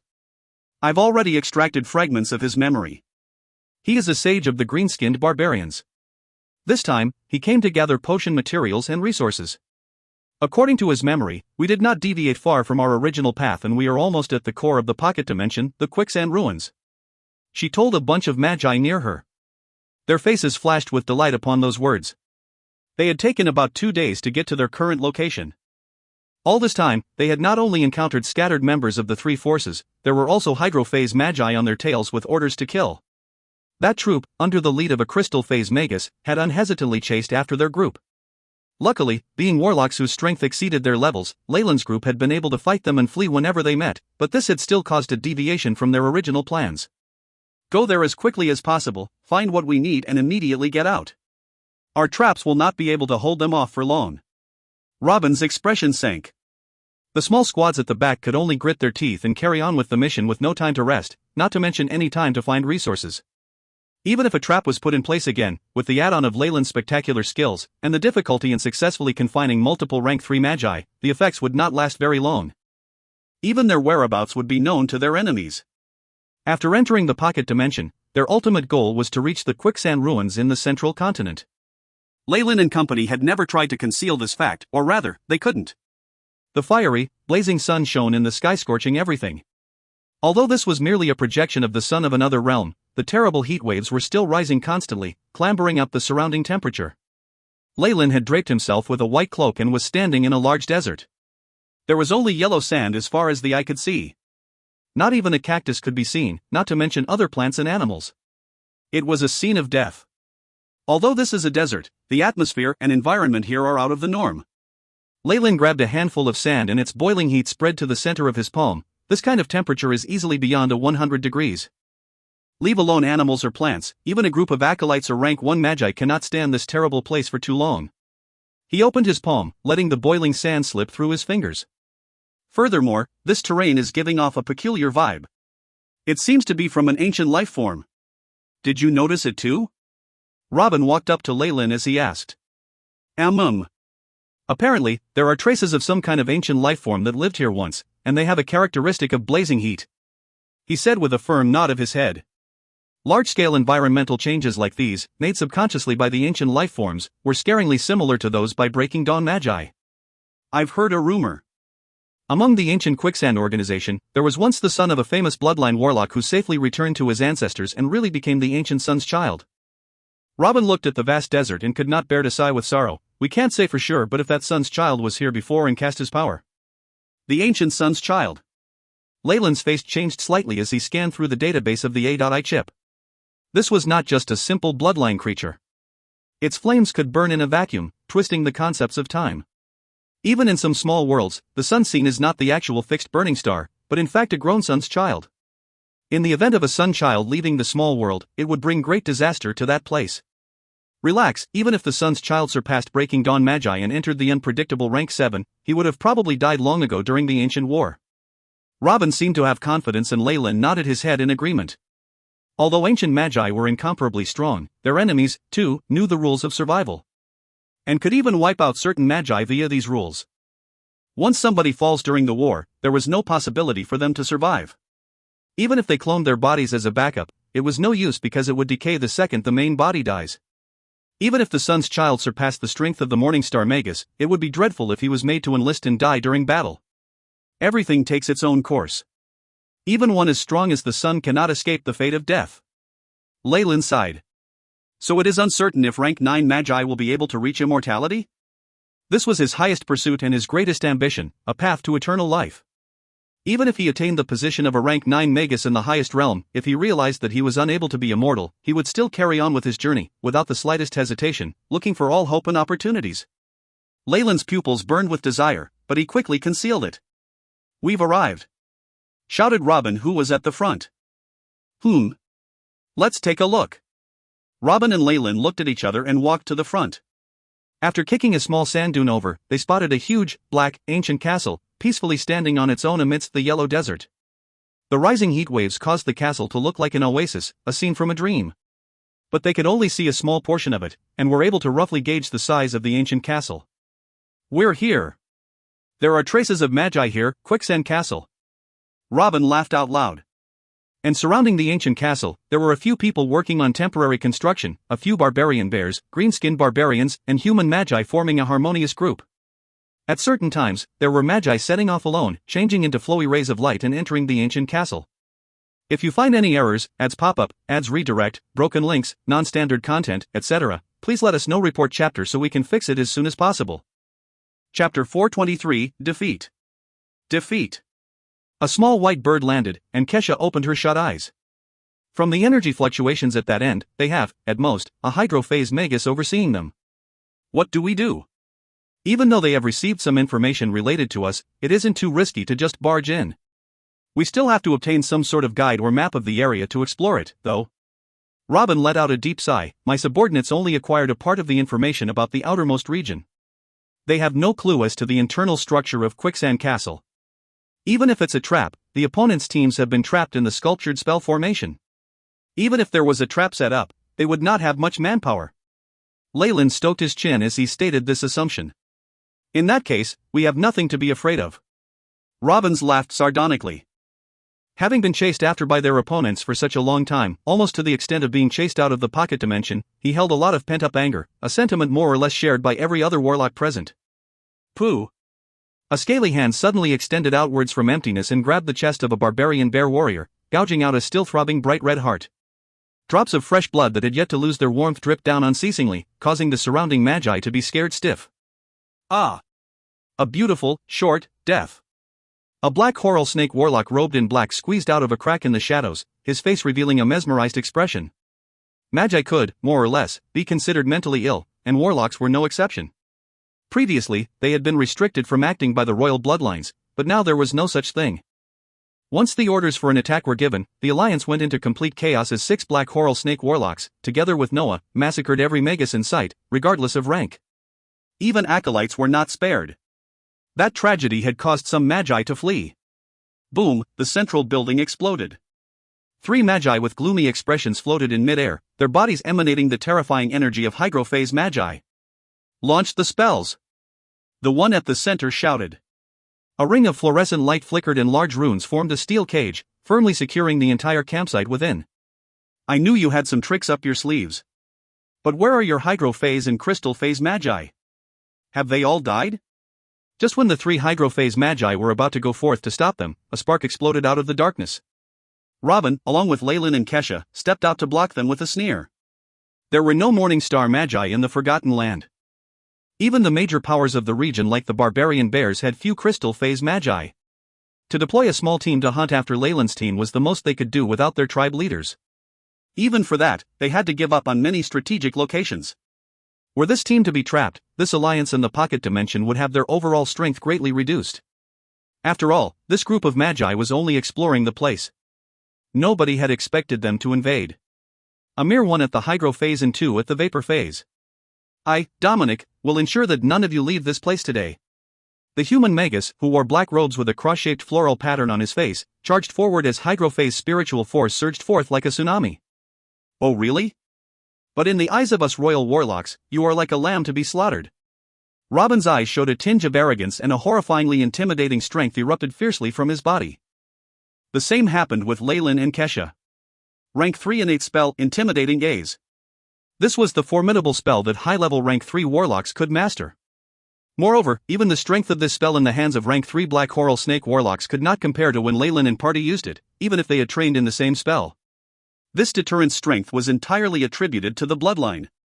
The more concentrated the bloodline, the stronger its ancient roots, the more powerful the effect of intimidation would be. Rank 3 spell formation. The domain of unity. The bodies of the 3 began to glow, the light merging to form a strange triangular diagram. Under the effects of the spell, the dreadful force fields the 3 of them emitted actually started to indistinctly complement each other and increase in intensity, forming a force similar to that of the domain of a true morning star magus. Waves of hissing howls arose, those of ancient predatory giant Chamoyan serpents. Space vibrated endlessly and a more than 1,000-meter-tall phantom of a giant serpent appeared. The serpent opened its amber eyes and stared straight at the three magi ahead of it, making them break out in cold sweat. A real domain should possess three basic attributes: weaken the enemy, strengthen the self, and bend fundamental laws. Leyland had a deep understanding regarding his own domain, all thanks to the large amounts of information hidden in the library of the Ouroboros clan. The terror of an individual giant Chamoyan serpent can at most weaken its enemies. When we cooperate, the terrifying force fields we generate complement and amplify each other. In an instant, he saw the actions of the opposing magi slow down. The acolytes fainted while rank 1 magi could barely move. Rank 2 and 3 magi could move and even cast spells, but their strength had been greatly reduced. On the contrary, the Black Coral Snake Warlocks had an abrupt increase in their aura, to the extent that they could compare to the Vapor Phase now. Under Noah's lead, the low-ranked magi unscrupulously massacred the camp. After combination, our powers now both weaken the enemy and strengthen our allies. What a pity that we cannot bend laws, else it would have been a terrifying true domain. Leyland could feel the terrifying force field adding to his powers. An indescribable aura entered his body, exciting his bloodline to a boil and pushing his power to that of the hydro phase. Kesha's situation was similar to his, but what shocked everyone the most was Robin's transformation. As the core of this combination, he had received the greatest amplification of power. His aura increased non-stop and began to terrify even Leyland. Only Lucian had managed to inspire such emotion in him previously. Supplemented by the innate gift of 3 giant Chamoyan serpent warlocks, Robin had already neared the threshold of the crystal phase. With the addition of his bloodline strength, he had completely stepped into the crystal phase in power. This terrifying force field. You are all giant Chamoyan serpent warlocks. The human magus, Dominic, squinted his eyes, his body trembling. The reports had only mentioned that a group of rank 3 warlocks had invaded the pocket dimension. Because Leyland and the other 3 had only used their innate poison spells when they entered and not this terrifying force field, the Magi had underestimated them. Even if they were rank 3 warlocks, the Black Coral Snake bloodline and the giant Chamoyan serpent bloodline were in completely different leagues. Their strengths were poles apart. Giant Chamoyan serpent warlocks were very rare, and typically never strayed out of the Ouroboros clan headquarters where they were well protected. The human magus had not expected the presence of so many giant Chamoyan serpent warlocks in this infiltrating party. He could feel a portion of the spiritual force in his sea of consciousness being locked. His inability to use it caused his expression to change to one of bitterness. A little over 10 minutes later, the massacre on the ground had come to an end. Limbs and flesh were strewn about everywhere. Noah and the 9 remaining Black Coral Snake warlocks had not suffered any injuries, but their clothes had been dyed dark red. The battle in the sky, too, had reached its climax. Ophidian Na. Robin had grown even more terrifying, having activated his Chamoyan scales defense. The intricate black scales that covered him were smooth yet elegant, and there were even faint patterns on the surface, forming a complete rune the color of blood. He howled, and numerous streams of black air congealed into a large black phantom snake that swallowed a huge barbarian bear. A cringe-worthy sound of gnawing was emitted. Several seconds later, there was no longer a hint there of the existence of a barbarian bear shaman. Shadow Cage. Leyland, meteor sword in hand, combed the area. From time to time, he would cast a few spells which caused the green-skinned barbarian magus opposite him to retreat slowly. Boom! At that time, a hidden trap burst out from behind the green-skinned barbarian magus, morphing into a cage of shadows that trapped the barbarian within. Die! Leyland rushed forward, his quick steps containing the elegance of a dancer. His sword slashed across the neck of the green-skinned barbarian. Green blood spurted out as a head flew across the sky. Aya! The human magus let out a startling cry and distanced himself from Kesha, morphing into a ray of light that streaked into the distance. The cage from before had immediately made an opening for him as he neared. You need my permission to leave. Just as the magus was going to rush out of the cage, a black palm blocked his path. Robin made his way there with a smile. Leyland and Kesha tailed behind him and blocked his retreat. Upon seeing that scenario, the magus smiled wryly and put up both his hands in an act of surrender. What now? The surrendered magus immediately fell to the ground and fainted. Robin looked anxiously at Kesha. Even though the opponent was very cooperative, but it is extremely troublesome to scour through a rank 3 magus memories. Kesha opened both her eyes, her face revealing an exhausted expression. If you find any errors, ads pop-up, ads redirect, broken links, non-standard content, etc., please let us know. Report chapter so we can fix it as soon as possible. Chapter 424, Quicksand Castle. Quicksand Castle. I have already checked the maps and the symbols thoroughly. The copies he gave were real. It is exactly the same as in his memory, but... That's good. Leyland glanced at Dominic, who was lying dead on the ground, whose sea of consciousness was still sealed. What do we do with him? Throw the body out.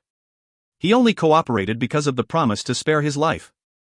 Robin spoke indifferently, as if talking about garbage. Every word and action of a rank 3 Magus carried with it a terrifying energy. Hence, the pacts they made, even if mere verbal agreements, would be like binding. Of course, to Robin and Leyland, Dominic was no threat, therefore whether he was killed or spared made little difference to the bigger picture. Alright then. Kesha summoned a yellow sand puppet which lifted Dominic from the ground and ran off to a distance. Now, let's take a look at the arrangements in the quicksand castle. After occupying the original camp, Leyland and company chose one of the rooms and assembled together. They spread out a map on a big round table. This was what the coward Dominic had handed over. It had been retrieved from memory and tested for authenticity, so it was credible. The structure of the huge castle was laid bare on this yellow parchment, surrounded by plain white barring a few outer areas that were marked with clearer symbols. Amongst those were many areas marked as rank 3 danger zones. This clearly showed that only rank 3 magi with their capabilities could explore this place. Average rank 1 or rank 2 magi would only be courting their own deaths if they attempted to advance there. Leyland and the other magi looked on with intense attention, memorizing the map completely. Based on the accumulated information from ancient times, not only are there plenty of illusions and traps here, the routes and defenses constantly change with the passage of time, rendering any work of mapping the traps useless. Currently, there are 3 routes that are safe for travel. Robin pointed on the map and explained, they are the main door, the first windowsill, and the rooftop which contained the flaw of the defensive spell formation. Which one will you choose? After reaching this point, the team was basically going to split. Leyland, just like the rest of them, had his own agenda in mind and hoped not to travel with the rest. This way, he would be able to protect his secrets. I intend to start from the rooftop, which had the weakest entry point. Kesha took the lead and decided, the 3 warlocks from my clan shall follow me. I will take the main door then. Although the rooftop might contain good natural resources, the main door is much safer. Robin chuckled. Noah and the rest of the 3 warlocks said nothing. It seemed like they followed Robin willingly. So Leyland parted his lips and was about to reply. Leyland, why don't you join me? Kesha invited, I know you are looking for Lamia hair. If we find it, you'll get priority. Lamia hair was very precious, so for Kesha to make such a comment showed the great extent of her goodwill for him. Join you? Leyland lowered his head in thoughts. Of course there were benefits, especially in the face of enemy troops and when facing multiple traps. In turn, though, it would create many troubles for him. He still had some strategies up his sleeves that he had not divulged as yet because the time was not right. Sorry, he smiled apologetically. It's nothing, Kesha smiled, as if she didn't care too. Alright. Let's move out after we have decided on our routes. I do not wish to be chased out again. Robin exclaimed and immediately left the room with Noah and the other 3. In this excursion, both Leyland and Kesha had not suffered much loss. However, Robin had lost 2 of his rank 3 subordinates, something which left him in regret. He felt a sense of urgency to search for more resources to make up for his losses. Kesha and Leyland nodded their heads in agreement and quickly left the place. The entire camp was left in a deathly silence. Remaining behind was the blood that had seeped into the ground and the wreckage, remnants of the violence that had taken place. Shoo! A few hours after Leyland and company had entered the depths of the ancient castle, a few rays of dazzling brilliance shone over from the horizon. They faded out to reveal the figures of the magi of the various tribes. In the arms of one of the women was the unconscious Dominic. This whole camp is completely abandoned. Kulom and Akamu are most likely dead. Seeing the ruins on the camp, many of the high-ranking magi had to constrain their rage. Kulom is fine, he prepared a clone seed long ago. The regeneration itself will take place in our clan. An old green-skinned barbarian announced, if not for the fact that this cloning process causes huge exhaustion of his spiritual force, it would have been difficult to defeat him. Not true. Another barbarian bear shaman who had a dull expression remarked. Within this camp, out of the 3 hydrophase magi, one was in a coma and the other still had a clone seed. Only the hydrophase barbarian bear shaman was truly dead. The barbarian bear clan specialized in physical strength. As for the spells and such, they drew support and strength from the totem, so naturally they did not have many methods of keeping their lives safe. They were also rather rigid in thoughts, unwilling to bend over and surrender like the humans. I can feel the power of the crystal phase. Based on Akamu's ability, only with such strength could they have wiped them out in such short order. The barbarian bear shaman roared loudly. What do we do now? The female Magus' eyes met the green-skinned barbarian. Give chase. I can smell them, they have intentionally split up. The barbarian bear shaman's eyes grew bloodshot, looking horrifying. Those who dare to murder those of my clan will pay dearly. I will act personally, and place their heads at our altar to suffer eternal damnation. It looked exceptionally furious indeed. The female Magus shuddered in cold sweat. She had heard about such curses. It was said that the enemy's head would be chopped off and placed on the altar, and the power of the totem would inflict eternal torture. Some rumors stated that the soul of the Magus would also be imprisoned inside the skull to suffer the eternal cruelty. This was the barbarian bear's most wicked punishment, and it looked like this time it was going to be put to use. For these different tribes to survive in this forgotten land, they have to stay united, hence their troop cohesiveness is very high. The female Magus sighed. Comparatively, for the human alliance, which was made up mainly by the disloyal and traitorous, their alliance was very strong and solid, but sadly there was no unity. Thus, their combined strength was less than those of the barbarian bears and green-skinned barbarians. Let's split up 3 ways and move forward. The green-skinned barbarian nodded his head in agreement. These 3 powerful individuals had met and formed an alliance for the pocket dimension. Although there was some semblance of unity amongst them, the bond was rather weak. Not too long ago, even they had been at loggerheads for sole ownership of the plane. Thus, to act independently was a wise choice. The Magus, who is pestered by the spirit of Akamu, chose the main door. I can feel it. I'm going after him. The barbarian bear shaman hastened his steps and immediately moved forward. I will choose the rooftop. The old green-skinned barbarian added. With a hunched back that looked like it might break any time, he held out crutches made of solid gold and precious gems and flew upwards. You? The female Magus shook her head. She stomped her feet and headed towards the windowsill. At this moment, Lyle was unaware that the enemy troops had caught up with them and were just outside the vicinity. He was looking around the room curiously. It looked like a bedroom. The floor area was very small, with only a bed, a table, a chair and a bookshelf, with nothing else present. The wooden planks inside the house had turned a brownish yellow. Cobwebs and piles of dust covered the corners. On the whole, it seemed like a regular abandoned bedroom. Lyle walked to the bookshelf and started reading the titles on the spines of the books. 7 Ways to Brew Apple Wine, Ways to Capture Molten Bugs, The World, a general discussion. There were many odd genres of books stacked neatly together, something that amazed Lyle. He held himself back and refused to touch any of them. Such ancient Magus castles had already absorbed unquantifiable radiation from the previous residents over the years. There might have been a terrifyingly powerful Magus as well, or the sun's child. The castle had probably undergone terrifying changes. Leave alone the structure in essence, at this point it might even have manifested some bizarre phenomena. Some of those phenomena could not be explained even by the original owner, hence they could prove to be even more deadly. Ancient magi had been known to make good use of these as defense networks and build a large numbers of traps. Exploring magi had previously touched these items in the house and were drawn into a deep mysterious space, completely lost to the world. Even well-known magi who had great status, too, met the same fate of death.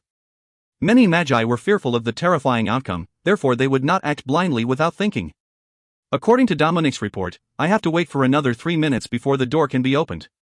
Lyle stood outside the bedroom door.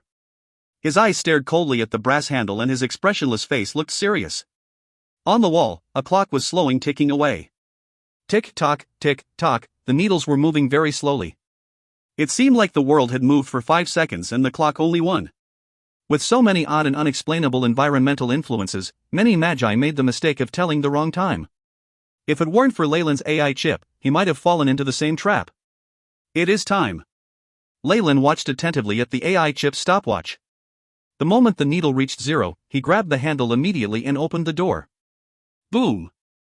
Distant echoes could be heard in the corridor. Lyle looked to the ground and saw that the bright red carpet lined on the floor was spotless without traces of dust. Beautiful chandeliers hung from the ceiling, emitting a yellow radiance. Lyle turned his head around. The original room was nowhere to be seen, not even a single trace of it remaining. What was left was just a blank empty wall. This must be the illusionary corridor, and this also means that I have entered into the 2nd level of the castle. If you find any errors, ads pop-up, ads redirect, broken links, non-standard content, etc., please let us know. Report chapter so we can fix it as soon as possible. Chapter 425, Ecological Garden. Ecological garden. Leyland looked into the information the AI chip had previously recorded. The three powers had been hanging around for a long time, and they had definitely obtained a few useful items. Based on Dominic's information, Quicksand Castle was far larger than it looked on the outside. It was practically a gigantic maze. The numerous rooms outside were the first layer of defense. If they did not leave on time, they would travel through countless rooms and later be trapped inside till their death. The mark of the second layer would first be this illusory corridor. With the dim yellow lighting, Leyland looked through the decorations in the corridor. The two walls were mostly white, with some strange patterns of flowers and plants, but there were no portraits of humans.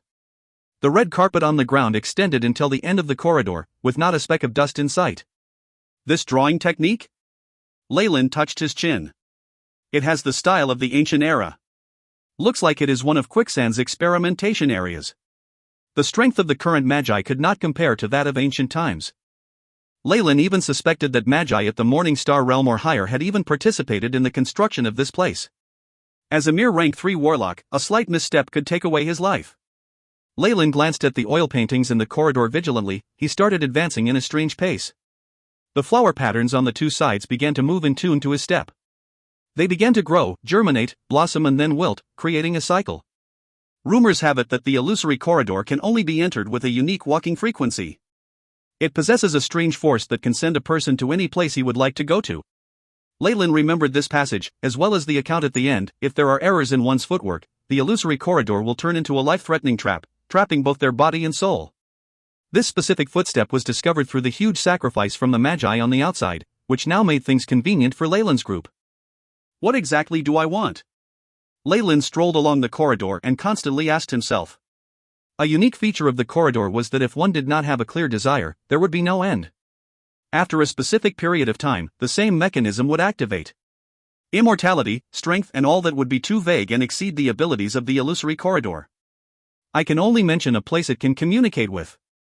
Leyland muttered to himself, it's not safe to directly say the location of the Lamia hair. If such a material doesn't exist, the illusory corridor will instantly regard me as an intruder. This was a test for all who entered. The true owner definitely knew what was at the end of the corridor.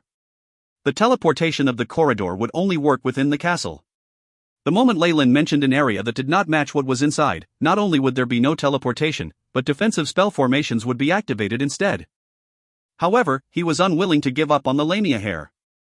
I would like to go to a place that will help my bloodline mature. A moment later, Leyland made up his mind and constantly repeated this line in his thoughts.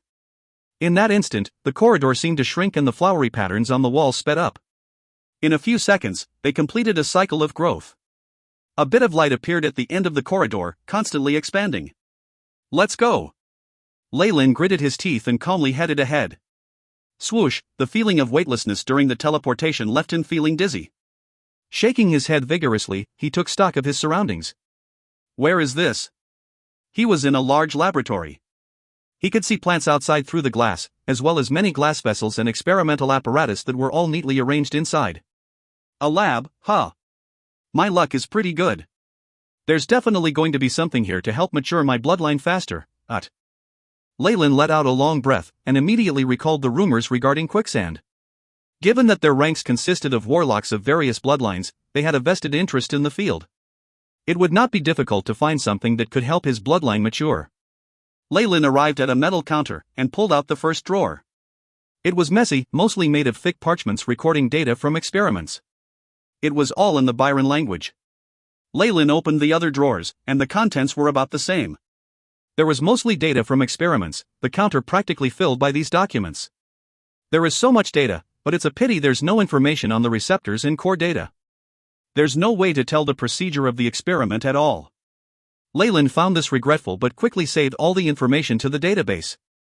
Even if it was mostly unrelated data, it was still very valuable. Who knows, some of these parchments could even hold the data essential to repeating the experiment. In addition, with all its recent advances and improvement in its abilities, it took little time to record everything. Everything was organized neatly. It seemed like the warlocks then had left in an orderly fashion, not leaving much behind. After recording the information, Leyland turned his attention to the ecological garden outside the giant glass wall. Large leaves that were like palm leaf fans covered the sky. Barely any sunlight shone down on the thick roots of the plants. It looked like a primordial forest. However, Leyland, who had experience from Twilight Zone, immediately realized the difference in this sunlight. This was not sunlight from the natural world, but an artificial recreation of heat and light. Though there was a similar effect, it lacked the harmony of nature. This place has probably been abandoned for thousands of years. To be able to let this ecological garden achieve a balance like this, it truly is a perfect system achieved with astonishing skill. Leyland sighed and touched the glass. Custom-made reinforced glass. Degree of hardness, 3. The AI chip concluded. A level 3 hardness meant that regular rank 3 warlocks would be unable to break this glass. Leyland's eyes brightened at this information. Looks like this place was used to hold many powerful creatures. A giant fireball appeared in Leyland's hands, the terrifying heat burning even the air around it into nothingness and searing through the void. Explosive fireball. Enormous flames smashed against the glass wall, the dazzle of the heat and light incomparably piercing. Even Leyland himself had to close his eyes temporarily.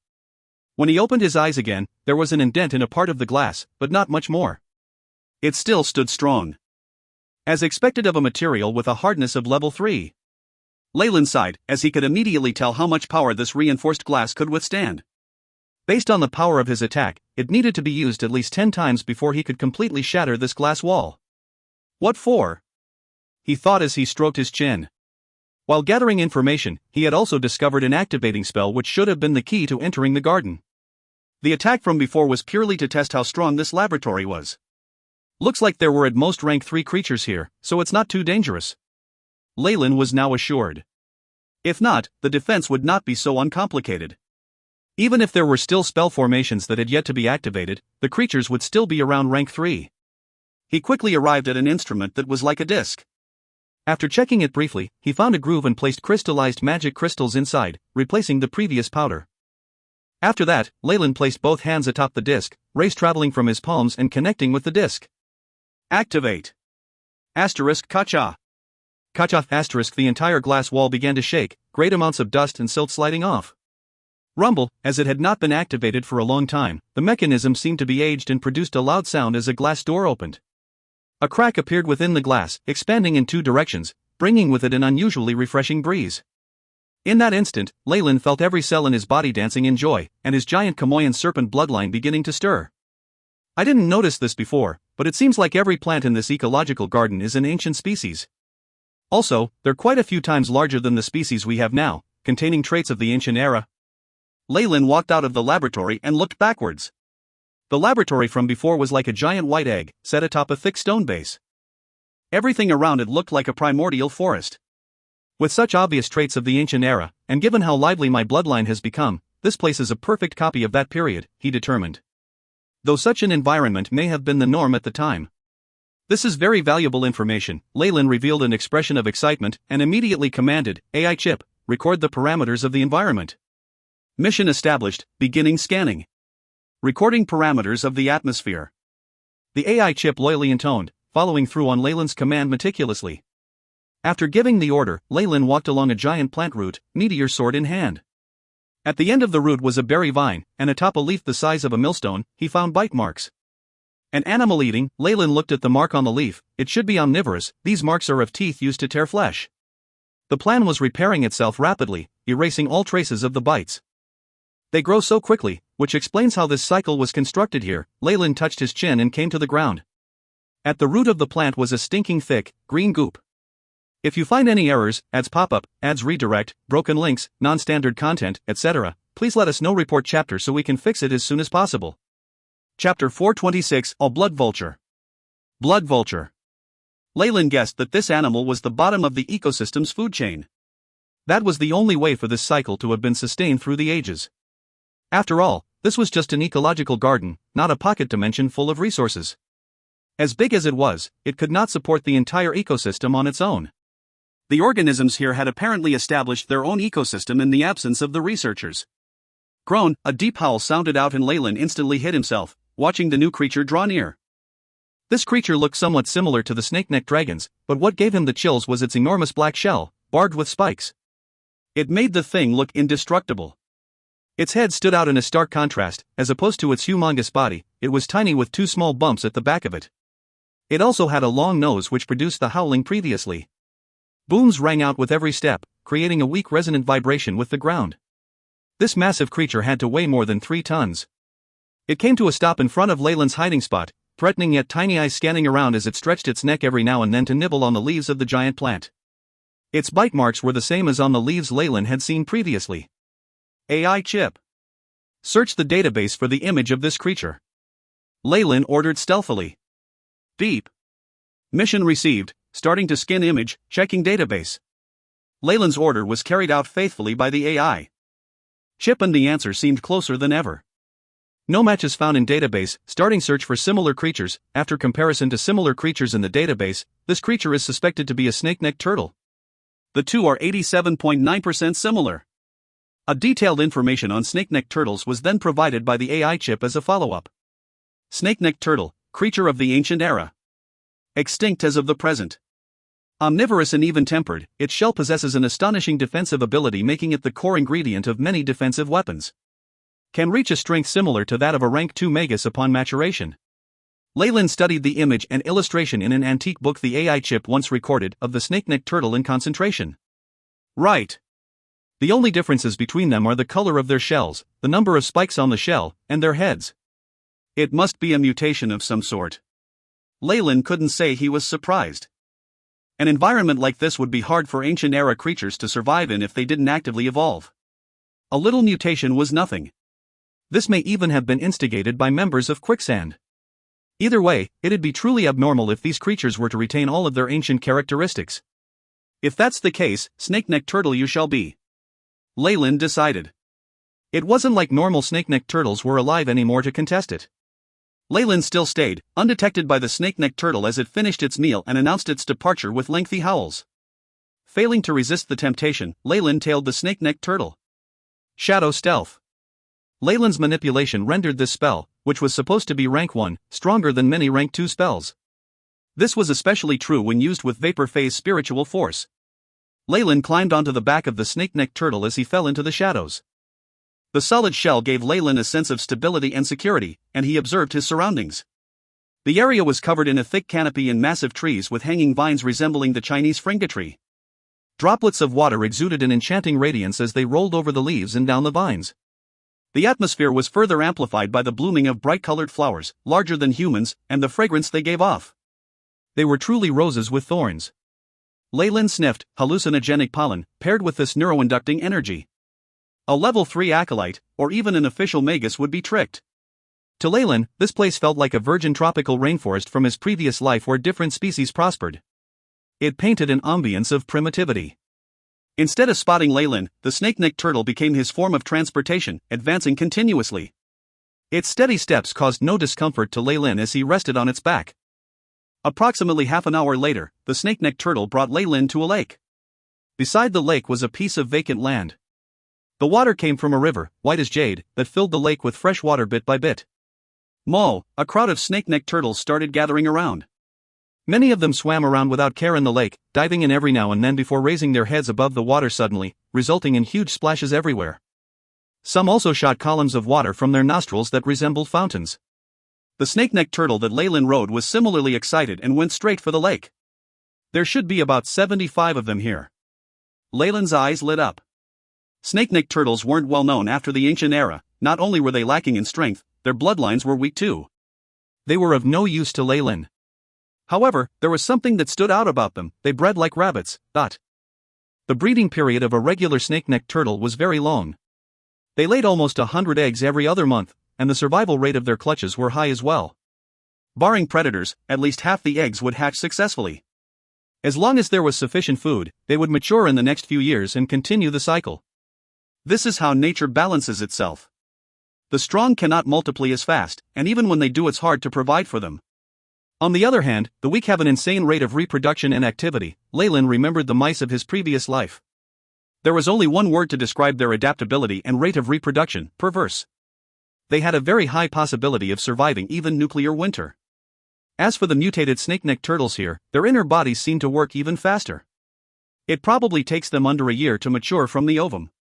Leyland touched his chin in thought. Evidently, the reproductive capabilities of these mutated snake-necked turtles were intensified to prevent the extinction of their species.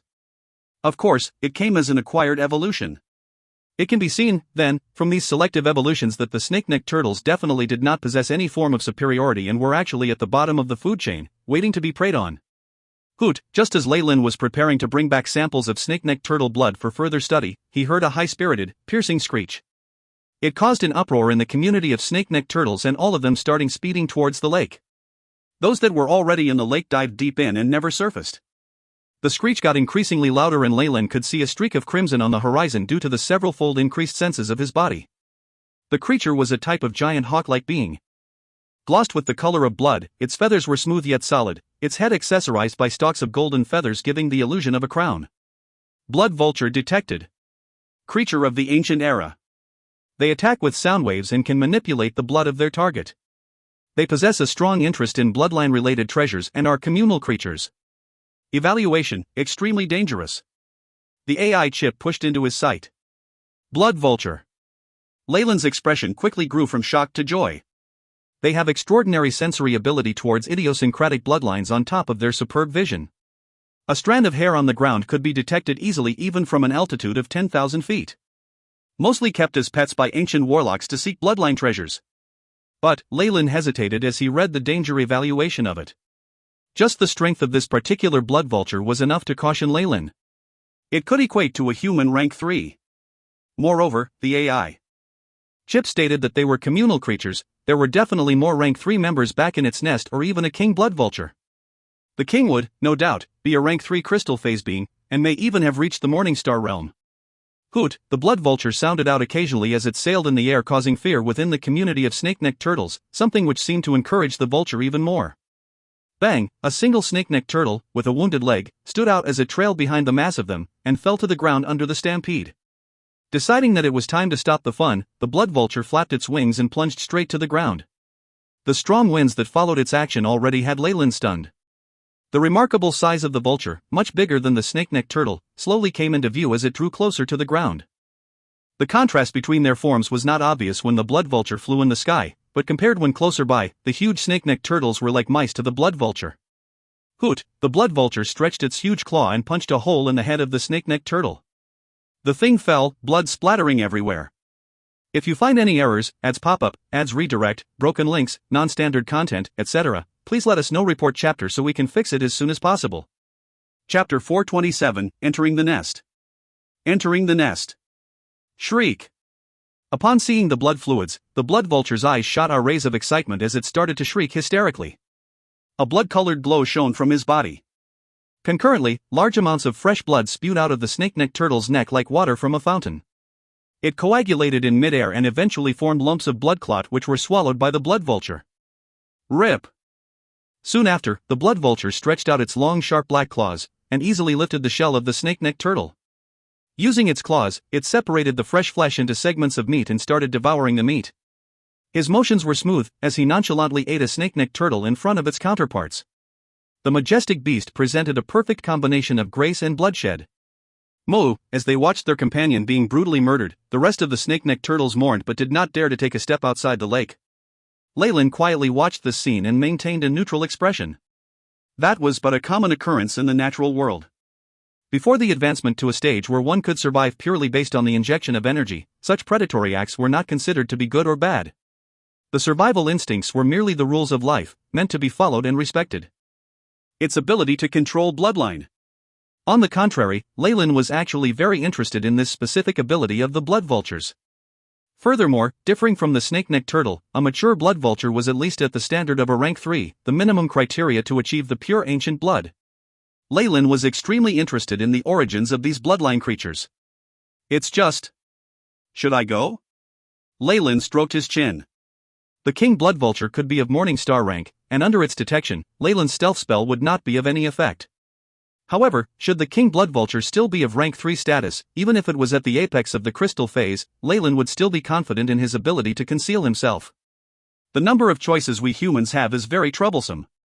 Lyle thought. He sighed, feeling like he was at a crossroads in life, with a dense fog shrouding his destiny. In fact, this was a choice people would have come across many times in life, in which their final choices can result in different outcomes, both good and bad. Do I go, or not? Lyle debated with himself. Leyland tossed a dull golden coin and it landed on the back of his hand with the luckbird staring back at him. Even after a long while, the coin was not badly damaged, causing Leyland to heave a sigh of relief. Since the coin of destiny did not crack, this means that the blood vultures don't have a rank 4 in their midst. I can take my chances. Leyland's eyes burned with passion.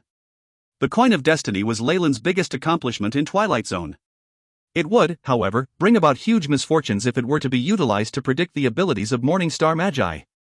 But despite this flaw, it still benefited Leyland without a doubt. Since not a single crack appeared on the coin when he made the prediction, this suggested that there were no Morningstar beings blocking his path. That was good enough for him. Even if he used everything he had, he could not bridge the gap between himself and a Morningstar power. As long as the opponent was not at the Morningstar realm, Leyland was willing to take the risk. At this point in time, the blood vulture on the ground had already finished its meal. Leyland was stunned as he looked at the blood vulture fly into the sky with the remains of the snake-necked turtle in its mouth as if it wanted to bring the remains back into its nest. This is my chance. Leyland's eyes flashed brightly as he initiated his shadow stealth. He concealed his figure in the crevices and stealthily entered the carcass of the snake-necked turtle. The wind howled unceasingly. The blood vulture took off at a high velocity. The friction created by the turbulence had caused sparks to be created with the corpse of the snake-necked turtle. Fortunately, the collision of airflow ceased after it reached a certain height. The blood vulture traveled at a high velocity, causing Leyland's view of the landscape below to be that of a blur. About 10 minutes later, they arrived at their destination. Leyland could barely hide the shocked expression on his face as he saw the huge shadows not far from him. Ahead of him was a huge mountain, solitary and upright. There was not a hint of vegetation. Instead, it gave off a dark glow that made it seem as if it was some kind of metal structure. Scattered all around were huge caves, of which blood vultures could be seen squawking in. They were synchronized in their cacophony. Not only were their penetrating screeches 10 times as strong as those of the individuals, they caused Leyland's Chamoyan bloodline to have a weird reaction, as if it was about to leave his body. Fortunately, this was just a momentary hallucination. Under the suppression of his vapor phase spiritual force, it disappeared without a trace. The blood vulture's ability to control bloodlines is truly terrifying. Leyland muttered. Furthermore, this ecological garden is far too vast and wide. Leyland developed doubts towards his previous judgment. Don't tell me that this place is not simply an ecological garden or a magus garden, but a pocket dimension. A pocket dimension within another. Rumor had it that, among the various pocket dimensions that the ancient Magi left behind as a legacy, some even contained additional pockets of their own. This sort of layering was extremely difficult, as it was impossible to shift a dimension into another. Even though Leyland possessed quite a few spatial items, he was unable to place his storage ring into his storage pouch. But it was very obvious that the ancient Magi had methods to successfully break through this restriction, thus building this pocket dimension within a pocket dimension. This kind of pocket dimensions were known as cores. It required the huge affluence and power of the ancient Magi to be able to build such a core. And in this core were stored all kinds of resources, many of which would make Morningstar Magi turn green with envy. Since the Sun's Child was within the Quicksand organization, then their powers would be considered top-notch even in the ancient times. Such organizations would hence possess the ability to construct these. Leyland guessed as such as he looked up at the entirety of Quicksand Castle, which was, in fact, an extraordinary pocket dimension, but... At this moment, the blood vulture with Leyland let out a harmonious hoot and descended into one of the huge caves. Bam! The carcass of the snake-necked turtle was thrown to the ground, following which, the blood vulture started squawking. A few small pink blood vultures ran out from the cave, gnawing at the flesh. It was obvious these small blood vultures were only children. Not only were their bodies shades of pink, they were completely bald, having yet to grow feathers. They were similar in strength to level 3 acolytes. After these blood vultures grow into adulthood, they are able to reach the level of a rank 3 magus. Furthermore, they are able to control bloodlines. Since they were capable of flight too, their eggs, if sold, would definitely be able to obtain a high price. Leyland looked at the baby blood vultures, which were as small as chicks, and thought that it was a pity. Since they were born, these blood vultures would only succumb to the first creature they saw after they exited their shells, and could never be tamed by anyone else. Taking advantage of the blood vultures eating the carcass, Leyland secretly exited the carcass of the snake-necked turtle, and went to a corner of the cave. Shadow technique. Leyland used a complicated magic rune on himself. The darkness immediately shrouded him and Leyland vanished into the shadows. The blood vultures were driving Leyland up the wall and at the same time, Leyland felt a terrifying life force fluctuating from the centermost cave. That was definitely the king blood vulture, a peak rank 3 crystal phase creature. Under the detection of so many high-ranked creatures, his shadow stealth could not hold out for long, hence Leyland had used yet added another spell. The shadow technique was not exactly a spell but a special technique. When Leyland was in Twilight Zone, he had collected many rank 3 spell models. Even though the majority of them were flawed, there were still a few which were in good condition. So with these models as a starting point, he developed his own special technique that was compatible with shadow stealth. Amongst everything, many of the ancient records of the Dark Elves gave him a lot of insights in his development of the special technique. Shadow technique can be used on its own to hide the user's physical body, or can be used in combination with the rank 1 spell Shadow Stealth, increasing its strength, in which case the final strength will be similar to that of a rank 3 spell. It was very difficult to develop a rank 3 spell independently, but Leyland found Shadow Stealth an easy spell to cast. It was rare to come by such a combination of compatibility with both bloodline and aptitude. Hence, Leyland customized this shadow technique to amplify Shadow Stealth's ability, elevating it to rank 3 status. The combination of the Shadow Stealth and Shadow technique immediately produced a frightening end result. Leyland could clearly feel his own shadow being engulfed by a layer of dense darkness. He had been kept on edge before as he felt that he would be discovered any time, but now, those feelings of trepidation had completely disappeared. So, blood vultures do like metallic surroundings. This is something the books never mentioned. Leyland ignored the exchange of the family of blood vultures, and without consent, looked around the nest of the blood vulture. The cave was huge and gloomy, dimly lit, and had the foul smell of a certain creature. Of course, this didn't matter much to Leyland. Following the path to the bottom of the cave, Leyland saw a huge bird's nest made with chunks of gold. Beside it were multiple smaller nests weaved with other unknown golden stalks and roots, radiating a faint light. This is... Leyland walked closer and immediately widened his eyes as he was attracted to the objects inside the golden nest. Bloodline crystals, dragonroot fruits, and dried-up bones of bloodline creatures. He was immediately able to recognize a few items. If you find any errors, ads pop-up, ads redirect, broken links, non-standard content, etc., please let us know. Report chapter so we can fix it as soon as possible. Chapter 428, The Last Supper. The Last Supper. Leyland recognized a few items in the golden nest. First was a crimson gemstone. This was a bloodline crystal, a very precious material for warlocks. It could even slightly increase the purity of a bloodline. Though this was practically useless for giant Chamoyan serpent warlocks like Leyland, whose bloodline had been purified to the limit, it was definitely something that could cause most other warlocks to go all out. As long as news about bloodline crystals was spread, the two female warlocks, Freya and Miranda, would definitely pounce over like lunatics, willing to pay any price in order to obtain it. The dragon root fruit was also a very special plant, with a very durable outer layer that even surpassed the strength of Magus alloys. It could be preserved for over 100 years, and magi that ate it could increase the durability of their bodies. Rumors had it that there was a chance of inheriting a trace of a bloodline from within the fruit. This would mean the beginning of a warlock family. Of course, for Leyland and all the others who already had a bloodline, they could no longer change it. However, if traded outside, it would go for a sky-high price. Such a resource could not be measured by price, and could be exchanged between Morningstar Magi. The other few things included some skeletons that were each the size of a human femur, and the remains of a powerful creature above rank 3. Even after so many years, there was no erosion, and he could still sense some remaining suppression from a bloodline. These remains were actually what were most useful to Leyland. The blood of most bloodline creatures came from the bones, and these specific remains came from powerful rank 3 creatures. With them on hand, he could refine an ancient bloodline out of it. Besides these few items, there were also other bloodline items within the little golden blood vulture nests. Even Leyland, who was very learned and had gathered a terrifying amount of knowledge, could not identify everything. There was no question that these were all bloodline items, and every single one was enough to make any warlock go crazy. I see. Leyland glanced at the pile of bloodline items, a look of understanding flashing in his eyes. It was obvious that the growth of a blood vulture was inseparable from these items. Though they could be used directly, long-term contact with them increased its rate of maturation. It could also increase its strength and awaken its mysterious bloodline ability. This was also why the blood vulture was so enthusiastic about gathering bloodline items. Glancing at all these, Leyland had to expend a lot of effort to suppress the desire within his body.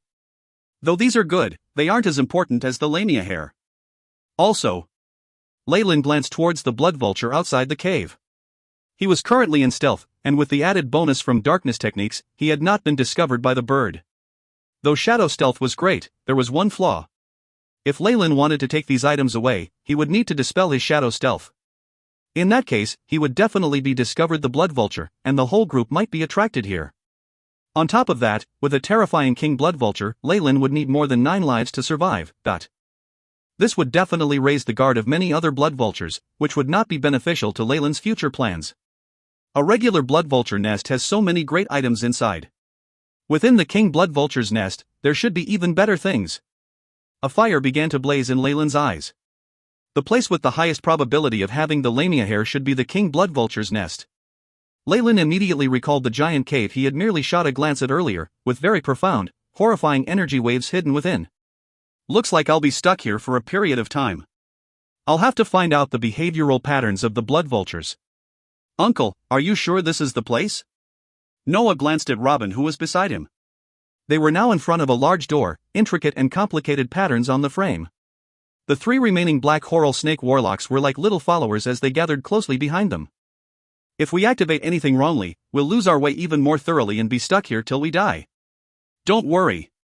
Based on the information I received, it can't be wrong. Besides, that item is too important to us. Robin looked grim, yet there was a fiery look in his eyes. I need some time to confirm this.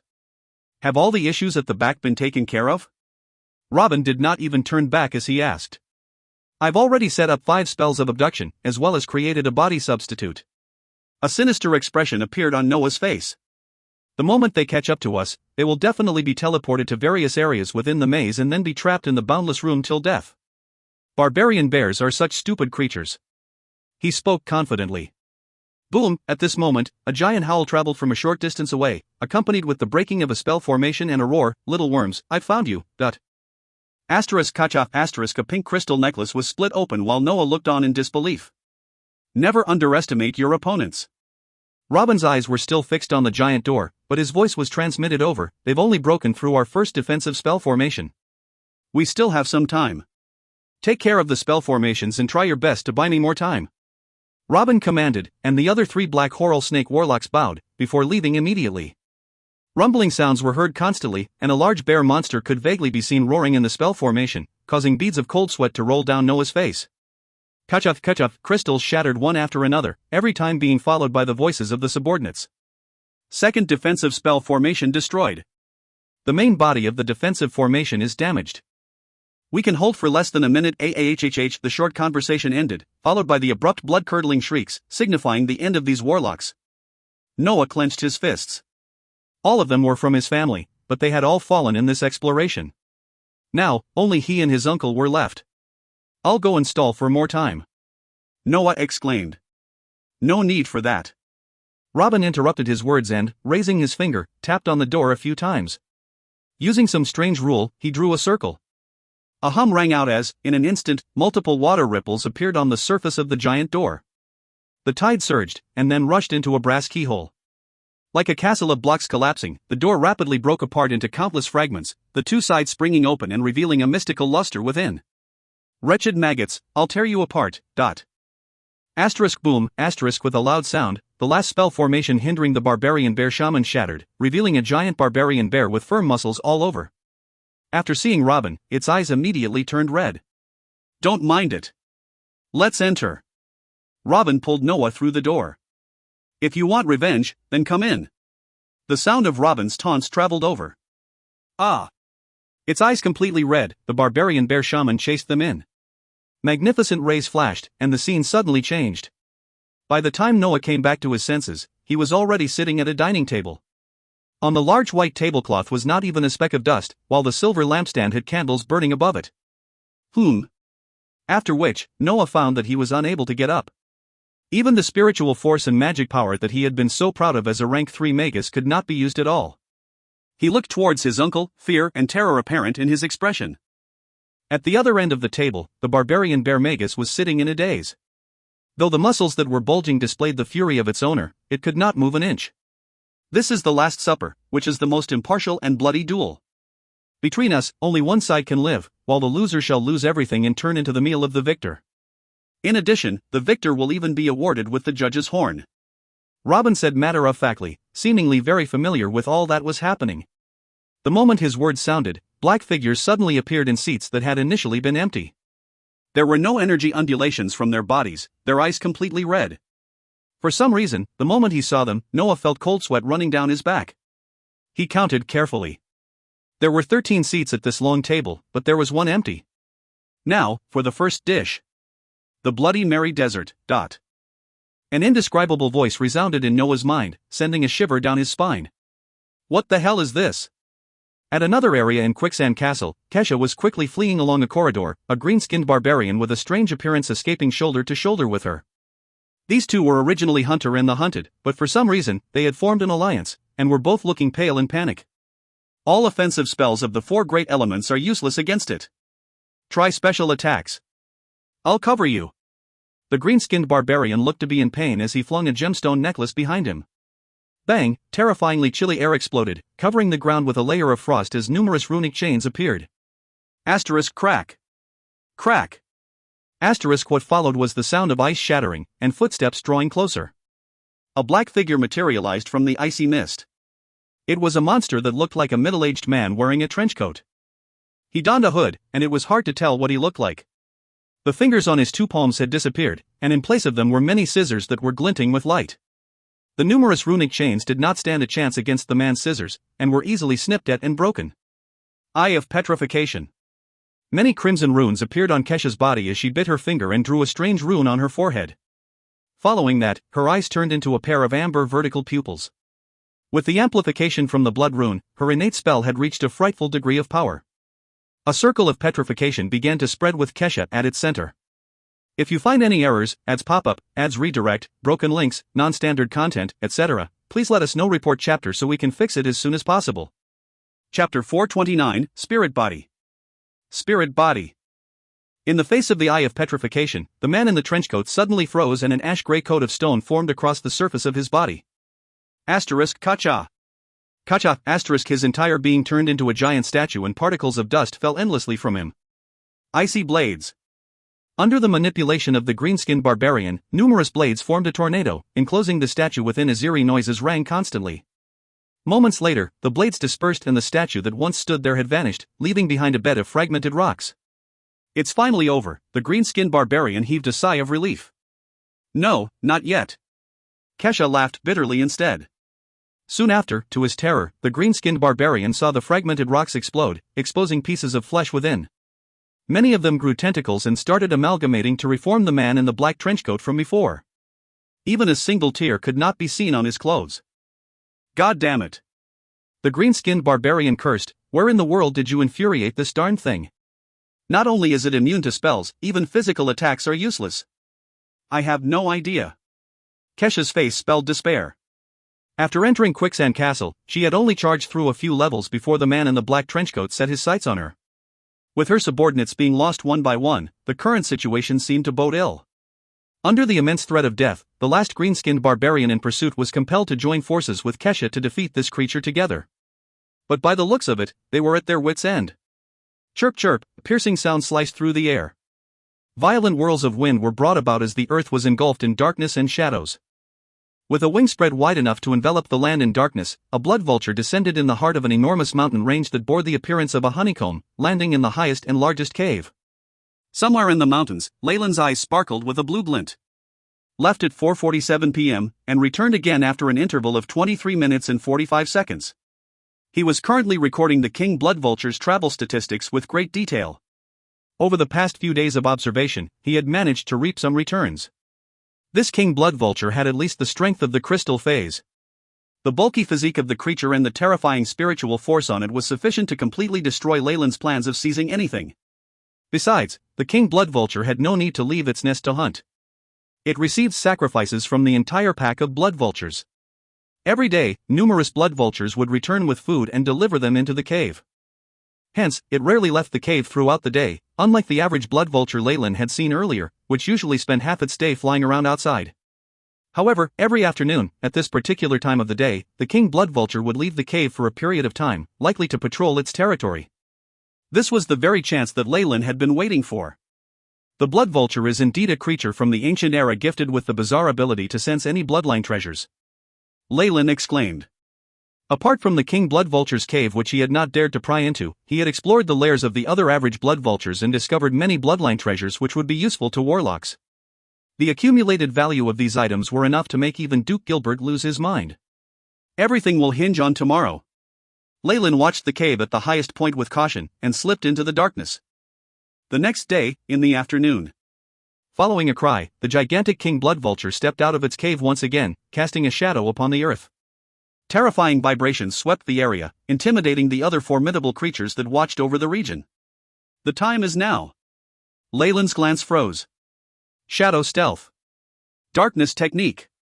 In a split second, his physical being vanished and was concealed within the shadows, surrounded by thick fog. With the help of the concealing effects of the spell, Leyland fumbled his way to the cave right into the central cave. The king blood vulture's lair is guarded by 2 blood vultures that are already at the hydro phase. Whenever the king blood vulture is out on patrol, they are responsible for guarding his lair. Leyland crawled onto the protruding top of a black rock and watched the 2 huge blood-red silhouettes in the cave closely. He furrowed his brows. According to my current abilities, I might barely be able to handle a single blood vulture at the hydro phase, but it would definitely cause a ruckus. There's a high possibility that the entire pack might surround and annihilate me, or that the king blood vulture might even return unexpectedly. Leyland took a glance at the silhouettes of the 2 guards, gritted his teeth, and passed through to the other side while hidden. 2 blood vultures at the hydro phase would be too much for him to handle with his current abilities, but the detection abilities of the powerful creatures might not be as acute as that of a human magus. This was his chance. Having already wasted too much time here, Leyland did not dare to continue waiting. Even if it was risky, he wanted to give it a try. In the shadows, everything outside was overcast.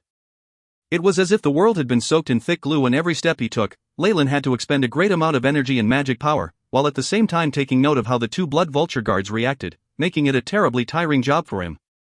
Just when Leyland carefully arrived at the entrance, and was about to walk past one of the blood vulture guards. Chirp chirp. The guard seemed to have discovered something and became alert, glancing around its surroundings with vigilance.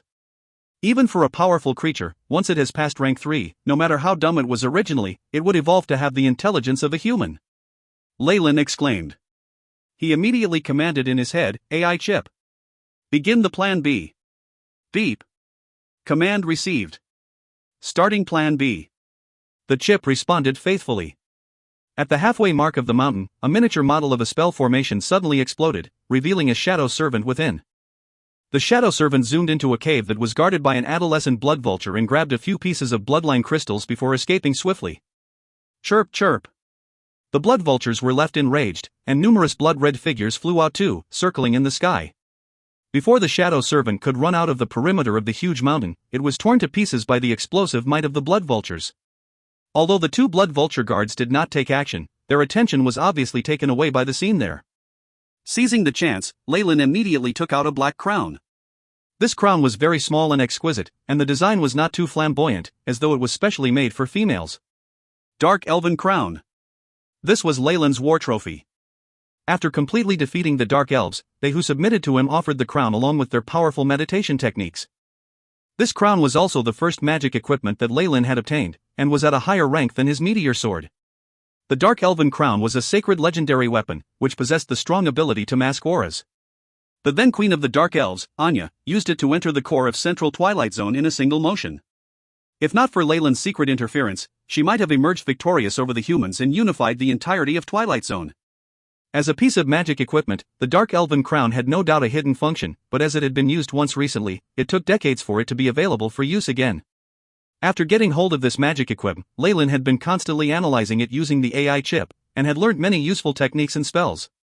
What made him especially interested was that the AI chip could forcefully stimulate a portion of the functions of the Dark Elven Crown when charged with a certain amount of magic crystals, but although it only possessed a portion of its full powers, the Dark Elven Crown was still a piece of magic equipment. Its effect was limited only to Leyland himself. The scary thing was that it could even escape the perception of a Morningstar Magus. This went without saying for the 2 blood vulture guards. With the shadow servant outside holding their attention, along with the protection of the crown of the Dark Elves, Leyland successfully infiltrated the lair of the King Blood Vulture.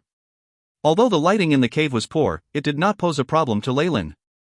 The floor was covered in dark red bloodstains and the remains of other creatures which had varying degrees of decomposition, likely the food that the King Blood Vulture had consumed recently. The entire cave felt eerie to Leyland, as though he was being watched closely by something. Leyland reached out his hand and felt the wall, which was black and studded with metal grains. When his hand came into contact with the black wall, countless tentacles extended from above, but were quickly burnt his black flames.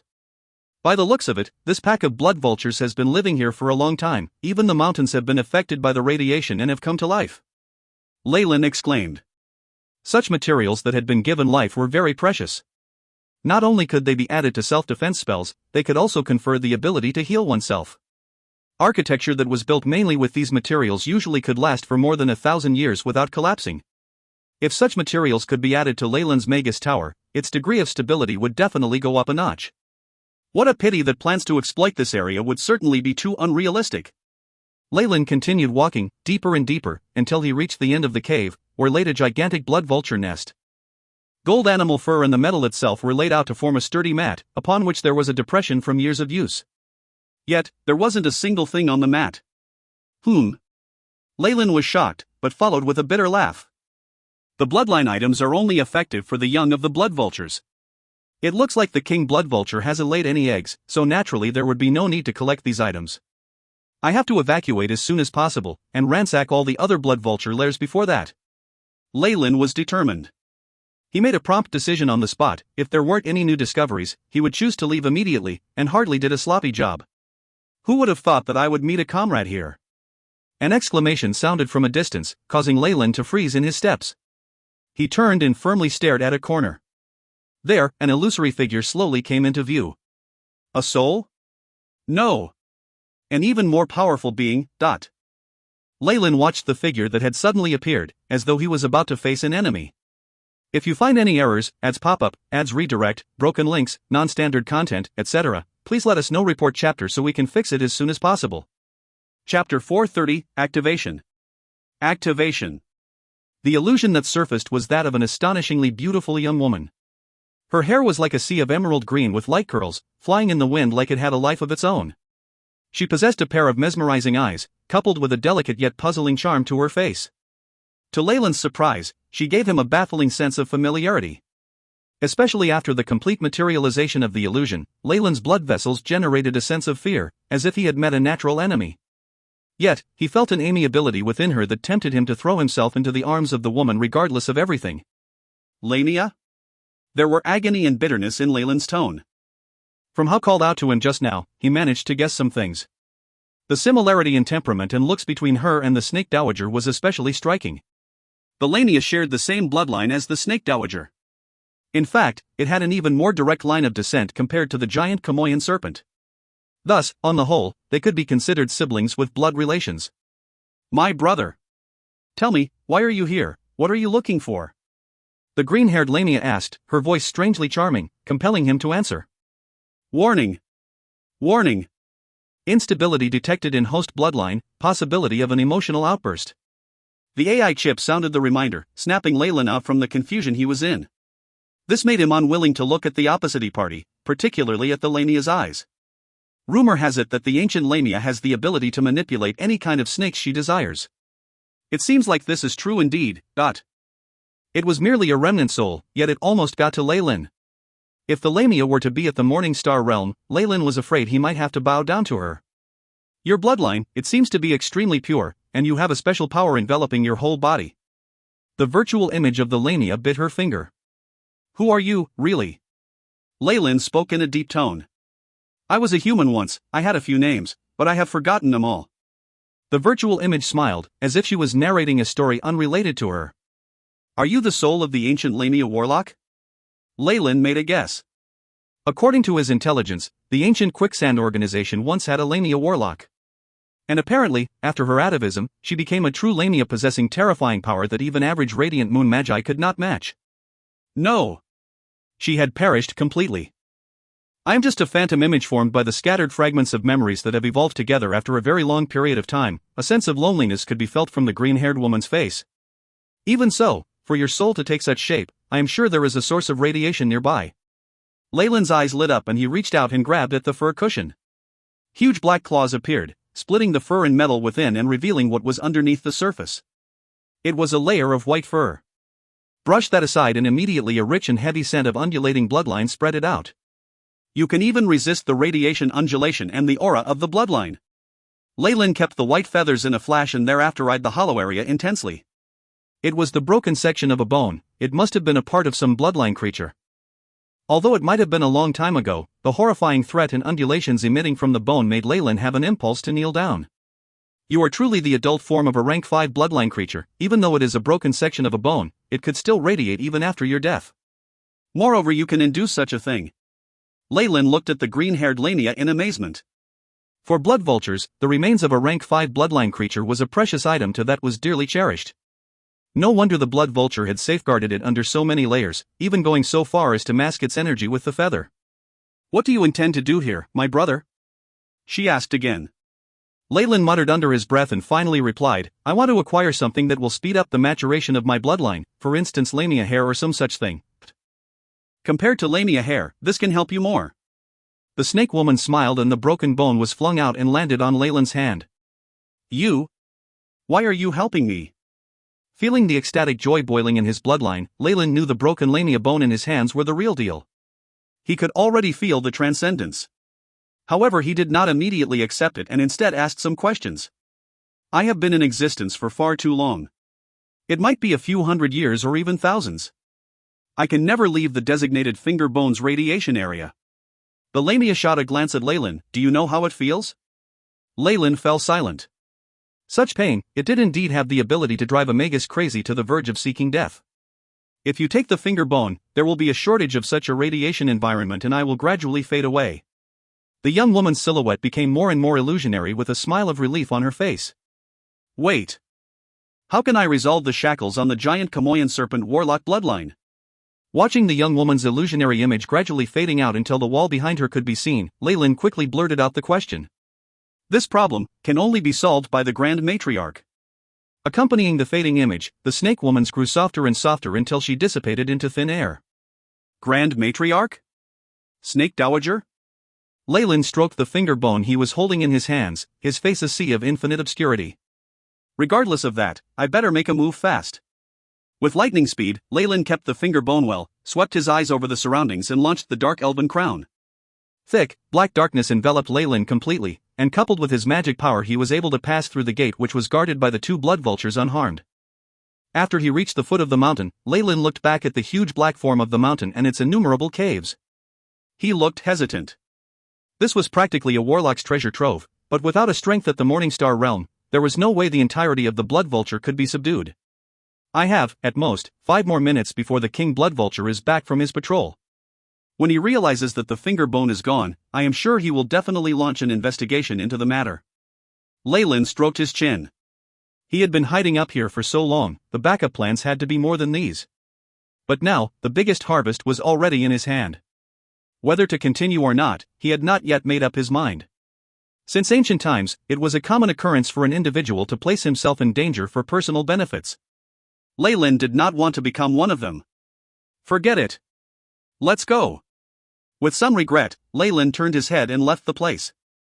Ha! You are finally out.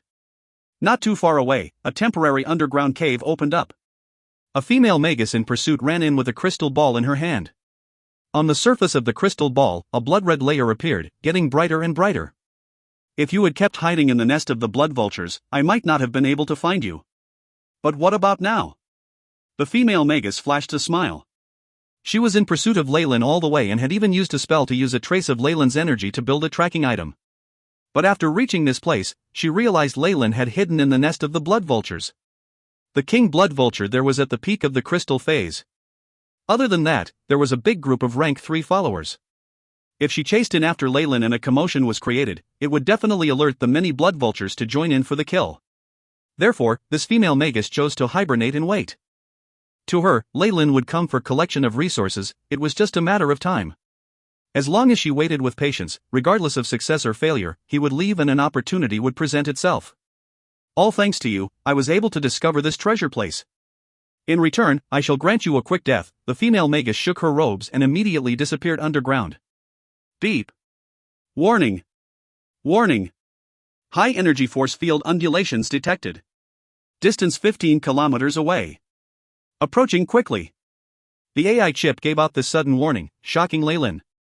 This was the advantage of having the AI chip. Not only did Leyland possess the Magus' special abilities of consciousness scanning, he also had the AI chip for exploration, probing and throwing necessary warnings. Moreover, the range of probing by the AI chip was much wider compared to Leyland's own ability. Begin imaging. Leyland gave the order immediately. Soon after, a red-hued motion picture was sent in front of him. It was an image of a living creature. There were only heat and radiation readings, without any signs of the gender, however the bright colors were a giveaway. It was a rank 3 Magus, one that had attained the crystal phase. Ah, the pursuers are finally here. Leyland had expected this would happen. Hoot, at this moment, from a distance, a high-pitched sound pierced forth, turning Leyland's face pale white. The King Blood Vulture is back. If I turn back now, all that awaits me is death. As it is, at this point in time, Leyland curled his lips into a smile and commanded his AI chip, prepare to activate all programs. Command received. Activated. The AI chip alerted without any emotion. Hoot, immediately after the King Blood Vulture had entered its cave in the mountain, a violent cry rang out. 2 hydrophase blood vultures were pinned to the ground by its claw. Feathers and blood were smeared all over the ground. The King Blood Vulture snarled, creating a whole world of uproar in the Blood Vulture's mountain. But that was not all. Asterisk bang. Bang. Bang, asterisk following Leyland's order, in a secret corner of the Blood Vulture's mountain, hidden spells were activated in series. One after another, shadow servants manifested themselves at lightning speed, so much so that they appeared right next to the Blood Vulture's nests. They grasped at many of the bloodline treasures, with some even clasping onto huge Blood Vulture eggs, fleeing the grounds. Basically, except for the area around the King Blood Vulture's cave, the rest of the mountain in its entirety was under attack. There were at least 50 such spells placed. Corresponding with the loud snarl of the King Blood Vulture, multiple shadows of darkness bore through to the center of it all, and immediately the whole of the Blood Vulture's mountain became a huge field of upheaval. If you find any errors, ads pop-up, ads redirect, broken links, non-standard content, etc., please let us know. Report chapter so we can fix it as soon as possible. Chapter 431, The Hunt. The Hunt. Chew, the King Blood Vulture used its wings and fanned the 2 blood condors in its path away, flying into the sky. A crimson beam of light struck down, and a shadow servant who could not dodge in time was shattered, scattering multiple bloodline treasures everywhere. With the commanding high-pitched squawk, the flock of blood vultures now had a leader, and their formation immediately changed. Many of them flew high into the sky and, like a web, began to circle the shadow servants, occasionally dropping down in attack. Though this method was effective at killing many shadow servants, the remaining servants' movements and looting them were much too quick. After paying the price of a large number of casualties, a portion of them still broke out. Asterisk chew, asterisk the King Blood Vulture roared, bringing with it multiple blood vultures as it gave chase. Found you. Leyland met with the person who were chasing after him. It was a ginger female magus. Her body was curvy, a golden headband rested on her forehead, and her pair of long and narrow eyes were fixed on Leyland. My name is Leyland. May I know yours? In the face of her gaze that was ready to shoot flames, Leyland smiled slightly and performed a noble's bow, his movements so precise there was nothing to criticize. Tanasha. This female magus had not expected Leyland to feel so relaxed. Though her chest was bouncing in her anger, she still had a lot of self-restraint as she announced her name. Are you prepared to admit to your sins? Tanasha glanced at the handsome young man in front of her. Captives could be ransomed in the central continent. In addition, he had not caused too many casualties to her organization, and was also a human backed by the Ouroboros clan. Hence, it was not too surprising that he was still calm in this situation. Oh, no, you've misunderstood. Leyland's smile was dazzling. I just want to ask you this. Do you, like blood vultures? What do you mean? Tanasha's mind could not process this fast enough. But looking at the numerous crimson figures appearing on the horizon, she suddenly had a bad premonition. Leyland acted before she could do anything, eye of petrification. His eyes turned amber and the pupils became vertical slits, shooting out mysterious, unmeasurable rays of petrification. Though it was only a rank 1 innate spell, with the addition of his vapor phase spiritual force and the strength of his bloodline, its power could not be underestimated. At the same time, Leyland quickly chanted some incantations, and numerous shadows emerged from all directions, forming a giant cage that trapped her inside temporarily.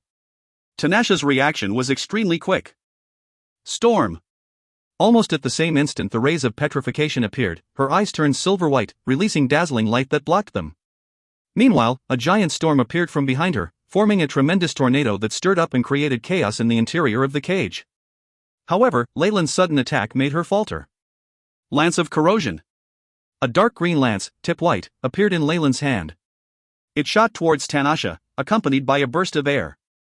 How confident are you that a mere vapor phase magus dares provoke a crystal phase magus? Tanasha was expressionless, but her fury was evident.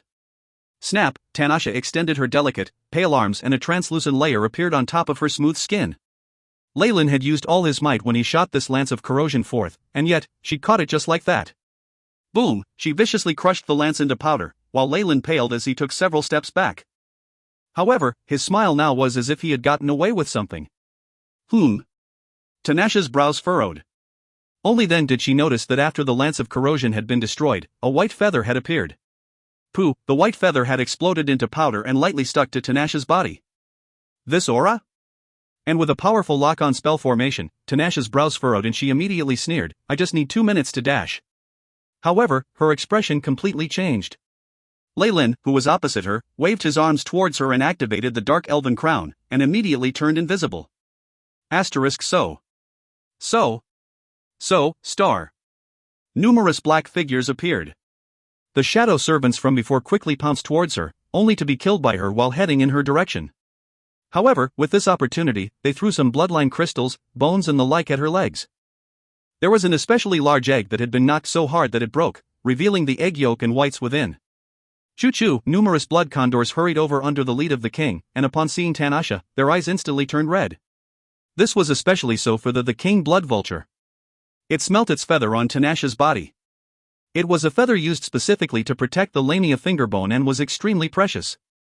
The smell was extremely unique, and there was no way it could recognize it wrongly. It now looked like the person who had infiltrated its mountain and looted the area as they wished, was also the thief who had stolen its treasure. The king blood vulture was furious, crimson lightning materializing around it. Tanasha was momentarily stunned. No matter how stupid she might be, she knew what Leyland had planned. Wait, O king! Tanasha was now sending spiritual force waves to the mind of the king blood vulture, her final attempt at saving herself. However, would the enraged king blood vulture listen to her explanations? Though it had the intelligence of an adult, it was now in an angered state. Usually, in its territory, it would have what it wanted. Why would it listen to the explanations of a human? Numerous bolts of crimson lightning struck down, drowning her. Meanwhile, Leyland had made use of the dark elven crown, and was sneakingly heading back. Boom, soil appended at an area, revealing numerous bloodline items within. Red gems and white bones were scattered, giving off a dazzling luster. There's even a blood vulture egg here. It looks like a pretty good harvest. Holding a giant egg in his hands, Leyland looked elated. This was a few times larger than an ostrich egg, and it even had blood-red patterns on the surface, powerful life energy radiating from within. Leyland could even feel a throbbing from the shell. Blood vulture chicks could not be tamed, but one still in its egg could. Not only did it have the ability to find bloodline treasures, it was also very popular for its ability to reach rank 3 after it had matured.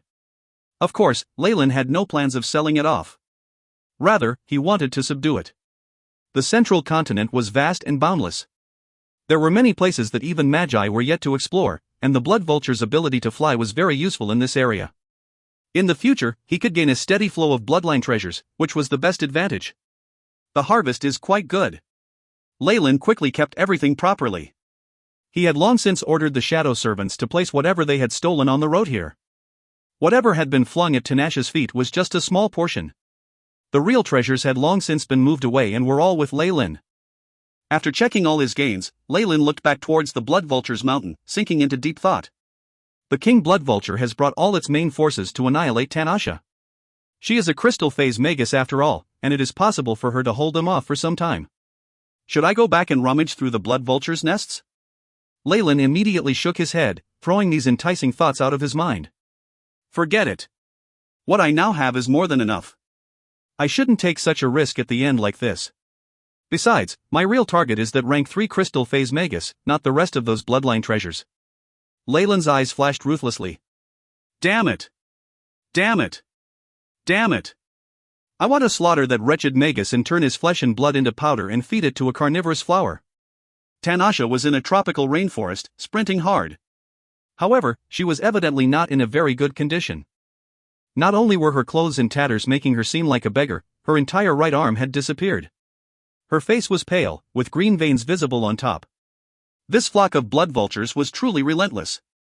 In order to break away from them, Tanasha had to employ a few secret methods that would stimulate the potential in her body in succession. She had even discarded a clone that she had nurtured for a long period of time before she could successfully draw the king blood vulture away. Tanasha was definitely fuming at the mouth, wishing she could eat Leyland alive. TSK, Miss Tanasha, you don't seem to be in good health. Do you need treatment? In the quiet rainforest, a voice suddenly sounded, causing Tanasha's body to stiffen. She then looked at the young man she would never be able to forget, blocking her path. How did you get here? I already destroyed all auras and smells that would identify me. Tanasha gaped, disbelieving. You don't need to know. Right now, you can only answer a question of mine. Leyland produced an ink-black crossblade and pointed it at her. Submit to me, or die. He had naturally used the AI chip to scan the surroundings and hunt her down. Though Tanasha had concealed her aura very well, and destroyed all the localizing marks that Leyland had shot out, nothing could be hidden in the face of the AI chip. Not considering anything else, just the signs of a human passing through on the road would not be able to escape the AI chip's nanoscopic scanning, no matter how hard Tanasha tried to cover her tracks. It was only after Leyland confirmed that she was heavily injured that he chased up to her. Tanasha was at the crystal phase, and was multiple levels higher than Leyland. In the past, it would have been a joke if a vapor phase Magus had announced his wish to kill a crystal phase Magus. However, a hint of fear had already appeared on Tanasha's pale face. She had no choice but to admit that Leyland had the strength and ability to kill the current her. If you find any errors, ads pop up, ads redirect, broken links, non-standard content, etc., please let us know. Report chapter so we can fix it as soon as possible. Chapter 432, Subjugation. Subjugation. Rank 3 Magi were categorized into several stages. Leyland, at the vapor phase, could compress his spiritual force into a physical, observable fog. On the other hand, Magi at the crystal phase could solidify their spiritual force, even preserving it to sell. Spiritual force at the crystal phase had an unimaginable advantage against vapor phase spiritual force. In other words, even if Leyland, Robin and Kesha had teamed up against Lucian, they wouldn't be his match. However, Tanasha's spiritual force was exhausted long ago, including her crystal phase spiritual force crystals. He wouldn't be Leyland if he let such a good chance slip out of his hand.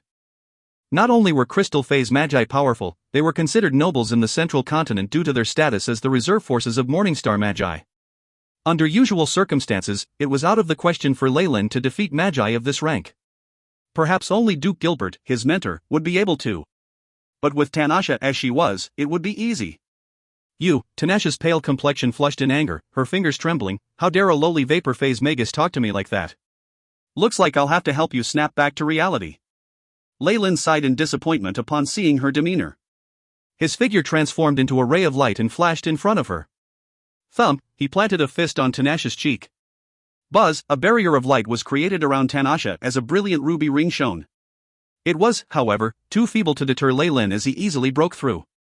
In the blink of an eye, Tanasha was sent flying, a large red patch on her cheek. The meteor sword has already reached her neck before she could react. Now choose. Surrender, or die. There was a change in Leyland's tone. Now he demanded with utter disdain, every word pricking with a bone-chilling vibe. He had decided to kill were she to choose it. He certainly did not wish to leave behind a crystal phase opponent. Tanasha wisely chose to be silent in front of the cold-hearted Leyland. This feeling of impending death was familiar to her. She felt as if she had returned to times of frailty and weakness, as old memories surfaced and she momentarily became distraught. What is with this woman's mental state? Leyland shook his head. Tanasha's reaction was nothing out of the ordinary since he was aware of the common psychological instability of Magi. There was also her injuries to consider. Moreover, all who entered the Forgotten Land would certainly have a dark past of own. I'm only giving you 3 minutes. Be quick. Leyland tightened his grip on the sword and brought it closer to Tanasha's neck. Other crystal phase Magi would probably have a sense of dignity and pride, but things were different in the Forgotten Land. Those human Magi who entered here were mostly those who had reached an impasse, willing to forego everything for a means of sustenance. It was easy for the MTO capitulate. Leyland's cold voice caught Tanasha's attention. The angry flush on her face had already dissipated by then, leaving behind a canvas of ivory. I surrender. She replied so softly Leyland could barely hear a thing. As if on cue, Tanasha fell limp to the ground, her backbone losing support the moment she agreed. Her tears were uncontrollable. The meteor sword remained on her neck in spite of everything. Make an oath. Also, relinquish your spirit source. His voice was cold as ice. Tanasha, hesitance crossed Tanasha's eyes as she fought an internal battle. However, she ended up choosing to surrender. A sparkling strand of spirit source was released from her forehead and landed on Leyland's palm. That was a Magus lifeline. Were it not voluntary, it would be completely impossible to offer it to another person. Rules were even stricter in the central continent, to prevent the dominance of one over another. Of course, this didn't stop people with influence and power from committing it, but similarly, it had to be done in secret or they would be boycotted by all magi.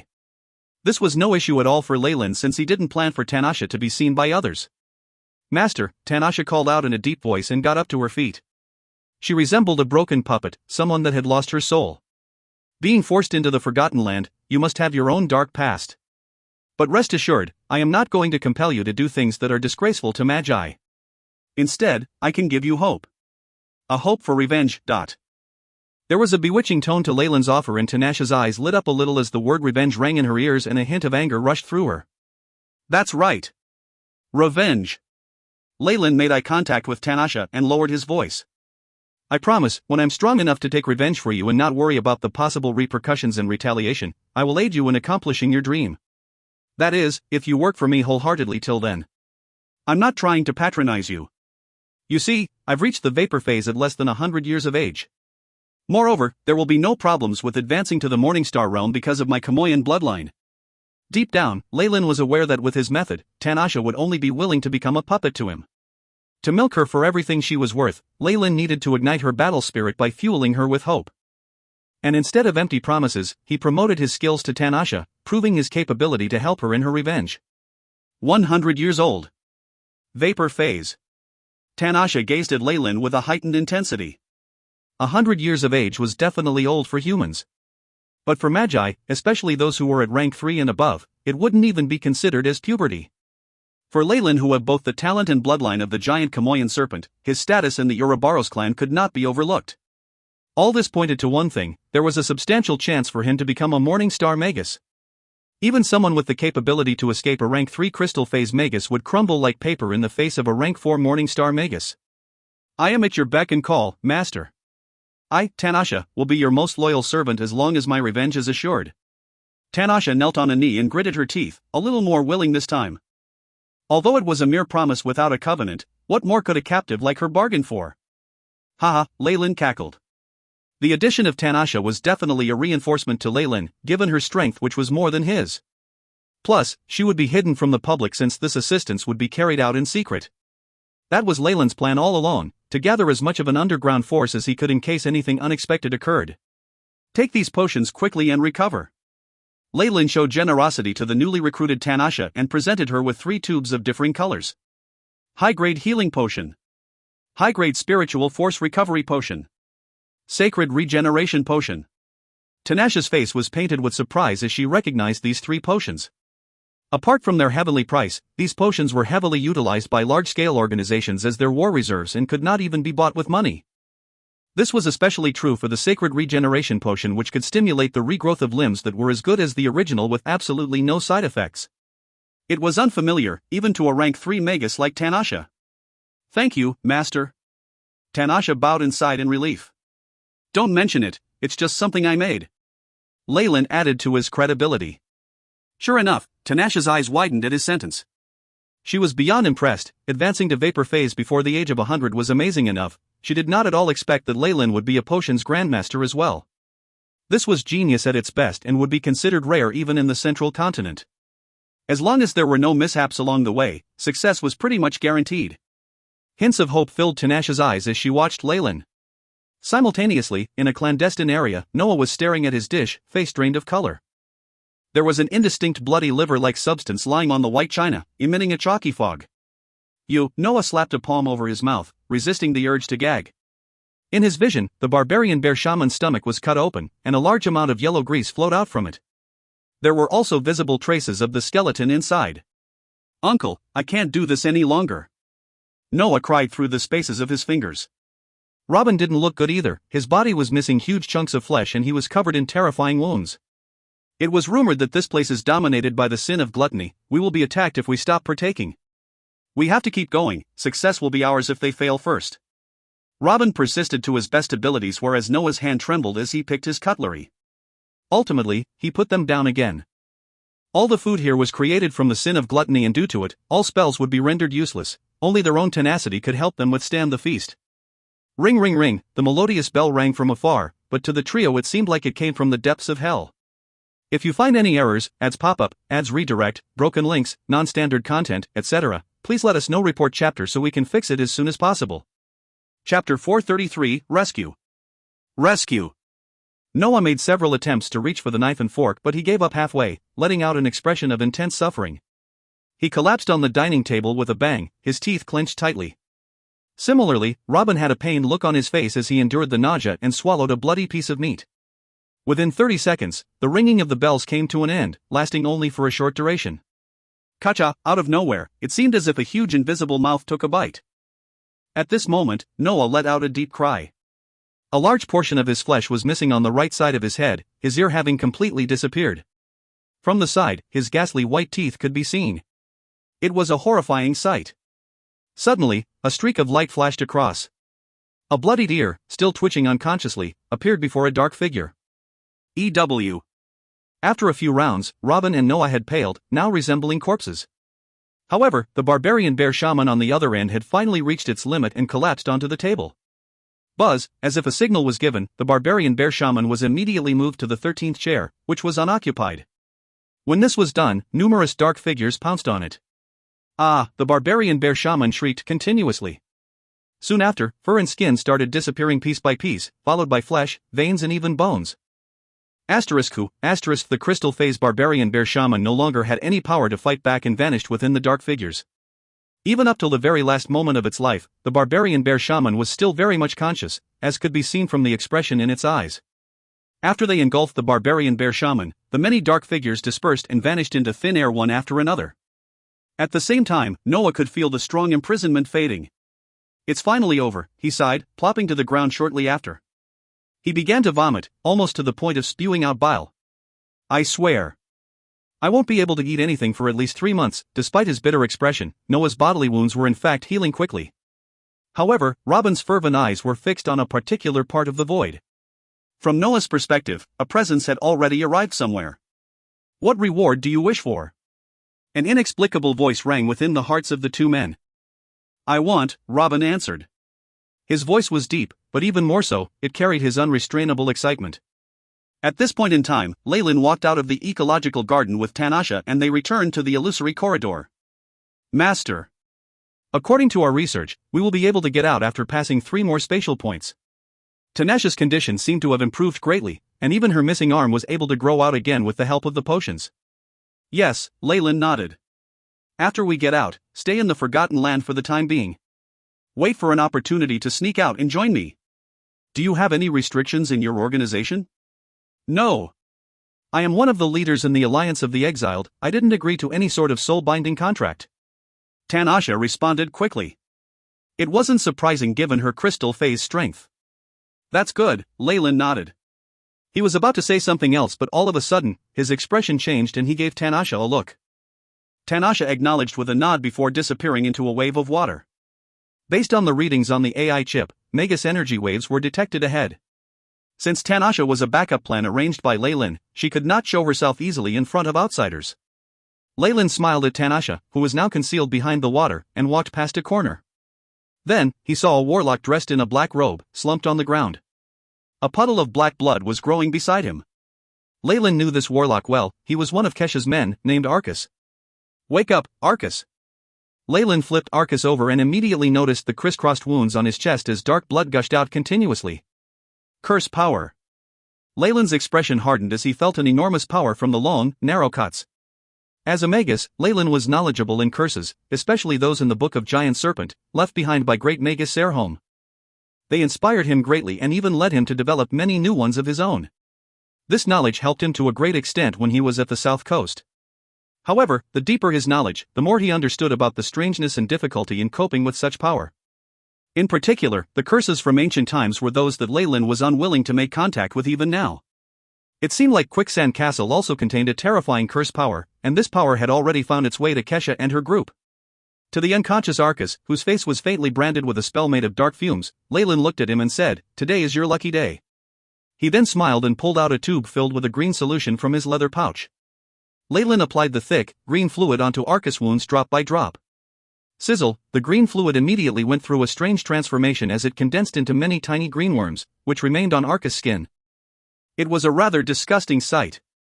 After that, the numerous green worms aimed at the dark fumes and pounced on them. They engulfed the dark curse power as if they were having a meal. As time went by, the dark fumes on Arcus' face slowly faded away and he opened his eyes. Master Leyland. Thank you for saving me." Arcus had realized the situation he was in. He struggled to bow but was stopped by Leyland. "Did something happen to Sister Kesha and the others?" Leyland's voice was calm and full of wisdom. Yes. After we entered Quicksand Castle, we were attacked." Arcus answered with his pale, dry lips, sounding a little frightened. "It's a terrifying monster in human form. Not only are spells and physical attacks ineffective, the wounds inflicted by its scissors cannot heal. It also possesses a frightening ability to enter the void and heal itself. Sir, please save my master." Arcus pleaded sincerely. "Don't worry. We are an organization of bloodline brothers and Kesha is also my sister. I will not leave her in the lurch. Rather than that, I'm fine. I can leave by myself." Arcus knew for sure that his presence was a burden, thus he made a sensible decision. "All right. We are already near the exit. All you have to do is avoid the Magi outside, then leave this pocket dimension." Leyland nodded and watched Arcus as he limped out of the place. "Master, are you going to save them?" A wave swept past the empty space and Tanasha, who had been concealed all this time, appeared again. "Yes." Leyland nodded. Kesha had been good to him and they were relatively close. He had to save her. Of course, more importantly, through his analysis of Arcus, Leyland had already prepared himself for said curse. At the very least, he could ensure his own safety. If it was like that, there was no reason to refuse to rescue them while he was here. "You don't have to involve yourself with this matter anymore, you may leave first," Leyland ordered Tanasha. After that, he immediately handed a large black box to her. "You have to guard the contents of this box carefully. Do not open it, return it to me when we meet again later." "Yes, master." Tanasha bowed. After receiving the box from Leyland, a bright light flashed and the item disappeared. Although rare, spatial artifacts could be found even on the south coast and Twilight Zone, leave alone the central continent. Tanasha had long since entered the crystal phase. A storage artifact was no big deal. As he watched Tanasha's silhouette moving away, Leyland turned in the opposite direction and disappeared into the corridor. Huff. Kesha hid behind a large shelf, and her tall chest moved up and down unsteadily as she breathed. "How is it? Has the trap succeeded?" she asked a green-skinned barbarian beside her.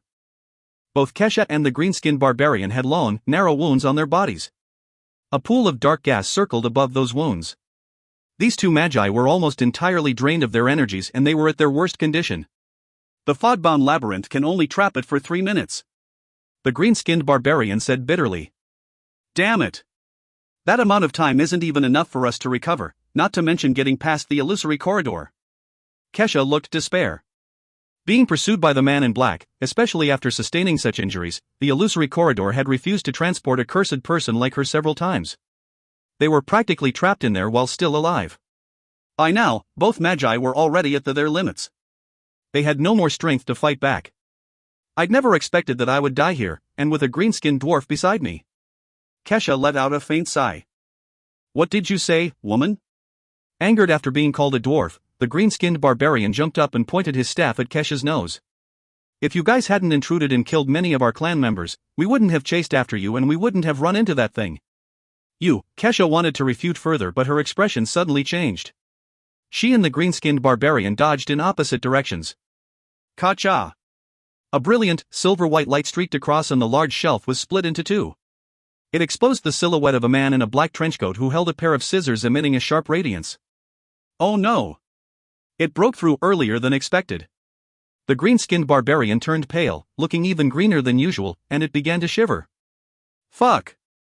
I knew it, you green-skinned dwarves can't be trusted." Out of her despair, Kesha burst out swearing. The man in black made an ambiguous howl. The sounds of the scissors echoed as his footsteps slowly drew near. With her sea of consciousness now dried up, A bitter smile emerged on Kesha's face.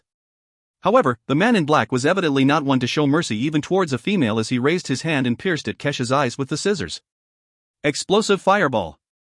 A massive explosion sounded. Numerous dark figures gathered to form a cage and bound the man in black. If you find any errors, ads pop up, ads redirect, broken links, non-standard content, etc., please let us know. Report chapter so we can fix it as soon as possible. Chapter 434, Escape. Escape. Kesha felt giddy, her head was spinning, but she soon fell into a strong embrace. Leyland. She was taken aback and called out his name. Sister, it looks like you're in a difficult situation. Leyland rubbed his nose and gently laid Kesha down. He then tossed a potion at her. This is a purifying potion. It can eliminate the curse energy from your body. Use it as soon as possible. Thank you. Kesha's face glowed with a lovely smile. Having just escaped from death, she was especially touched. Wait up. That. Can you also give me one? The huge green-skinned barbarian Magus rolled over like a ball, and he was eager to please. Ha! Leyland looked at Kesha. Give it to him. After all, we fought alongside each other. Kesha nodded her head. At this moment, countless black shadows exploded forth with a bang. Trenchcoat stood in the center, completely unharmed. He made eye contact with Leyland and started roaring. This kind of feeling, it isn't a common hybrid curse. It's a gene curse. Leyland's face grew absolutely serious. The so-called gene curse was a high-grade curse. It had the ability to materialize itself, which was extremely difficult to cure. Leyland himself had mastered a few curses. However, even he was not too sure about these gene curses. I'll take care of him. You two, use the potions and leave as quickly as possible, he said in a deep voice. As with any curse, there were limitations on the scope of the effect. As for Trenchcoat's gene curse, it most likely prevented him from leaving the confines of Quicksand Castle. In fact, he might not even make it through the illusory corridor in the outer layer. Kesha and the green-skinned barbarian nodded their heads in agreement and opened the test tubes. Right, for such a high-grade curse to make an appearance is fortunate. I have long wanted to study them. Leyland's eyes lit up like a spark of fire. He threw out a large number of potions. Boom! A flash of jade-green flames ignited and blazed fiercely. DKJSKLGMNSKLM. Trenchcoat seemed to have some apprehensions with regards to these flames and muttered some senseless words. AI chip. Leyland ordered, compare with every language in the database. However, the AI chip had not recorded Trenchcoat's words and so was unable to find an answer. Let's go. Kesha and the green-skinned barbarian yelled. Both had the black cursed energies from their body expelled successfully by the purifying potions. As he watched Leyland and his two companions leaving, Trenchcoat standing opposite bellowed loudly and charged at them. Crackle, a copious amount of jade-green flames were blazing on his body ferociously. Big patches of black clothing were flaking off onto the ground, revealing the badly scarred skin beneath. A long hideous wound extended all the way down from his right shoulder blade. It looked like a huge black centipede, a sinister and horrifying sight. What made Leyland frown was the fact that the profound and brutal power of the curse seemed more pronounced and vigorous on Trenchcoat's body. Run, now! Leyland waved the meteor sword in his hand, bringing forth horrifying poisons and the sharp radiant sword shadows, causing the surrounding structures to collapse one by one. Use this! The green-skinned barbarian held out a glittering crystal ball that was radiating beautiful, brilliant rays. This is an escape crystal ball. It consists of at least 5 escape charms, enough to get us out of here. The green-skinned barbarian Magus met Leyland's eyes and explained it to him, seemingly trying to win his favor. Good job. The blue light in his eyes sparkled and the AI chip affirmed the authenticity of the crystal ball and its favorable functions. He immediately stimulated the crystal ball and the three of them vanished in a blinding flash. A black shadow whizzed past and Trenchcoat's pair of scissors slashed across empty space as it produced senseless, incoherent roars. Inside the illusory corridor, the surrounding walls were filled with images of many plants and flowers. Many of the plants were in a continuous loop of life, from germination to growth, then blossoming and finally withering. Asterisk bang. Bang. Bang, asterisk loud thuds of heavy objects falling were heard. Leyland and the rest were in the middle of the corridor. All right. I can no longer feel the power of the curse at this location. You are all safe. He shut his eyes and exclaimed. Hearing his words, Kesha and the green-skinned barbarian broke into smiles of relief and joy. So, it is now time to discuss how we should handle this. Leyland pointed his finger at the green-skinned barbarian, revealing a sinister and calculative grin. Oh. No. You can't do this to me. I saved your companion's life. And we even fought alongside in battle. The green-skinned barbarian raised both his arms, pleading innocently. It didn't adopt any form of resistance as its spiritual force had been drained a few days ago when it was in pursuit. It even needed Leyland to stimulate the escape crystal ball as it wasn't able to do it on its own. But the fact is, you came here to capture us, no? Leyland saw through his clumsy trickery. Thus, he held up the crossblade and aimed for the green-skinned barbarian's brains. Seeing how things have turned out, you have paid the price accordingly. I will spare your life this time. At that moment, Leyland revealed his true intentions. Having heard what he said, Kesha, who was initially displeased, suddenly snapped out of her emotional state. But I do not possess any other good stuff. The green-skinned barbarian Magus pleaded pitifully, but secretly slipped an odd bracelet out of his right hand. Leyland refused to believe that. Being a crystal phase Magus, how could it not have a few aces up its sleeve? Looking at the current situation, although both parties were seriously injured, they could have mustered up their remaining strength for another fight. Yet, Leyland only wanted compensation and did not want to test the opposite party's threshold, which would have inevitably caused them both to suffer. Hand over the compensation. Or do you want to start a fight here? Leyland's tone was harsh and intense. Sister Kesha. When the compensation is presented, I'll share 50% with you. Once these words were spoken, Kesha immediately inched closer to Leyland's side, showing her support. For this exploration, Kesha had ended up losing her life savings and there was no way she could ever step foot into Quicksand Castle again. She had also lost 3 capable assistants, who were all feared dead, so now she thirsted for compensation for her losses. Seeing how Kesha reacted, the green-skinned barbarian let out a bitter smile. All of you human magi are shrewd and greedy, worse than the devil. It resigned itself to its fate, crouched down, and handed a black pouch to Leyland. Go ahead and take a look. My treasures are all in there. Leyland reached out to receive the pouch that seemed to be made from animal fur. Upon further probing, many useful items of brilliant lights and vibrant colors could be seen. Crystal phase magi in the Forgotten Land were not as wealthy as crystal phase magi elsewhere, but it was enough to please the 2 vapor phase magi. There were so many precious materials inside that Kesha was dazzled by its extraordinary splendor as she let out a thrilling cry. Leyland chose some of the most precious ones, including a few copies of notes, and thereafter handed the pouch to Kesha. Kesha showered her delicate charm on Leyland in appreciation, then started choosing gems from the pouch without restraint. When she finally passed the pouch to the green-skinned barbarian, it was obvious the pouch was shriveled and light, with lots of missing items. The green-skinned barbarian was heartbroken. All right. Since the ransom has been paid, we shall take our leave. Leyland bowed slightly, his lips curled in a slight smile as he walked quickly along the corridor with Kesha. They disappeared at the end, leaving the green-skinned barbarian speechless and bitter. A few days later, at the desert surrounding the Quicksand Castle, in a dim and gloomy underground area, a wave of bright red brilliant rays flashed past, and the silhouettes of the uncle-nephew pair Robin and Noah appeared out of thin air. You are both finally here. Leyland and I have been waiting for a long time. Kesha stood up, a tone of dissatisfaction in her voice. Soon after, she gazed attentively at Robin. You? What happened? Using her aura detection abilities, it seemed that Robin had changed greatly, yet she couldn't tell exactly what changed. Huh? Leyland scrutinized Robin's face intently. There was no change in his outer appearance, with an unusually bewitching handsome outlook, but in the space between his eyebrows, there was an additional black symbol imprinted. Multiple blood vessel lookalikes covered his entire forehead.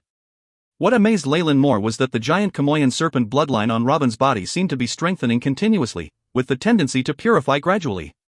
If it weren't for the extremely pure and concise bloodline in Leyland's own body, together with the probing of the AI chip, he wouldn't have noticed such changes. It's nothing. On the contrary, I have never felt better, Robin chuckled, rational as ever as he whipped out a huge foreleg and started gnawing on it. There were scales covering the whole animal foreleg and purple-black blood was still dripping from the severed site. It was clearly a high-energy creature from the vicinity. Robin wolfed down his food with gusto and finished it up with just a few mouthfuls, meat and bones. He felt like he could be wrong, but after eating the meat, Robin's bloodline seemed to have strengthened slightly again. Noah's face turned ash-white after witnessing Robin feasting on his food. He turned away, not daring to take another look. And what happened to you? Leyland had a premonition. He was sure Robin had acquired some rare resources from Quicksand Castle. Of course, he had his own fortuitous encounter and the benefits were not small. Luck wouldn't shine on only one person, and Leyland understood this theory. No, nothing, it was just a traumatic experience.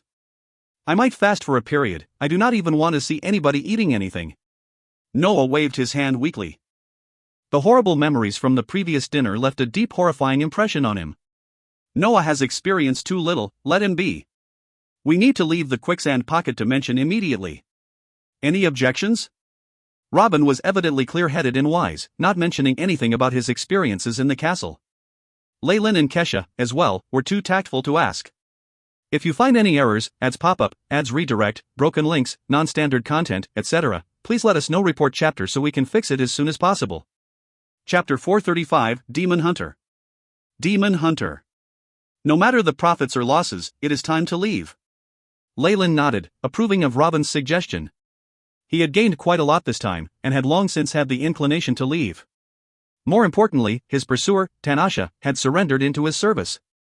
The green-skinned barbarian Magus was also heavily injured, and only after being extorted precious materials from was he released.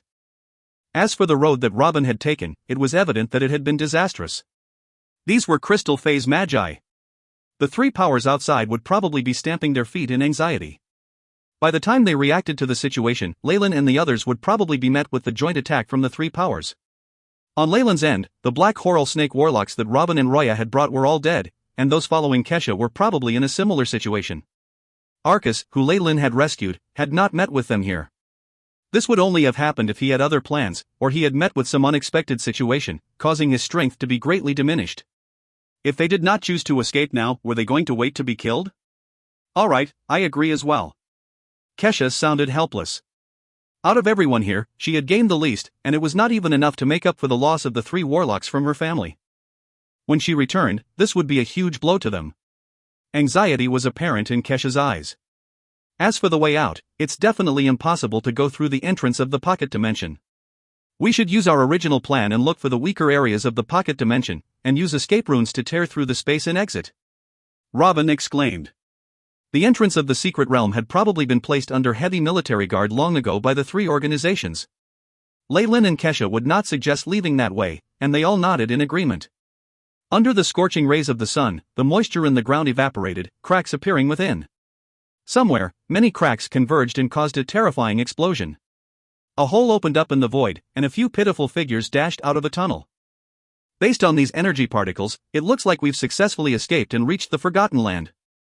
Leyland commented after sensing the energy particles that were so sparse that they could be overlooked around him as well as the desolate surroundings. That's right. This must be the Tuck Barren lands close to the Forgotten Land, which is very close to the city of Sins, Nephas. Robin checked the surroundings, and he looked elated. Leyland, I didn't expect your abilities at calculating the areas where space is weak to be so impressive. Yes.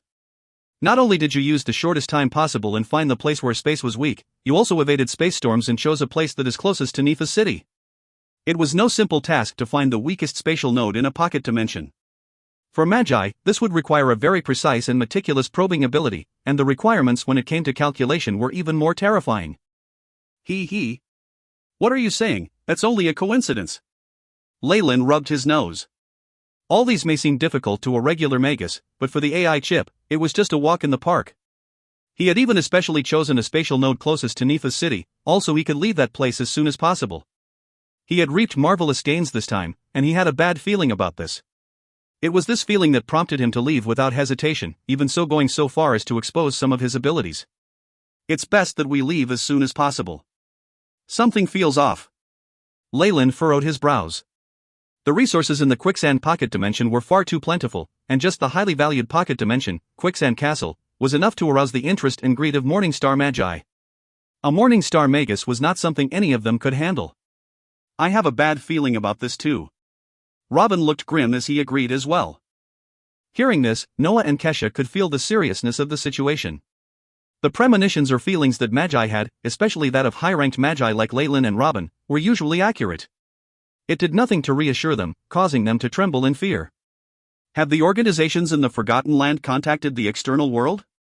Or is there any supporter of theirs? Leyland asked Robin as the group of Magi hurried along lightning quick. Contact? They're a bunch of vicious criminals, or those who can no longer stay in the central continent. How could there be any communication between them? Robin scoffed at the idea. They can't even leave the Forgotten Land, and can at most conceal their identities in Nepha's city.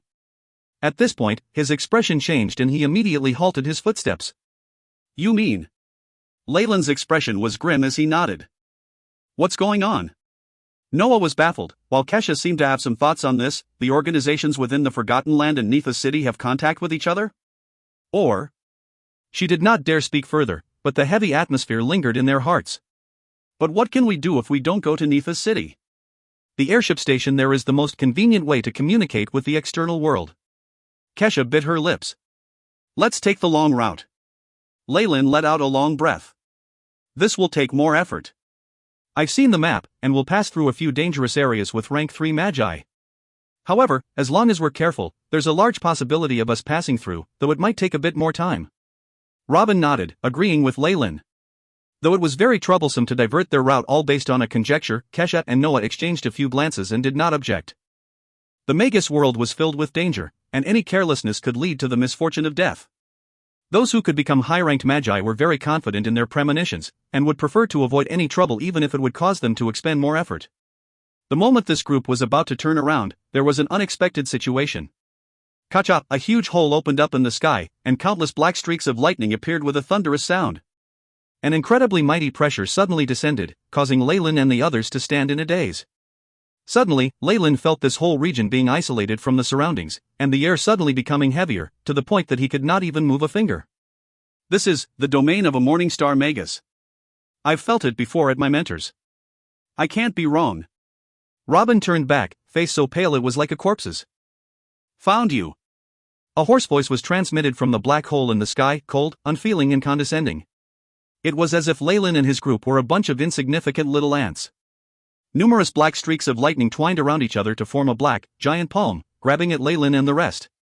Dash. Leyland wanted to retaliate, only to find that not only was it difficult to use the spiritual force in his body, even the sparse elemental particles in the external world had disappeared, as if they had become insulators of elemental particles. Host body affected by unknown force field. Spiritual force suppressed by 80%. Stats in all areas decreasing. The AI chip's voice sounded, being distorted as if it was being interfered with. In terms of Leyland's own stats, there was a large decrease in all of his abilities, and he had been suppressed to about as strong as a rank 1 Magus. The suppression from a Morningstar domain, and its influence, has turned us into elemental insulators. A wry smile appeared at the corner of Leyland's lips. The terror of Morningstar Magi is something I can only hope to achieve. Honestly speaking, he was still in a good condition. Kesha and Noah had already collapsed, leaving Robin and him somewhat able to stay standing. However, in front of the giant black lightning palm, they were helpless. Humph. Cyril, it's not up to you to give my students a lesson. Just as even Leyland gave up all hope, a voice suddenly rang from beside him, a familiar sound immediately perking him up. Mentor Gilbert. Robin and Kesha exclaimed, delighted. Following that, Gilbert appeared by Robin in loose white robes, his two eyes turning into dangerous vertical pupils. Kacha. Kacha ash gray stone skin extended on the black lightning hand, and it eventually collapsed in mid-air, turning into a pile of powder as it sprayed downwards. Pai like a soap bubble that had been pierced through, Leyland felt his body become lighter, the region he was in returning to the world. That feeling of being shrouded in a tight membrane disappeared.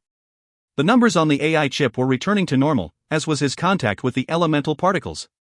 Beep. Detected reactions from 2 unknown force fields, resulting in a neutralizing effect. The AI chip prompted, and a look of comprehension flashed in Leyland's eyes. This is Mentor's Morningstar domain, cancelling out the other party's force field.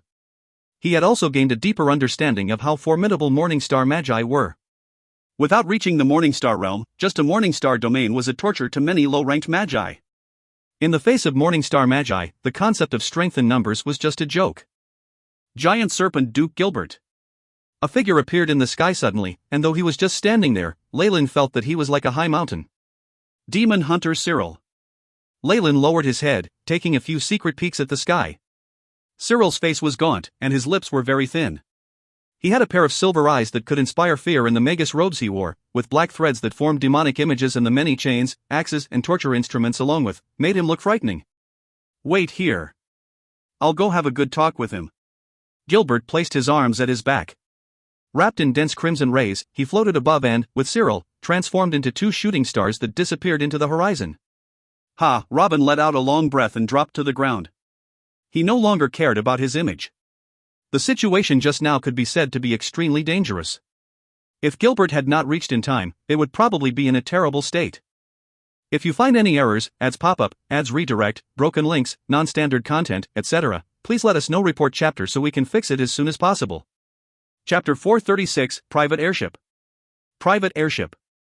What exactly is going on? Noah shook his head, still feeling slightly giddy. Demon Hunter Cyril tried to hinder us, but Mentor showed up in time to save us, as simple as that. Kesha laughed bitterly. The great name of Demon Hunter Cyril struck his ears like a peal of thunder. Rumor had it that this infamous, ferocious being would make even the most cunning devil burst out in tears, regretting that they were ever born into this world. Simply thinking about falling into the hands of such a person had her breaking out in cold sweat. I should have thought of it earlier. Nephas, the city of sins, and the Forgotten Land are in close proximity and there are frequent interactions between their people. It is impossible that the forces in the Forgotten Land are not in contact with the Demon Hunter. Robin's face was full of remorse. In actual fact, what he meant was that those forces were the other party's lackeys. When they saw that they could not handle their group, they immediately informed their master. However, there was no conclusive evidence. In addition to that, the Demon Hunter was also a Morningstar Magus, which was why Robin spoke obscurely. If Mentor Gilbert hadn't arrived in time, we would have been in grave danger. Oh yes, why did Mentor come here? Robin asked with a doubtful expression. It was me. Leyland stood out and gave a bitter laugh. Before I left, I'd already had a bad premonition. Thus, I gave Parker a letter. If I failed to return within the time limit, he would hand it over to Lucian immediately, who would then pass it on to Mentor. Thank goodness. Brother Lucian is indeed trustworthy. Mentor also didn't get caught up in a high-level experiment.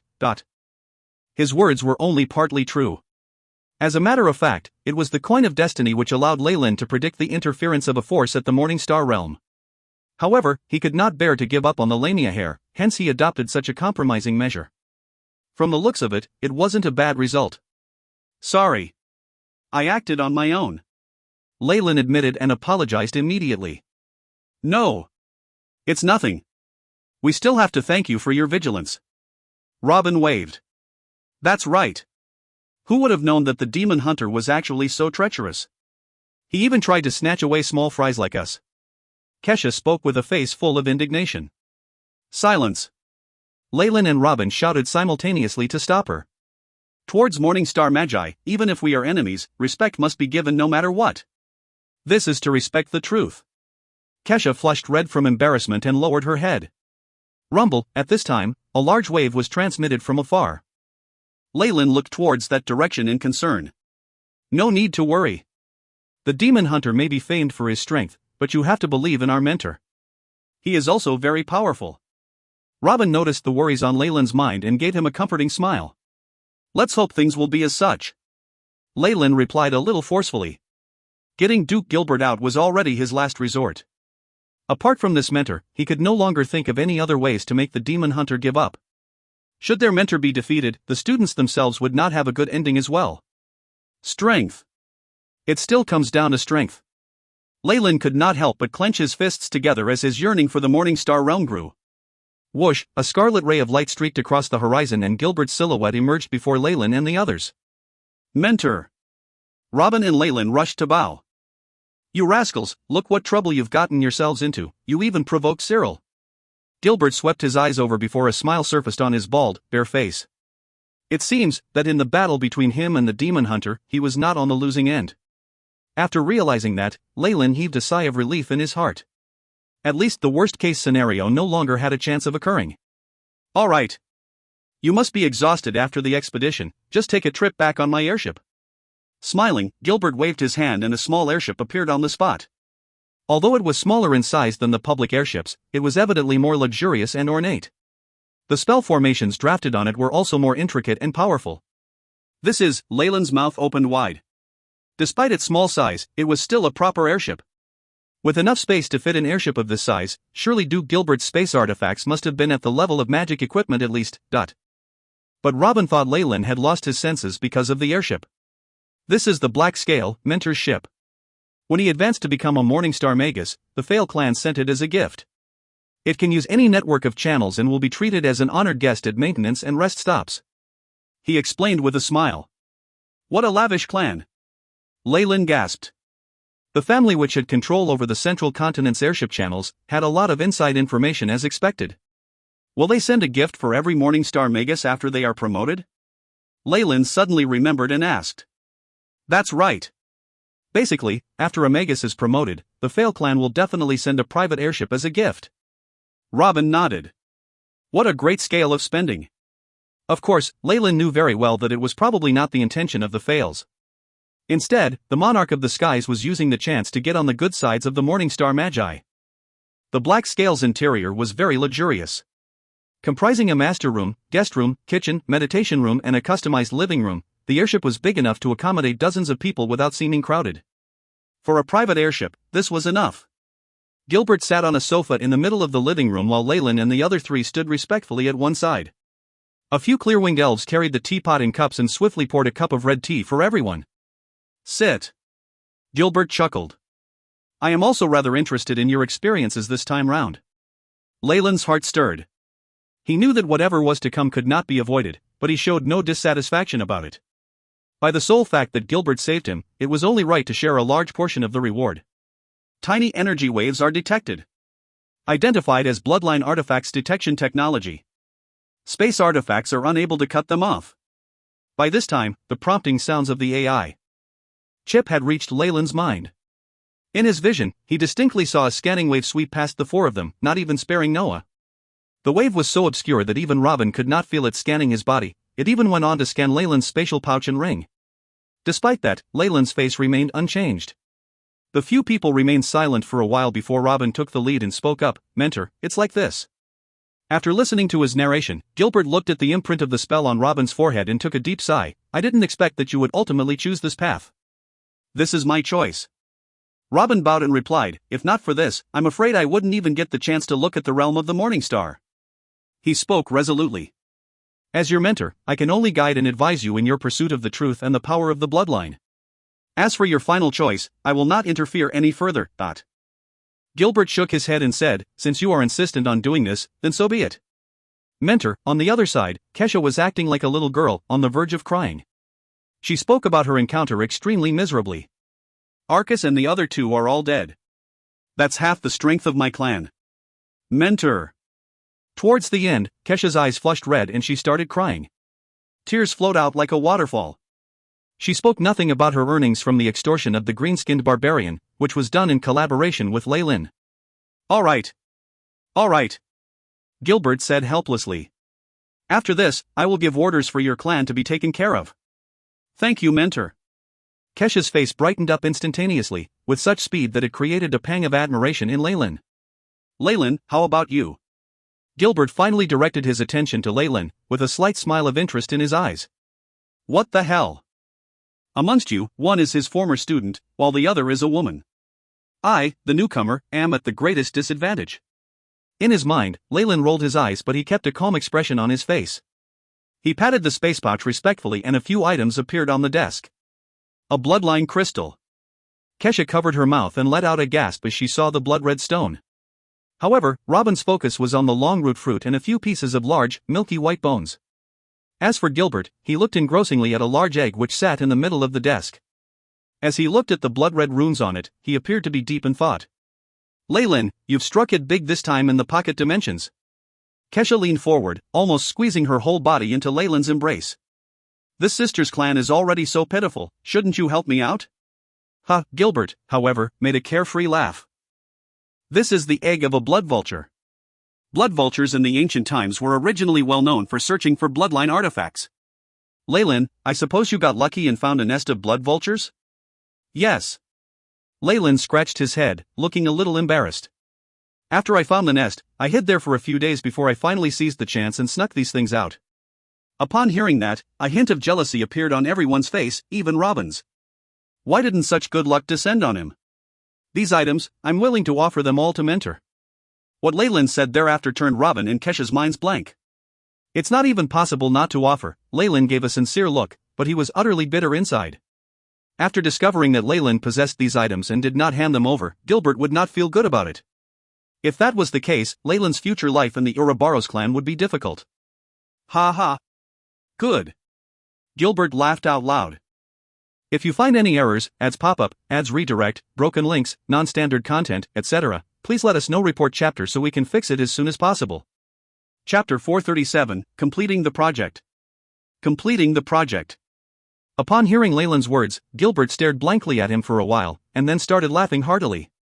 I will accept your gift then. Thank you, mentor. Gratitude was apparent on Leyland's face as he bowed. Sure. Of course, I wouldn't simply just want to have your things for no reason. After all, blood vulture eggs from the ancient times are still very precious. Gilbert lowered his head in thought. How about this? Aren't you currently accumulating contribution points to buy the scroll that can inject life into constructs? I'll make an exchange with you directly then. A sealed 4th grade magic scroll would be sufficient to make up for these items. Gilbert swept his hand across the tabletop. The numerous bloodline treasures vanished, and a gray scroll covered in simple floral designs appeared. Thank you, mentor. Leyland received the scroll and expressed his thanks again, this time with more sincerity. Besides, Gilbert glanced at Leyland's ring and smiled. Leyland scratched his head and displayed his embarrassment, knowing that Gilbert had discovered the items he had hidden in his spatial ring.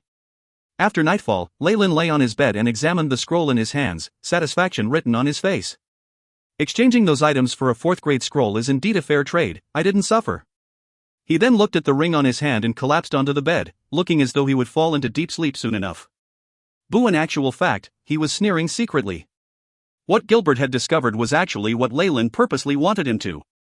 Inside the ring, there was only a single bloodline crystal and a few remains from ancient times. Gilbert did not value them exactly because there were only a few items, thus he silently agreed to Leyland's secret stash. In actual fact, what Leyland had handed over today was not even 10% of his real loot, much less the fingerbone left behind by the 5th grade Lamia from ancient times. The temptation of such an item was too huge, and even Leyland was not willing to take it out. If not, it would be hard to pass Gilbert's checkpoint. No matter what happened then, it would not be a situation that he would want to see.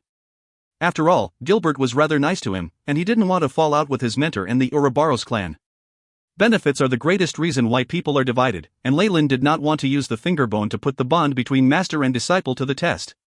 Might as well avoid it for the better good. Yes, the real loot, including the Lamia's fingerbone, were not on Leyland himself. Therefore, no matter how strict Gilbert was with his inspection, there was no use at all. However, although this journey was dangerous, I finally attained the items I wanted, and the other loot is not bad, Leyland thought as he lay in bed, quickly falling into deep sleep for real. The black scale traveled at high speeds. Initially, Leyland and company took more than a month to travel from the Ouroboros clan to Nefa City, but the return journey only required about 10 days or so. After returning to headquarters, Leyland, his mentor, and a few seniors gathered together and returned to Onyx Castle to check on the Magus Tower in his territory. Welcome, Lord Leyland. Parker stood in front of the Black Magus Tower and saluted respectfully to Leyland. His voice still sounded old as usual, and was strangely mismatched with his youthful face. How is the construction of my Magus Tower going? Leyland stepped forth and gently caressed the black tower, admiring the exquisite runes on it and the faint but powerful energy waves it emitted. A smile spread across his face. The entire structure of the Magus Tower has been completed, we're just left with a few cores and most importantly, the activation of the spirit of the tower. These are awaiting your completion, Master. Parker's response made Leyland satisfactory.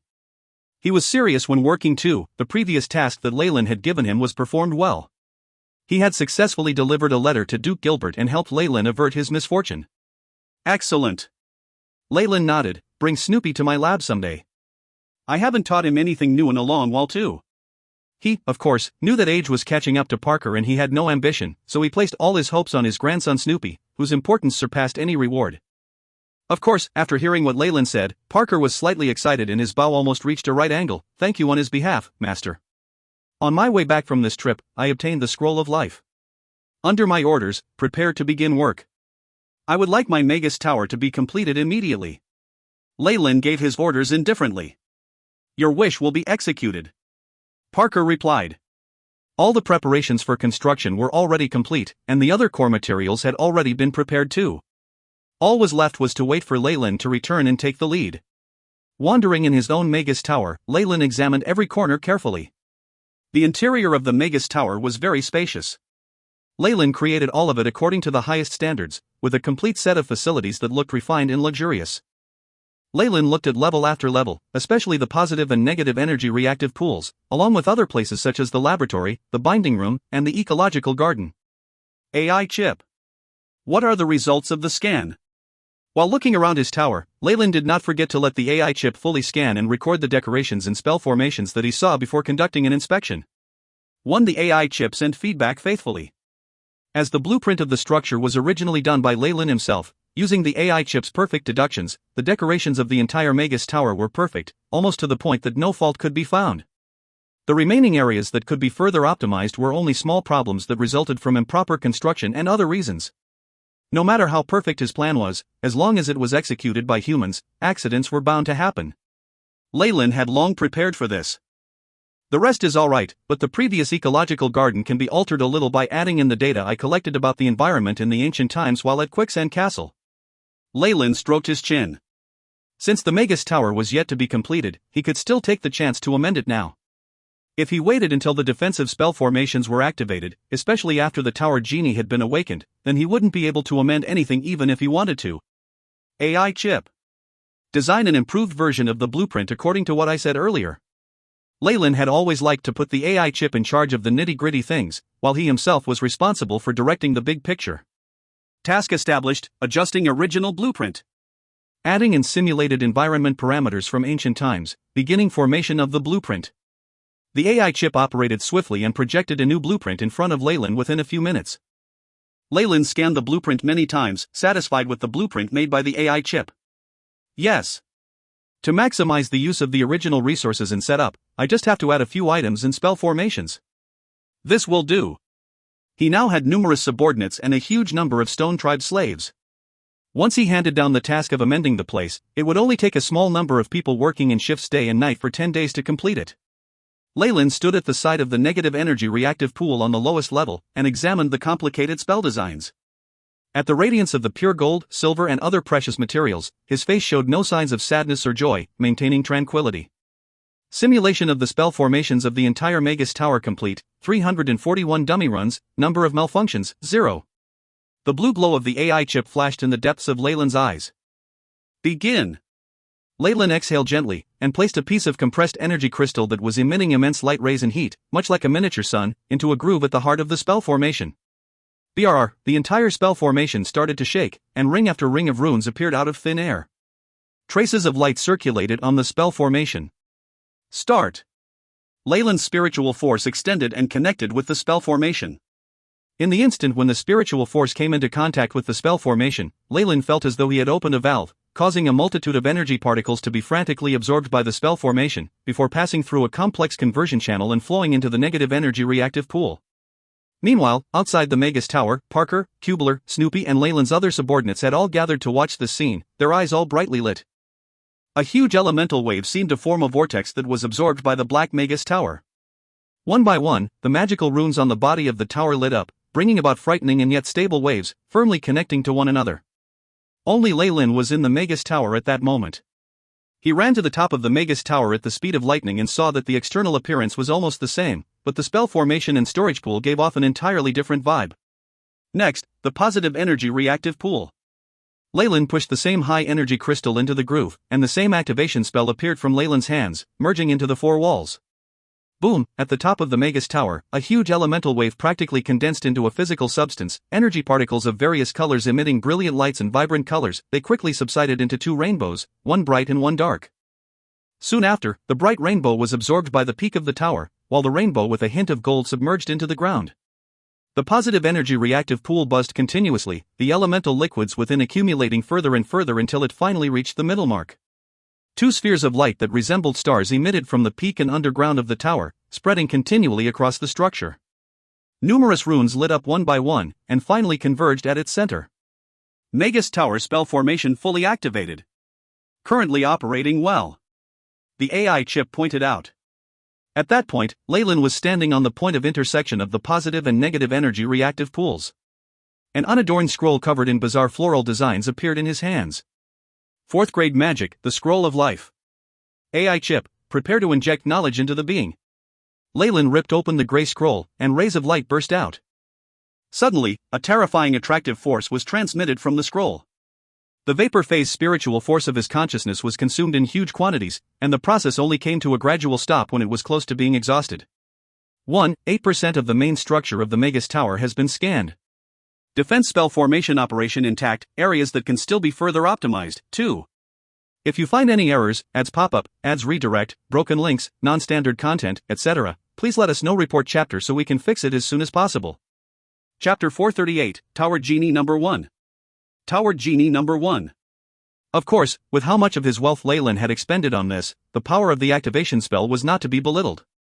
A circle of sparkling starlight shrouded the tower. Numerous runes flickered in sync and breathed at the same rate, as if having lives of their own. A faint blue figure began to form in front of Leyland. Master, this Tower Genie is here to serve you. This Tower Genie had been branded by Leyland's spiritual force upon its birth. In addition, it was one with the Magus Tower, and could help Leyland take care of any minute details that might be difficult to find. Alright. Here's my first mission. Accept this and fuse with it. A blue seed shot out from between Leyland's eyebrows and quickly entered the blue Tower Genie's figure. A multitude of data flowed across the Tower Genie's eyes, and a tremendous amount of complicated information even caused the newly formed Tower Genie's figure to flicker, as it eventually turned into a ball of light. By the time everything had stabilized, the AI chip's robotic voice was produced from within the blue ball of light, digitization complete. The AI chip system is now serving you. Please choose the exterior appearance. A tree elf. Leyland had never had anything against humanoid managers. The blue ball of light shook, and eventually formed a blue elf the size of a human head, with a pair of wings formed of starlight. I'll call you number 1 in the future. Leyland nodded, very satisfied with this intellectual body's external appearance. Understood. Number 1 greets master. The blue elf bowed, though its facial expression looked mechanical. Beginning networking. Such an expression actually pleased Leyland more. What he needed was an absolutely rational manager, and from the very beginning, he had not built in any emotional functions. With this command, a data interface connected Leyland's AI chip with the elf using a stream of spiritual force. Beginning synchronizing of data. In the midst of tidying up, the AI chip's voice sounded. Discovery of inharmonious spiritual force waves at 3 areas. Beginning elimination. Fusion with Tower Genie completed. Activation of anti-probing spell formation at full force. One after another, these prompts popped up, and the smile at the corner of Leyland's mouth grew wider. Regular Tower Genies definitely lacked the terrifying calculation abilities of the AI chip. The area that it could manage would only include the interior of the Magus Tower. However, with what he was doing, not only could he control the interior of the Magus Tower from a distance away, he could even completely eliminate any damages that would otherwise have been hidden. After fusing with the program that the AI chip had duplicated, the Tower Genie had now become more intelligent, able to autonomously search for holes and repair them, and even take care of a few flaws or defects that had originally been there. It could be said that even if Grand Duke Gilbert had done anything to the Rank 4 scroll, it would have been pointless. This was because Leyland had already modified the Tower Genie's structure with things of his own. Leyland took in a long breath. The construction of the Magus Tower, particularly the completion of the positive and negative energy reactive pools, now allowed the interior of the Magus Tower to have 10 times the elemental particle concentration as outside. The concentrated energy particles could even be seen with the naked eye, and for Magus eyes this was even more apparent. Leyland felt like he was surrounded by an elemental ocean. The particle concentration in the central continent had already been very high, and that of this Magus Tower far surpassed that. It could be said that in this environment, Leyland's progress in his meditation technique would not be too slow even if he did not use any potions. What was more frightening was that even trashy acolytes with a level 1 or 2 aptitude could break through their own limits and become official magi if they studied and meditated here. After recognizing this, Leyland immediately made a choice. Unless there was anything terribly important, he would stay and settle down in the Magus Tower. Outside the tower. Parker and the others could not feel all this as keenly as Leyland, but after there was a rumble from the entire Magus Tower and it started emanating faint light, everyone still began to cheer. Even Cubular had shining tears at the corner of his eye. A Magus Tower was a representation of strength in the central continent. With a Magus Tower, and a Magus like Leyland who was viewed highly, regular magi with crystal phase spiritual force would not dare trespass in this area. In addition, with the large-scale monitoring abilities of the Magus Tower, the rate of crime would definitely be lowered. This signified that Leyland's power was secured, whether among mortals or magi. As a result, all the vassals who depended on Leyland were extremely moved. Asterisk boom, asterisk at this moment, with the sound from a power switch, the entrance to the Magus Tower opened up, revealing Leyland's figure. It's finally done. Come in and take a look. Many thanks, Master. A few warlocks immediately bowed. They had contributed to the construction of the Magus Tower, and naturally wished to take a look at it. Ah! The concentration of the particles. Upon entering through the entrance, they were immediately shocked by the terrifying concentration of particles in the Magus Tower. As expected of the Magus Tower that my lord personally constructed. If I had studied in this place from my youth, I might have been able to break through to the hydrophase spiritual force stage by this time. Parker caressed the cold and rigid walls, almost feeling like sobbing. Based on your contributions, I will give you different amounts of authority within the Magus Tower, as well as assign you your own bedrooms, laboratory, and the like. Seeing all his subordinates, Leyland immediately made a promise to reward them. Many thanks, Master. Numerous warlocks were immediately touched. They had never even dreamed of having a place in such a high-grade Magus Tower. This was especially so for Parker. Though he had little hope of advancing, all he wanted was to pave the way for Snoopy. He had never expected this treatment at any point in his life, and was immensely grateful. Leyland thought nothing of it. These warlocks were all his subordinates, and ought to be given rewards. With the tower genie supervising, they wouldn't be able to do anything anyway. He would only open up the guest rooms, living areas, and a few laboratories to them. The core areas, the positive and negative energy reactive pool as well as control room were safely in his control. As it was very likely that they would live and perform research here, Cubular and the others had a different reaction and emotion to this. Leyland brought them to look at the few levels in the middle, passing by the living room, bedrooms, library, and all the way to the Magus Garden. Leyland had set up this Magus Garden like those of ancient times. Though he had yet to transplant any plants here, some vegetation and precious plants were already growing lushly. A green light shone down. All this was the accumulated life energy that had come from activating the Magus Tower, giving the vegetation a huge boost in nutrition and vitality. With the positive energy pool, the entire Magus Tower's water circulation uses the purest water elemental particles and turns them into water that is purified to the highest degree. The yield from this Magus Garden would be enough to provide for thousands of people if the incoming energy stays at its peak, Leyland introduced, sounding a little proud. With the bonus from the Magus Tower, he could obtain a strength comparable to a Magus with crystal phase spiritual force, and even provide for over 5,000 people in the tower. With this ability and self-sufficiency, it would be considered an extremely frightful large fort in times of war. The Magus Tower was a terrifying war machine, and its amazing strength was enough to obstruct any attempts at spying on them. This is my future base. Leyland sighed in his heart, but a smile then appeared on his face.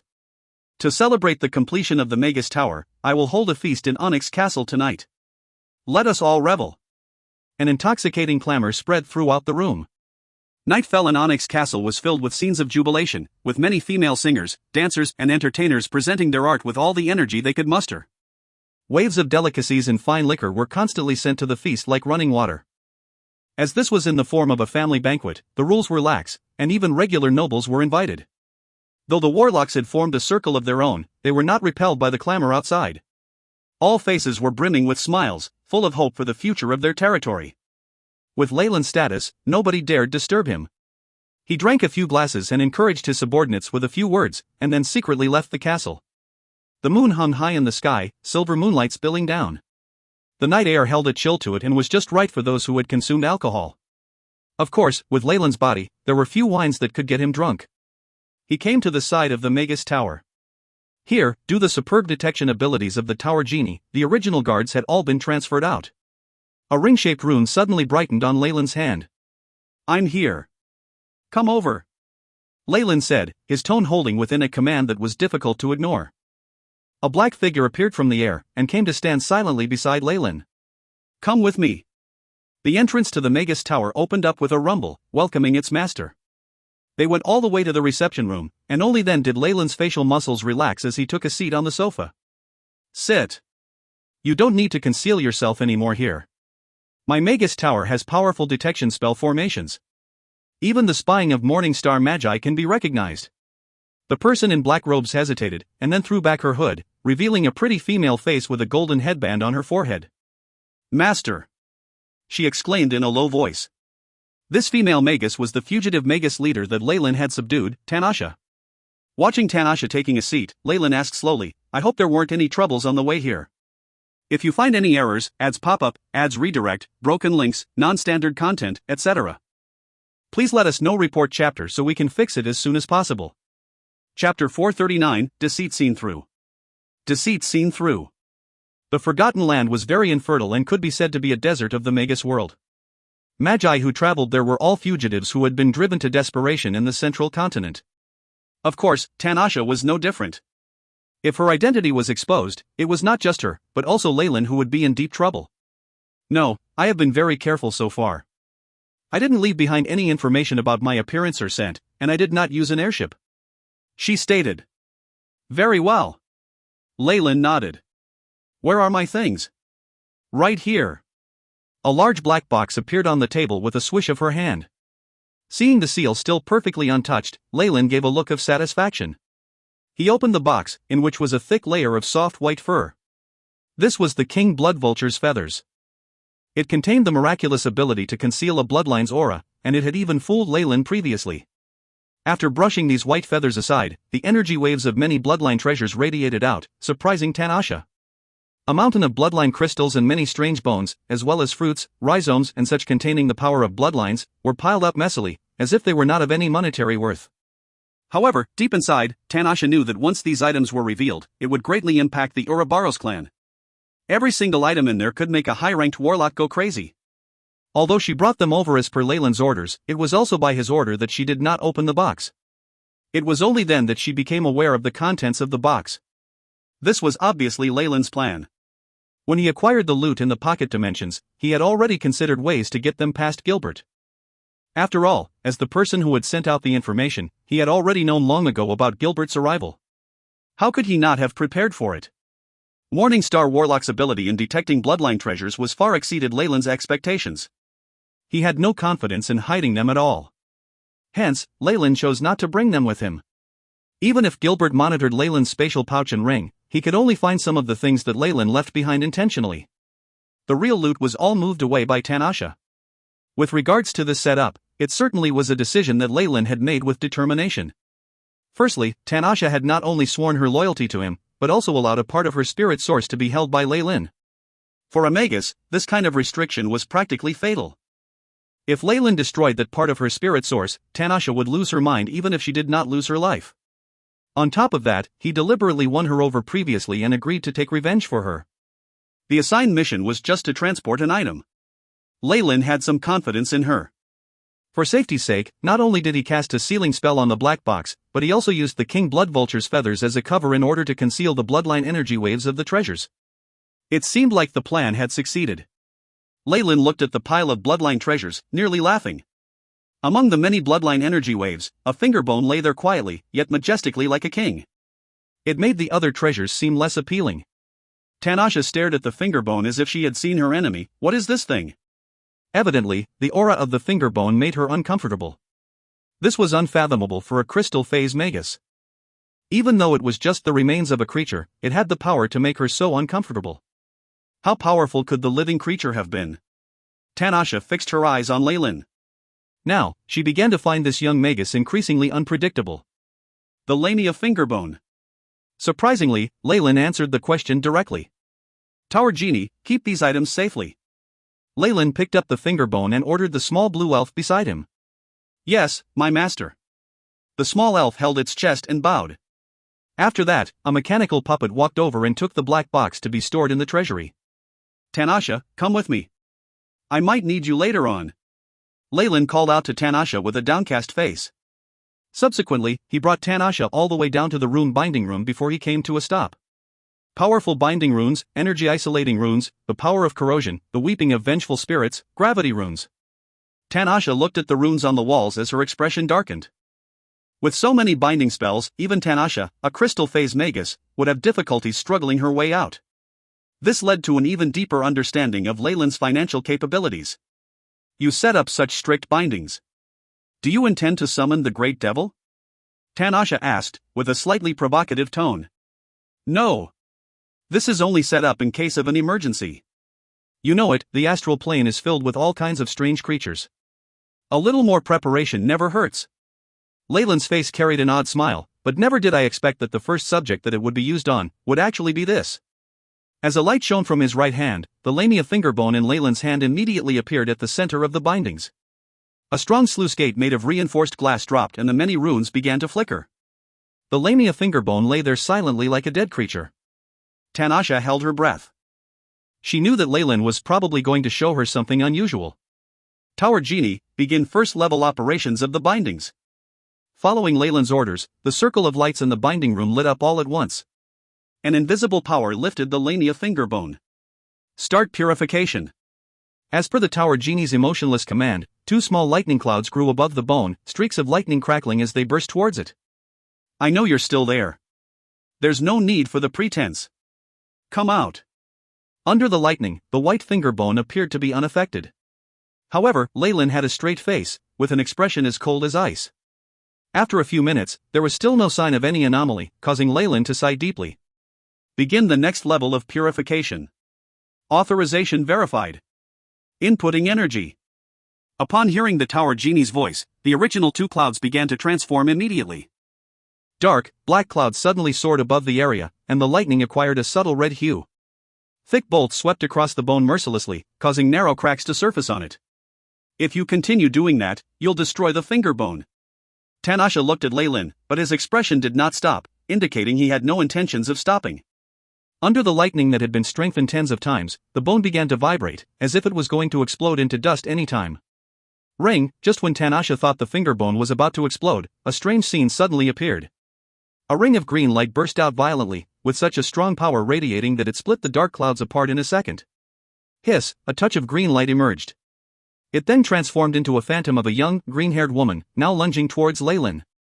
Compared to what Leyland had seen previously, the image of the young woman was not only more illusory, but her face had also become a lot more complex, with rhomboidal scales. Her eyes were a sea of green and her pupils had become vertical slits. As the lamia's phantom swept her glance across with her pupils, Leyland's entire body became a little sluggish. Begin binding. This time, the Tower Genie responded swiftly and gave an order. Bang! A loud sound echoed as the young woman's phantom crashed into the clear reinforced glass, causing the runes to flash. Soon after, an enormous gravitational strength emerged and pinned the woman to the ground. Asterisk Kacha. Kacha asterisk. A chain of runes appeared one after another, binding the green-haired lamia's phantom. After coming back to his senses, Leyland, who had broken out in cold sweat, could not help but draw a deep breath. That was really close. Although he tried his best to overestimate the opponent, the terrifying feeling of having his mind being snatched had given him a fright all of a sudden. This was the definite control that a high-ranked bloodline had over a low-ranked one. In face of the great gap between the ranks, all efforts were to no avail. You dare oppose me? The Grand Matriarch will not let you off, bloodline traitor. The green tongue of the lamia's phantom forked as she spoke. Sorry. I don't have the habit of obeying orders that'll cause me to lose my life. Though Leyland apologized, he showed no sign of remorse on his face. The giant Kamoyan serpent is a rank 4 creature.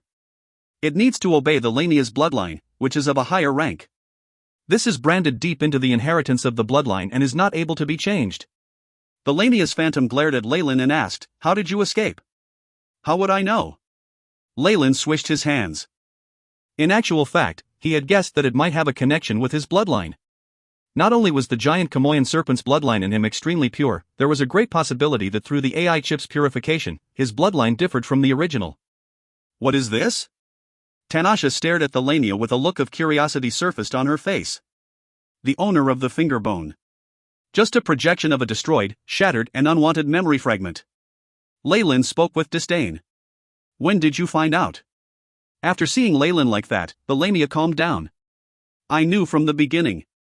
Leyland said calmly. I am not someone who would sit and wait for rewards. I only believe in achieving things through my own efforts. Seeing how you took the initiative to come to me, there's no way I could let my guard down, but... Frankly speaking, Leyland basically believed the part about the other party being tired of staying in the King Blood Vulture's nest, but he could not believe that it would be so boring and despair-inducing that one would seek death. Ancient Magi had strong mental endurance, and on top of that, she was an extremely powerful warlock. How could she possibly be cowed by a long period of solitude? Perhaps her true intention was to get out, or to seize a corporeal body with the help of Leyland. A giant Kamoyan serpent warlock which is suppressed by the ancient lamia, was definitely a first-rate target to seize control of. If you find any errors, ads pop-up, ads redirect, broken links, non-standard content, etc., Please let us know report chapter so we can fix it as soon as possible. Chapter 440, Destroy. Destroy. The moment Leyland used the Lamia fingerbone and fused with it, her remaining memory fragments would also fuse into his giant Kamoyan serpent bloodline, secretly lurking within. When the time was right, the Lamia sea of consciousness would burst forth. How could Leyland be a match for her? It was not just the large gap between them in terms of their knowledge and experience. The inborn control in terms of his bloodline, as well as issues of how she would try to gain dominance over him, would definitely put Leyland at death's door. Having thought this through, Leyland's murderous intent towards the Lamia was at its boiling point. However, he had not flared up but instead pretended that he knew nothing. He waited till the Magus Tower was built, and once his most capable subordinate, Tanasha, was at his side and increased his power to the maximum, he then lashed out on his home ground. It looked like it had been a good idea to be so meticulous. If not, his opponent could have easily taken care of him. Shall we make a trade? The scales on the Lamia phantom's face faded, returning her face to that of a young girl. Her delicate and pretty face even enchanted Tanasha, who was also female. What trade? Leyland's voice was low. Help me find a flesh body. Anything is fine as long as they have the giant Kamoyan serpent bloodline, and it's best if it's a female warlock. In return, I can give you all my knowledge. Though you'll only obtain a portion of the knowledge that my main body possesses, she is a rank 5 pure-blooded warlock. Just a small bit of her memories is enough to make you strike gold. Calm words rang from the mouth of the phantom Lamia, causing Tanasha's breath to become rough. Inheritance from an ancient rank 5 warlock? Perhaps even Morningstar Magi would go crazy and want over this. The price he had to pay was a mere female warlock, and with just a bit of effort, he could find them easily in the Ouroboros clan. Asterisk clap. Clap. Clap. Asterisk Leyland applauded, a slight smile on his face. Good suggestion. What a great suggestion. Even I am tempted. Good. You can first. The Lamia phantom's words stopped halfway, and a look of fury suddenly appeared on her face. You. Countless chains tightened, binding her to the spot. Tower Genie, use all stored energy and prioritize the bindings.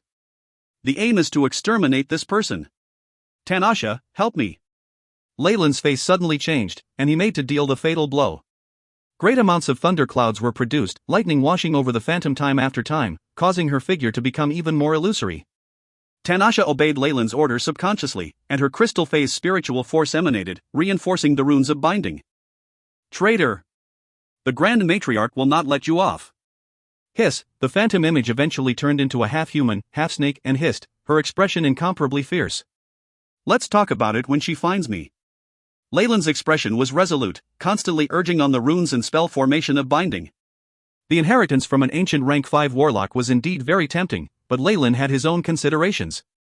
The other party was merely a remnant spirit, and might even be the combination of a few memory fragments. How much could she remember? And just for this, he would bring her around and let her scheme against him? Though he was somewhat confident in his scheming abilities, Leyland was not certain that he could win over this ancient freak, especially when she could suppress his bloodline and was so enticing. The ancient Lamia had started out enticing various giant serpent species, and Leyland did not want to unknowingly let her suggestions affect his mind. For him, it was most practical to be able to take in harmless things. Everything else was an illusion.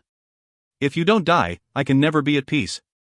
Leyland stared at the Lamia phantom behind the glass, a determined look in his eyes. Maximize power. Runes of binding operating at excess of 120% capacity. This is the most powerful attack. Along with the Tower Genie's voice, a streak of thick red lightning struck the phantom. Rumble, the Magus Tower began to tremble, and fine cracks began to appear in the binding area.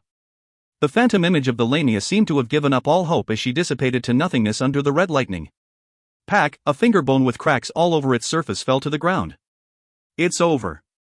Tanasha heaved a sigh of relief and glanced at Leyland as if she was looking at a freak. That's inheritance from an ancient rank 5 warlock. You actually. I was, of course, tempted.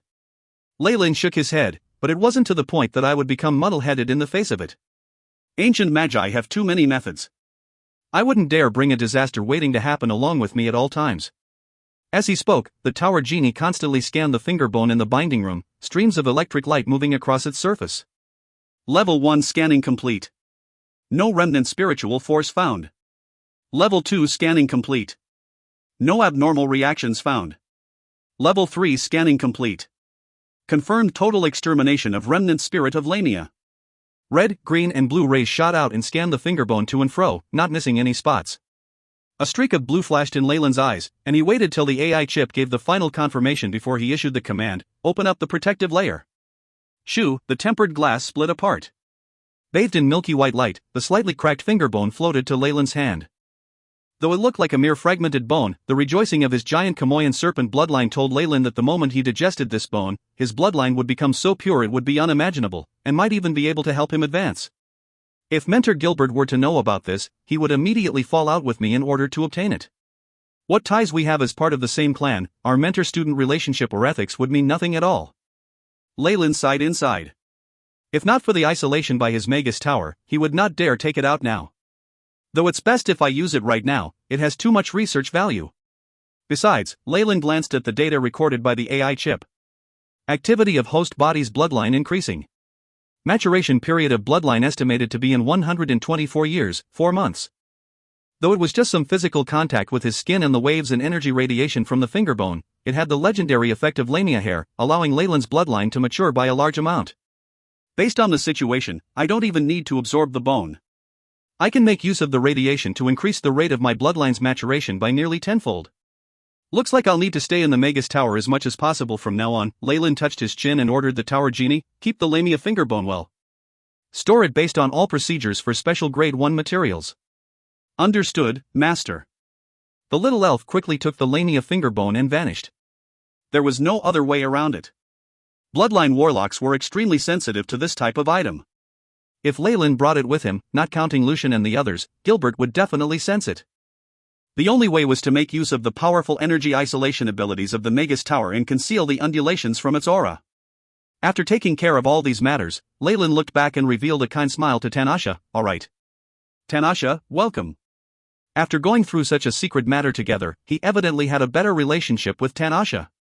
Making use of this opportunity, Leyland invited Tanasha to have a look around his Magus Tower. Glancing at Tanasha, who was immersed while glancing at the Magus Tower constructed with top-grade materials, the corner of Leyland's lips quirked up in a smile. "Can I know more about your past?" Leyland asked after the tour of the living room, where the tower genie had a few puppets deliver hot cocoa and desserts to them. "Since I am now with Master, I have nothing to hide." Tanasha held her mug with both hands and looked pained, as if immersed in some memory. "I am of the Mati lands, in the dark lunar forest at the western region of the central continent." Leyland listened closely. It was just another story about prophets, women and other things that gave rise to blood and hatred, which he was familiar with. He learned the name of Tanasha's enemy. Some large family in the Crescent Moon Zither Alliance? Yes. If Master could take revenge on my behalf and extinguish the Swain family, my body, spirit and everything will belong to Master. Tanasha promised, looking determined as she delivered her oath. After hearing Tanasha's story, Leyland did not agree immediately, but sank into deep thought. Crescent Moon Zither Alliance was a small organization in the central continent, but since he had heard of it before, there was definitely a Morningstar Magus in charge. However, that Magus was not of the Swain family, so there was a way to interfere in this. I can agree to this, but it might be a long time till then. You need to be prepared. Leyland watched Tanasha's eyes attentively and spoke slowly. Tanasha ran her fingers through her hair behind her ear, a wry smile about her lips. "I understand. I am already very happy that Master agreed." Leyland was surprised. It looked like this was her only wish. "All right. As for your identity, I have no way to solve that issue yet. I'm afraid you'll need to stay out of sight or return to the Forgotten Land." "Do you have any plans?" he asked. She lowered her head and pondered over it. "I still have a few things to take care of in the Forgotten Land." "All right." Leyland nodded. "One more thing. In the Forgotten Land, there is a kobold tribe. I'll need the blood essence from the stronger ones, meaning rank 3 or above." The kobolds were rumored to have the great giant dragon bloodline, and Leyland was very interested in this. "That's not a problem. There are many powers with conflicts amongst each other within the Forgotten Land. Battles are common." Tanasha nodded and agreed. "If you find any errors, ads pop-up, ads redirect, broken links, non-standard content, etc., please let us know. Report chapter so we can fix it as soon as possible." Chapter 441, Guest. Guest. Leyland holed himself inside the Magus Tower after its completion. This was because the elemental particle concentration here far surpassed that of the outside, allowing his spiritual force to grow much. Furthermore, there were many high-level experiments that could only be done in the Magus Tower. many of his previous theories could finally be put to the test.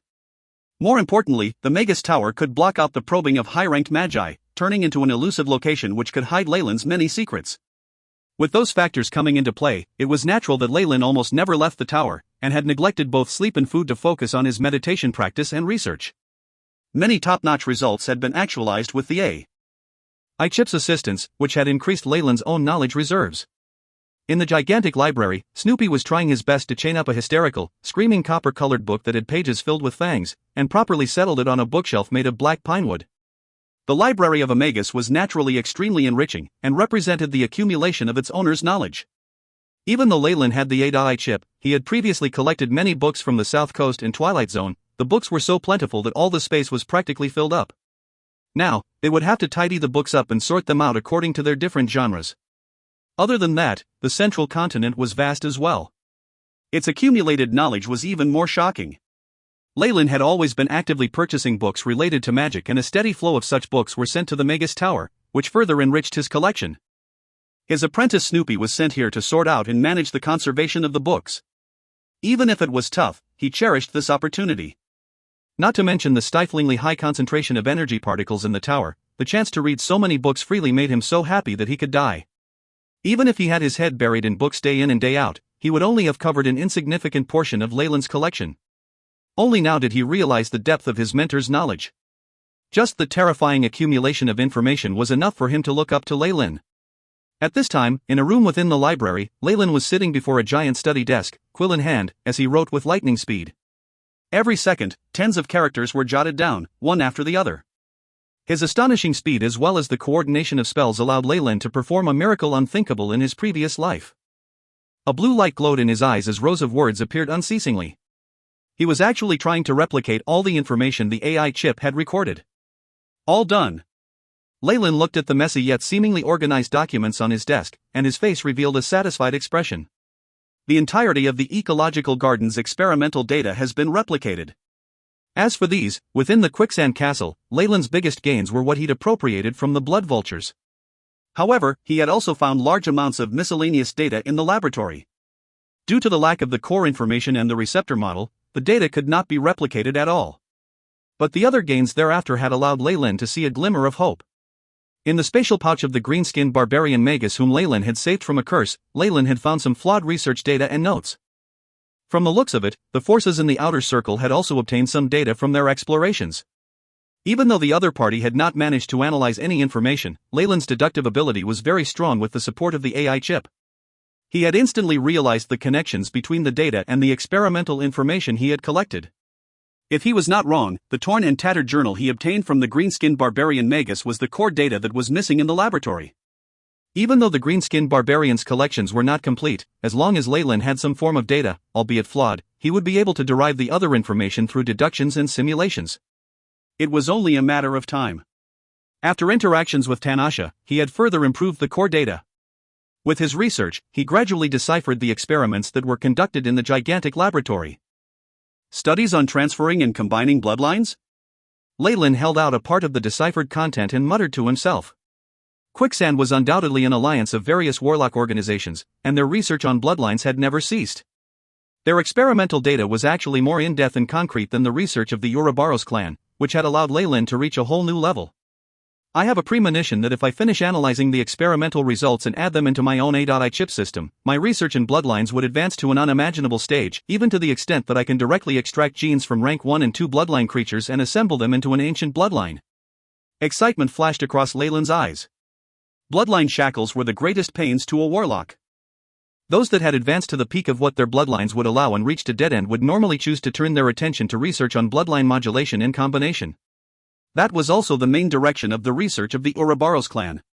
While the three elders were looking for the purgatory world, they were also trying to manufacture an even stronger bloodline by building upon the foundations of the giant Kamoyan serpent's bloodline, and from there onwards, break their own bloodline shackles. Of course, until now, the experiments had made no progress to speak of, not to mention any hopes for success. From the looks of it, in this area, the ancient warlocks have greatly surpassed us, Lane sighed as he held the data tighter in his hands. If he did not experience a breakthrough after being promoted to a Morningstar Magus, or if his search for the purgatory world were to fail, this would perhaps be his last hope. Towered Genie. Store the bloodline research data well, at level 1 confidentiality. Leyland issued the command. Nowadays, he felt that it had been extremely worth it to construct the Magus Tower. If he didn't have one, let alone experimentation and information storage, how would he hide such a valuable object? Just after Leyland had consumed some food and was about to start research, the tower genie suddenly appeared before him. Master. A strong radiation has been sensed southeast of the Magus Tower, about 200 kilometers away. Estimated to be a Magus of rank 3 or above. In terms of range of detection, the Magus Tower far surpassed the AI chip. That was also one of the reasons why many Magi liked to construct a Magus Tower in their territory. The feeling one got when in complete control of their territory and that nothing could escape their eyes was extremely desirable. More importantly, they were able to protect their own interests. Of course, in terms of accuracy, the Magus Tower could not measure up to the AI chip. Currently, it could only scan for energy spikes, and could not concretely tell him how many people there were or even their genders. Leyland was not too worried about that. Even when compared to all other Morningstar Magi, his Magus Tower was one of the best in the entire central continent. As the enemies inched closer, the accuracy of the Magus Tower's scans would increase until it could project a proper image. It's them. I'm afraid I'll have to go out for a while. Leyland looked at the two silhouettes in the image and stood up, feeling a headache coming on. At the same time, Kesha had arrived at Onyx Castle with another female warlock. Cubular, who was in a butler uniform, lowered his head. Distinguished Marquis Kesha, my master is currently conducting experiments in the Magus Tower. If you could rest here for a while, I'll inform him immediately. As a Manchester bloodline warlock, his position in the Ouroboros clan was very low, and he could only admire the highly ranked Magi like Kesha. If he wasn't Leyland's vassal, he would not even have a chance to speak to her. There's no need for that. He's already here. Kesha waved her hands, and a shadow from afar waved back. He. How did Senior find the time to visit me here? Leyland landed on the floor, his robes flowing in the wind. He nodded to Kesha as a form of respect, and looked at the other female warlock. The warlock had jet black hair that gushed like a waterfall until her waist. This was an effect of the darkness elemental energy particles in the giant Kamoyan serpent bloodline, but it matched Leyland's standard of beauty very well. Her fair skin, gentle facial features and voluptuous body were what made many men find her unforgettable, but what left a deep impression on Leyland was her wild and reckless personality. Welcome to my castle as well, Marquis Freya. Leyland's smile was a bit forced. Kesha, however, disregarded all societal expectations and came forward, giving Leyland a passionate hug. Leyland, I haven't thanked you for saving my life the other time. Originally, I had wanted to subsidize the construction of your Magus Tower, but from the looks of it now, you are so much richer than I am. She remotely sighed, and appeared to be jealous as she stared at the splendor of the Magus Tower not far away. Kiki. That's only some savings from a lifetime of risks. Leyland touched his nose and said unabashedly. All right. Freya and I came here today specifically to see you.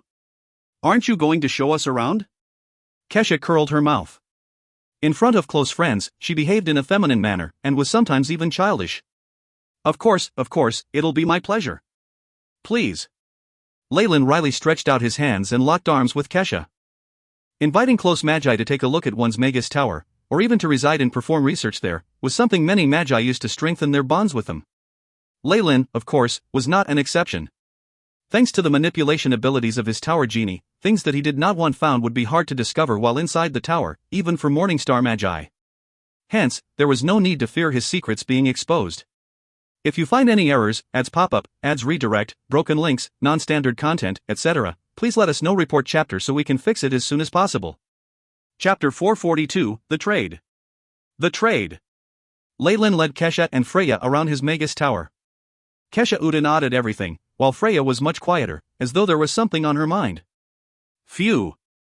Junior Leyland, I take back what I said earlier. You're not only much richer than me, you're a lot richer than even Senior Lucian. Kesha said, pleased. She was half lying on the sofa in the living room without the slightest care about her wardrobe malfunction. In my opinion, even Lucian's Magus Tower might not be as luxurious as yours, Leyland. I'm afraid that only a handful in the entire central continent would be as fancy. Senior. Don't say such things. Leyland laughed wryly as he raised his arms in defeat. Why are you here today? Seeing his mentor conversing with guests, Snoopy served refreshments and quickly retreated, behaving like a waiter that had been groomed with utmost care. We are here to thank you, Junior, for your care in the pocket dimension. We'd initially planned to compensate you with resources, but by the looks of it, you aren't short on them, so we'll have to make it up to you through other means. Kesha licked her lips. How about letting me keep you company for a few nights? Any position works. Let's talk about this another time. Leyland laughed and changed the topic. You're still as boring as ever. Kesha shook her head regretfully. On Freya's end, she's here to ask a favor of you, hoping to make a trade with you. A trade? Leyland had his doubts, and instantly recalled the previous incident at the trading hall. Not that kind of trade. Of course, if Lord Leyland is willing to sell his seed, I will offer a high price. Freya giggled with her hand over her mouth. I don't have any plans in this area just yet. Leyland said with a straight face, realizing that speaking to these women was indeed very tiring. As though afraid to anger Leyland and cause the trade to fall through later, Freya was very obedient and didn't dare tease him. Actually, I'm offering a high price for a certain material that you possess. Which material? Leyland put his guard up in a split second. Bloodline crystals. Freya took a deep breath and looked at Leyland expectantly. Oh, that. A look of understanding flashed in Leyland's eyes. Bloodline crystals had the potential to strengthen bloodlines, and even had the powerful effect of purifying them. Although they did not have much effect on Leyland, a warlock whose bloodline was already purified to its limit, it was a priceless treasure to Freya whose family's bloodline was showing signs of degradation. But, how did you know about them? Although the question was posed to Freya, Leyland's eyes were fixated on Kesha. Under Leyland's gaze, Kesha couldn't help but feel uncomfortable, before sitting up and saying arrogantly, "That's right. I told her. You still have leftover bloodline crystals from the time when you performed the exchange with Mentor, right? You don't have any family, so you don't need them urgently.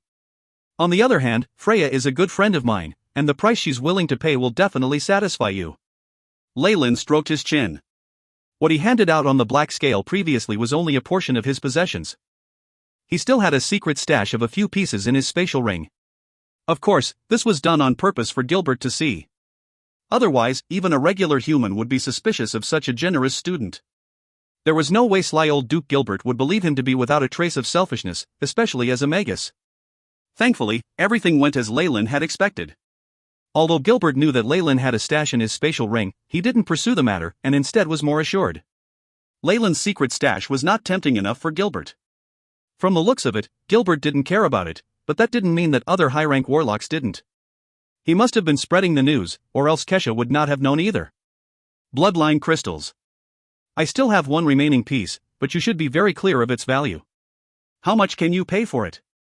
Leyland muttered, tapping his finger on the table rhythmically, as though struggling with the thought. In actual fact, he had already decided to sell off all the materials he had shown, or else many people would have their eye on these items. This time, it was Kesha and Freya who were close to him. In the future, however, if crazier people like Miranda or Senior Lucian came over, what should he do? Freya and Kesha exchanged looks of joy. As long as they were willing to offer a price, everything would be settled. Their families had profound backgrounds and possessed much that was enticing to Leyland. Since Freya had made special preparations before coming, the items must be even more tempting. A set of the hydro and crystal phase spell formations that have been passed down the generations in our family. They can increase the success rate when compressing your spiritual force by 10%. Freya's first sentence made Leyland's eyes light up. The compression spell formations inherited by such high-ranked warlocks could not be compared to the normal goods exchanged in the trading hall of the Ouroboros clan. Furthermore, the other party was also a giant Kamoyan serpent warlock, so the spell formations developed would be even more appropriate for bloodline warlocks. That's not enough. Leyland kept a straight face. And this? Freya pushed a red box before Leyland. The box was small and had a grainy wooden texture, likely made from some bark. A loop of fiery red energy particles surfaced on the box, forming multiple seal patterns. What? Leyland furrowed his brows and blew lightly on the box. Whoosh of powerful yet fine black darkness elemental energy particles whizzed by, and the seal on the box started to disintegrate, tearing apart inch by inch. As strong as a crystal phase magus. Kesha gasped in awe. The amplification from your magus tower is really terrifying. Freya was also shocked. She had purposely left the seal on the box as it was, with the intention of testing the waters, but it looked like Leyland's abilities in his magus tower were far beyond her expectations.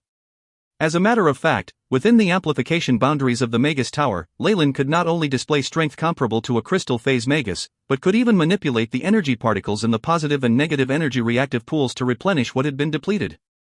His magic power was endless. If any average crystal phase magus were to enter, they would waste all their spiritual force against him. It could be said that within the range of his own magus tower, the only ones that struck fear in Leyland were Morningstar Magi.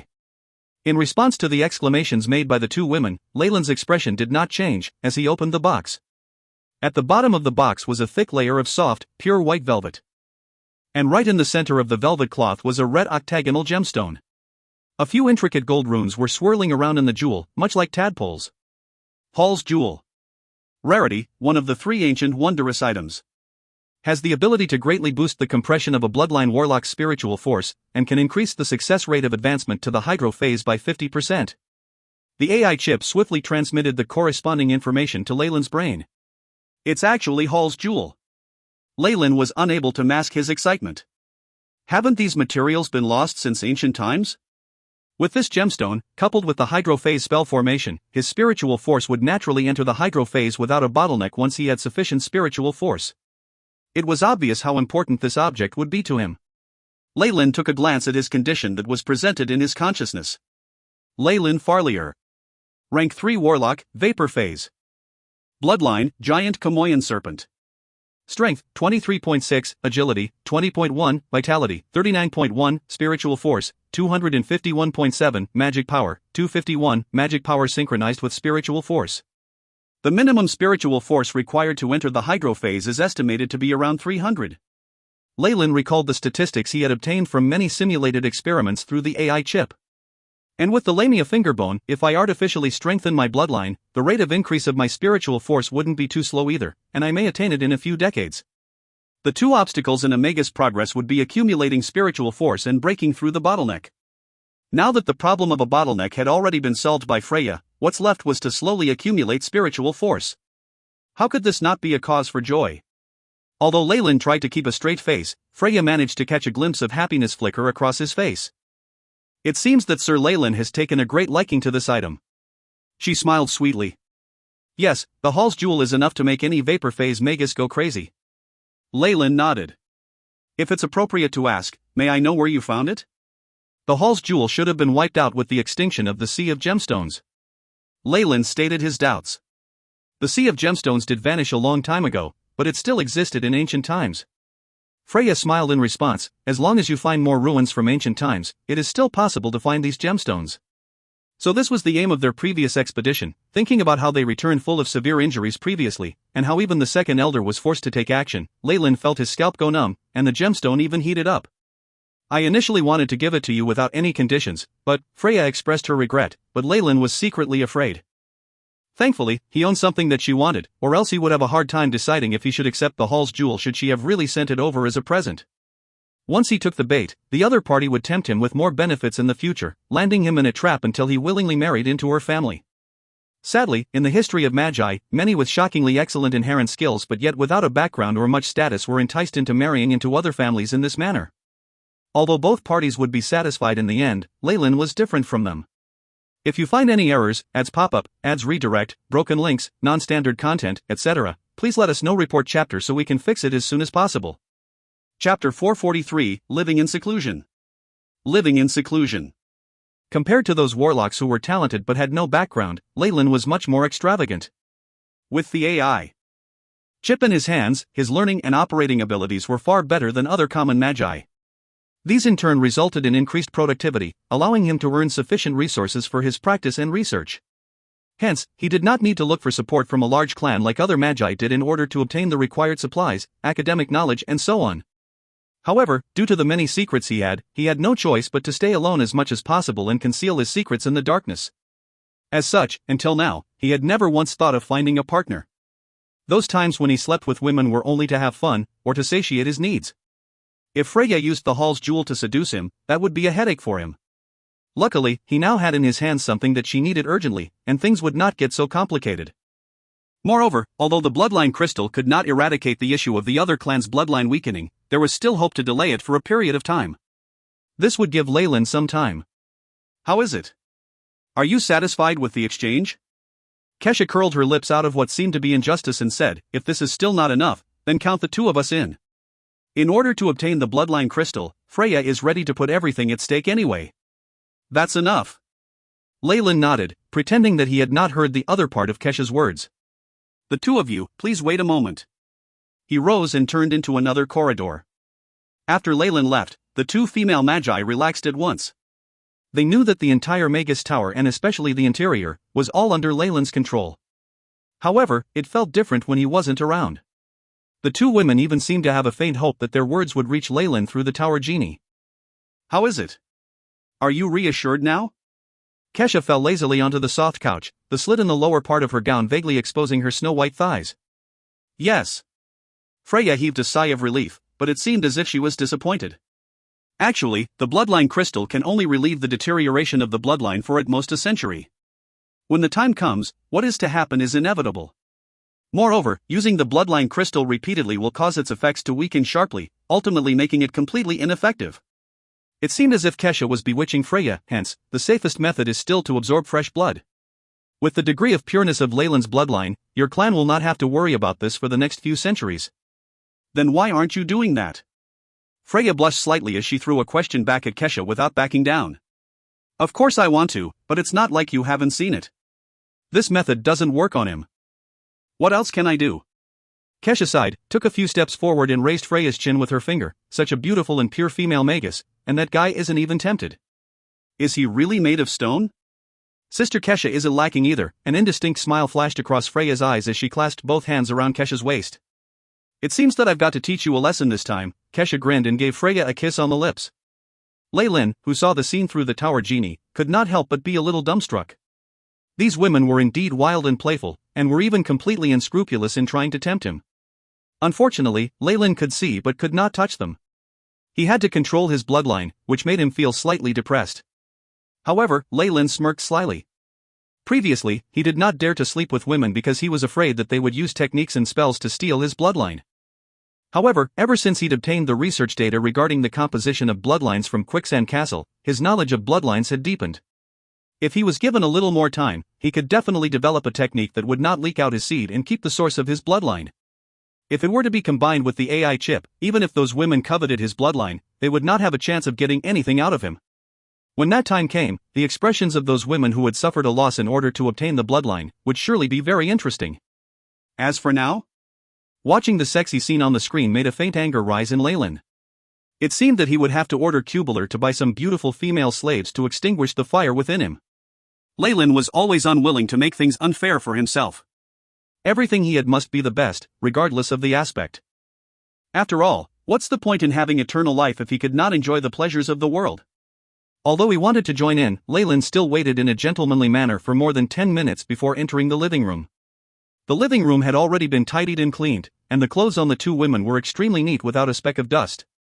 Their expressions were very calm, as if they had done nothing but wait for him during this entire time. Leyland smiled as his nose twitched slightly.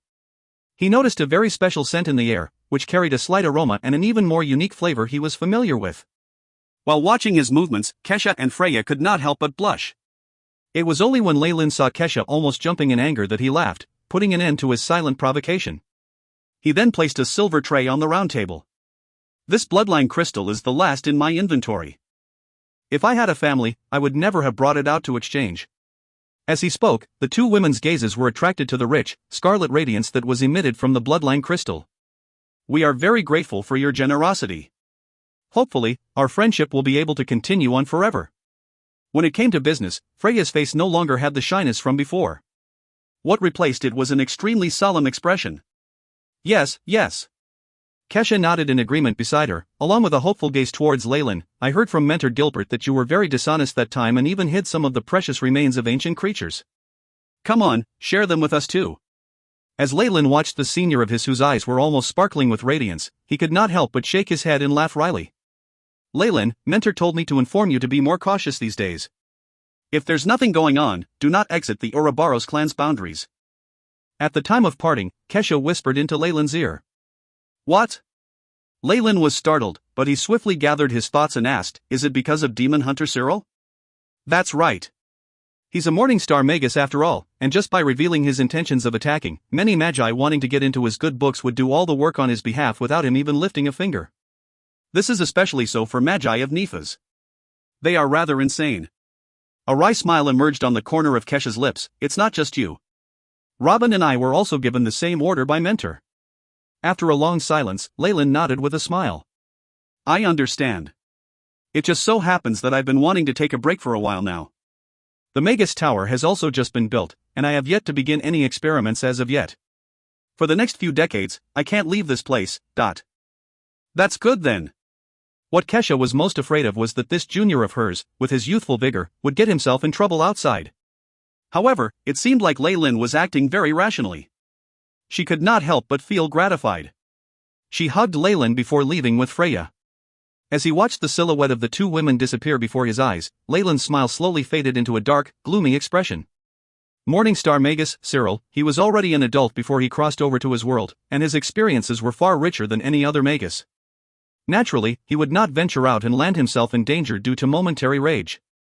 That was something only a fool would do. When it was time to withdraw, Leyland did not mind hiding in a tortoise shell. As for his reputation, honor, and such, with his life in jeopardy, none of those mattered. However, Leyland was still unhappy about the Morningstar Magus' pettiness and grudge-holding attitude, especially when he recalled the time when the other party attacked without considering his reputation. If he had not prepared in advance and gotten Mentor Gilbert's reinforcements, Leyland would have died there. The great Morningstar Magus is just like a star in the sky, bright and radiant, as if everlasting. Leyland glanced in the direction of Nephas as a sneer emerged on his face. However, even if it is a star, it's bound to be extinguished one day. What more, demon hunter Cyril? I look forward to the moment you fall from the sky. In his heart, Leyland had already decided that when his skills surpassed the other party, he would definitely fulfill Cyril's destiny of death. Of course, on the surface, Leyland had not exposed his intentions at all. After Kesha's warning, Leyland had been keeping a low profile and hid in his Magus Tower. He even avoided going to the headquarters as much as possible. On one hand, there were a lot of experiments and tasks to work on. But a larger reason was that he actually had problems with the materials. The Magi who coveted what he had numbered far more than just Freya. Fortunately, he was now a vapor phase Magus and was considered a high-level Magus in the organization. Furthermore, after building the Magus Tower, he was comparable to a crystal phase Magus in his territory and could not be trifled with. In addition, many Magi would reconsider and wonder if it was worth it to offend a promising young man like him just for material items of lesser significance than Leyland's potential. As such, his days went by relatively peacefully. Of course, this was all possible since the fact that he had secretly ordered Tanasha to carry the resources had not been divulged. If not, there was no need to think about the effects this would have on the Magi's relationship with Leyland. Even Morningstar Magi would get involved. He obviously hoped to sell those items as soon as possible to avoid others having their eye on them. After all, this bit of his harvest was only a drop in the ocean for him. However, if he sold them too easily, it would very likely attract suspicion. This was why the whole process had been delayed. After a year of waiting, Leyland finally had the opportunity to sell off the rest of the remains of high-energy creatures in his possession at a high price, by commissioning the Ouroboros clan to auction it. These items were ultimately bought by Lucian. If you find any errors, ads pop up, ads redirect, broken links, non-standard content, etc., please let us know. Report chapter so we can fix it as soon as possible. Chapter 444, Century. Century. After settling the troublesome matters, Leyland's life sank into complete serenity.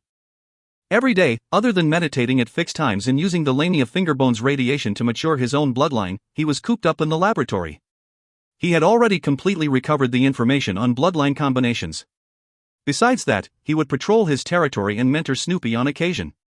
Such peaceful days were hard to come by. With the passage of time, his strength was slowly increasing, and was something worthy of rejoicing over. Before anyone knew it, Leyland's authority had been firmly set in place in his territory. The gigantic onyx castle towered on this piece of land, becoming the nucleus of power in this world. With the years rolling by, it left its mark on history. Apart from being indestructible, the castle now had some history to it, which was something only the castles of true nobility could accumulate. The only constant was the huge Magus Tower nearby, its everlasting glow seemingly eternal. Inside the tower, Leyland lay on a huge experimental desk half-naked, his firm muscles visible. A few robotic arms were holding a translucent crystal ball above him, releasing blood-red rays that swept across his body. His eyes were closed, as if trying to sense something. If one looked through the surface of the crystal ball, they could faintly see a milky white fingerbone suspended at the center of the crystal ball, emanating a mysterious light. The entire process lasted for a total of 2 hours before the robotic arms retreated back into their valves. Leyland then opened his eyes. However, his pupils had now turned amber, still containing an ominous glint. The moment he opened his eyes, the tools in front of him all became ash gray, turning into stone. The alarms from various apparatus began to ring unceasingly. Leyland lowered his head, deep in thought. The bloodline is too rich, that can be a problem as well, but... When he raised his head once more, the amber in his eyes had faded, instead replaced by a pair of bottomless black pupils. Yellow skin rustled as he tore a layer of his body and threw it aside. The skin still had fluids and traces left behind by the scales. Leyland continued to tear off his dead skin, as though he was molting like a snake. This is already the third time I'm undergoing molting. Leyland looked at the molted skin as helplessness flashed across his face. Warlock's advancement was done through meditation and transforming the body, progressing towards becoming ancient creatures. It could be said that the higher rank the warlock was, the less human they would be. The same held true for warlocks of the Ouroboros clan. Since Leyland's bloodline was that of a giant Kamoyan serpent, he naturally would undergo molting periods in his growth. However, under the radiation of the Lamia fingerbone, the molting process had been greatly expedited. Tower Genie, prepare warm water for my bath. The Tower Genie acted quickly under Leyland's order. Before he'd even reached the designated bathroom, steaming hot water had been prepared. Water elemental particles had been condensed into a pure liquid, and had been made extremely suitable for the bodies and skin of warlocks through specialized proportions. Leyland lay contentedly in the bathing pool made of black marble. As he looked at his fair and smooth skin, his eyes faintly phased out. Every single time he molted, his strength would see a rapid increase. The rate of his advancements recently had been truly terrifying. Leyland looked at his palm. Who would have thought that these ordinary slender hands could hide such extraordinary power? How time flies. This leisurely life of mine has gone on for a century now? Leyland sank into deep thought. Indeed, nearly 100 years had passed since his foray into the Forgotten Land. Such a long period of time was enough for commoner families to have passed between 4 to 5 generations, yet all this did for Leyland was make him look more mature. Given his life expectancy as a high-ranked warlock, he could be said to still be in his teens. In this last century, Leyland had maintained a low-profile lifestyle, immersing himself in research and drawing links between his own knowledge base and that of the central continent. He had even reached the boundary in multiple areas. The AI chip's data had also been updated several times. Leyland Farlier, rank 3, Hydrophase, Warlock. Bloodline, Giant Kamoyan Serpent, Strength, 30, Agility, 30, Vitality, 45.5, Spiritual Force, 315.6, Magic Power, 315, Magic Power in synchronization with Spiritual Force. Through the Lamia Fingerbone's maturation of his bloodline, even without the consumption of Spiritual Force potions, Leyland's Spiritual Force increased day by day, up to the point where he fulfilled the requirements to advance to the Hydrophase. 20 years ago, Leyland had used the Hall's Jewel and Hydrophase spell formation to finally condense his spiritual force, breaking out of Hydrophase. There were, even more, merits to the maturation of his bloodline. His strength and agility, which had stagnated for a long time, experienced an exponential growth, while his vitality steadily increased as well.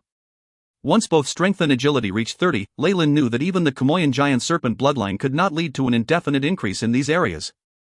This was probably his current limit. Similarly, the increase in vitality from every consecutive molting was diminishing.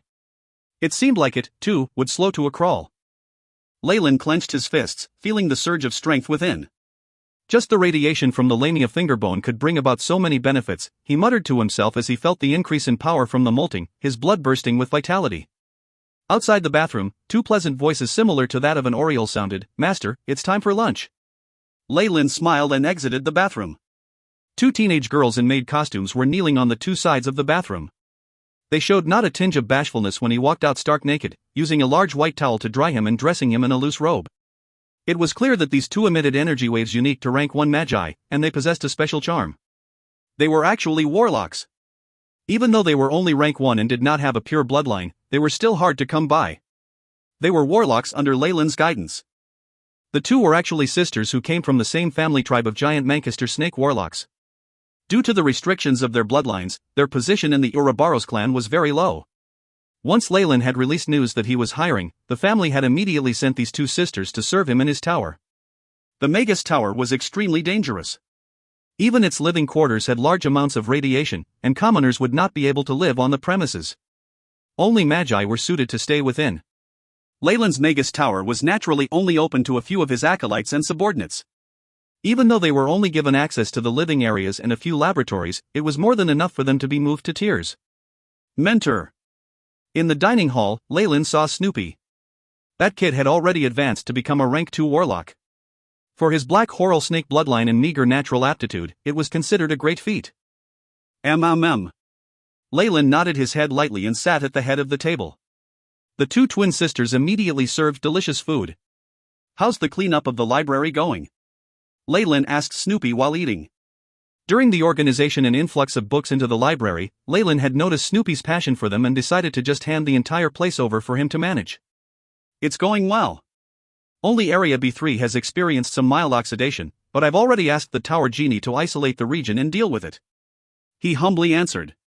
"Also, the captives locked up in the experimental areas have become more irritable, and the rate of energy consumption of the binding rooms has risen by 1.9%. This next bit caught Leyland's attention.